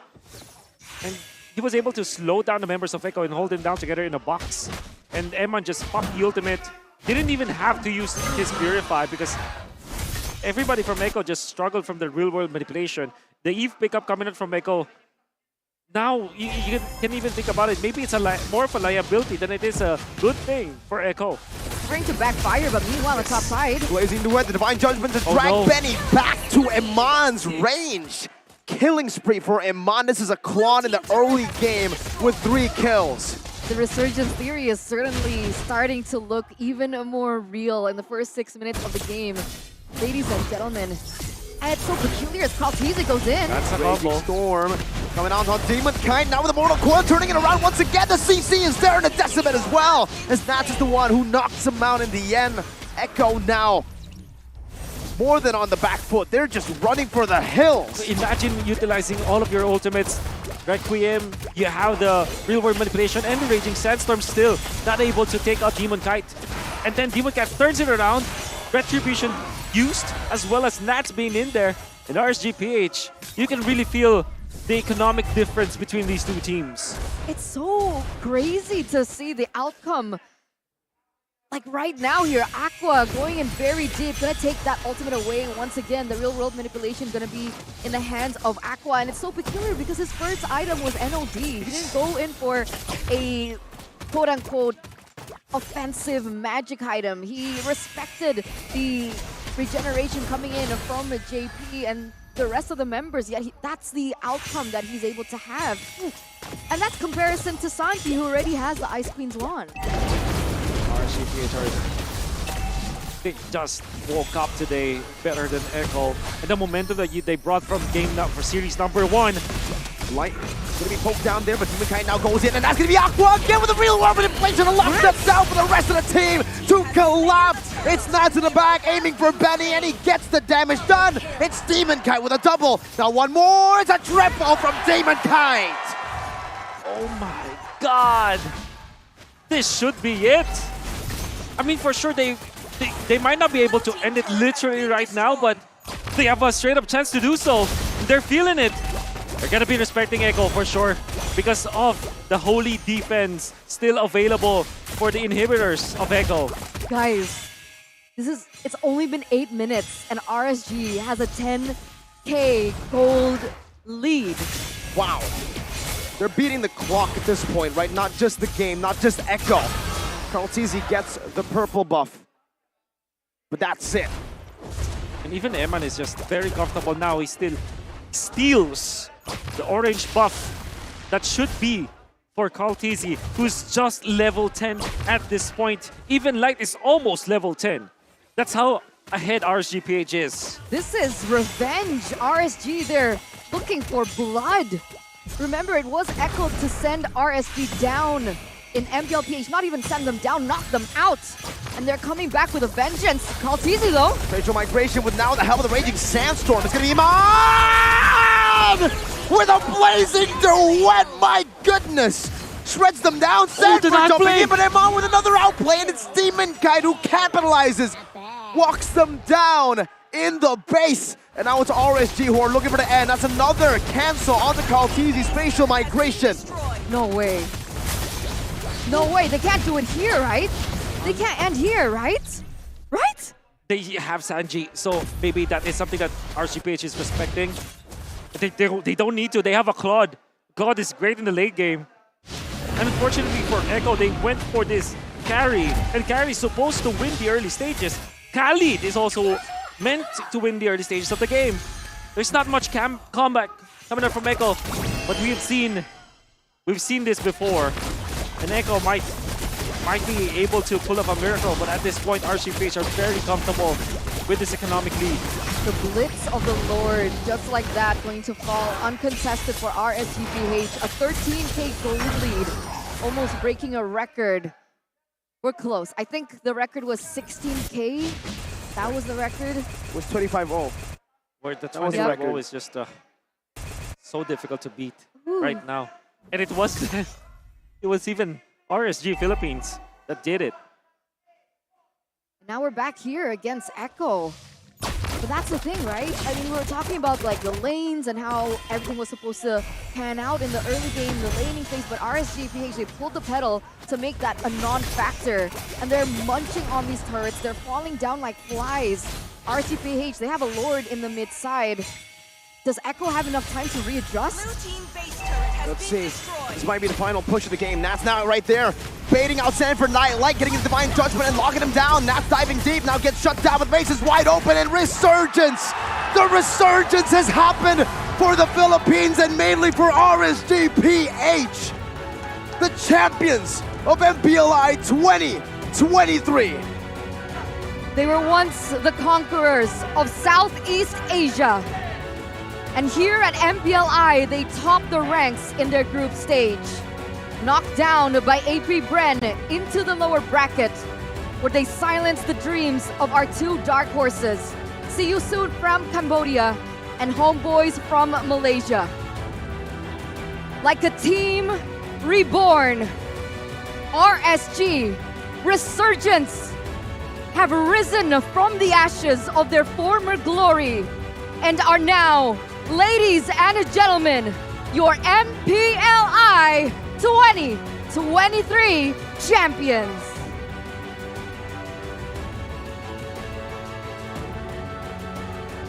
It was a hard-fought battle for sure. It's a battle of mechanics, and everybody had to step up. You can see that guy, Nats, the youngest player that you're seeing in the building right now. But he stands tall, the incredible Hawk of RSG Philippines unleashed, and he brought everybody with him. In the last few games of this series, you felt that the entirety of RSGPH are superheroes, Super Saiyans, and how strong they have shown their mechanical skills are. No one expected them to win. No one, nobody from the casters, from the talents expected this team, Demon Kite, Aqua, Light, Iman, and Nats, to take their crown as the MPLI 2023 champions. Yet here they are, and here they stand, and let's crown them. Ladies and gentlemen, let's go.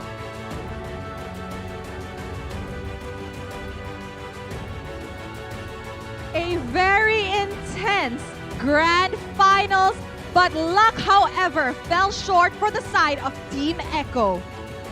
Sepanjang ini kita melihat perjuangan dari keduanya, namun apa daya tim Echo, mereka gagal untuk mendapatkan kemenangan, dan mungkin saja Dewi Fortuna tidak berpihak di tangan mereka walaupun mereka sudah memberikan yang terbaik. However, it is now time to crown the new champions of MPLI 2023. MPLI Arena, give it up for RSG Philippines! Pertarungan yang begitu epic, namun kita akan langsung saja memanggil. We will invite our CEO of One Esports, Bapak Carlos Alimurung, untuk bergabung bersama kami di atas panggung. For Mr. Carlos Alimurung, please join us on the stage.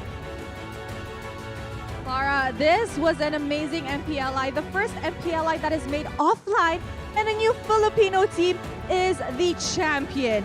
MSC RSG Philippines The last international tournament that they have won was MSC 2022 and they are now back to reclaim their throne. Ya, ini histori yang dibuat oleh tim Filipina yang berjuang di MPLI. Ini adalah turnamen offline pertama mereka.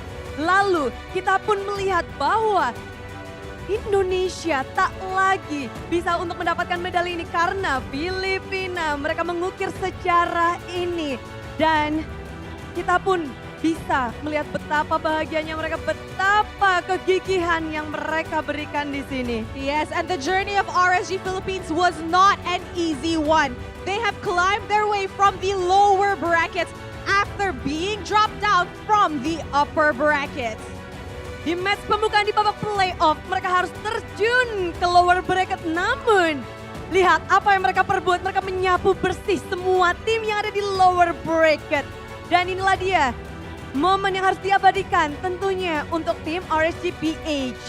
Yes, of course, as they are now all smiles. But however, Clara, this will not be a complete grand finals without our finals MVP for MPLI 2023. Yap, dan tentu saja untuk kemenangan ini tak akan lengkap dengan adanya satu MVP final untuk tim RSGPH. Kira-kira Indonesia, dunia, who will be the final MVP? One more time, who is your finals MVP? All right, guys, let me do the honors on introducing our finals MVP. The finals MVP of MPLI goes to Demon Kai! Wow, they celebrating together Demon Kai, a player that has been joined for MPLI. He becomes the final MVP. Dan CEO of One Esports, Mr. Carlos Alimurung, memberikan pula giant check untuk apresiasi terhadap final MVP. Alright guys, thank you so much Mr. Carlos Alimurung yang sudah memberikan banyak sekali penghargaan untuk tim RSGPH. Alright guys, are you guys ready to lift your trophy? Come on, position in the middle. This is the moment. Siapkan semua di pas kalian, siapkan diri kalian untuk melihat sang juara baru, sang penulis sejarah untuk MPLI 2023. Okay guys, hands on the trophy first. Oh, wait. Excited. They're excited. Emang boleh secepat itu. Okay, hands on the trophy first, and then you guys will lift it on my cue. All right? All right. RSG Philippines, you may lift your trophy in 3, 2, 1. Give it up for your new champions!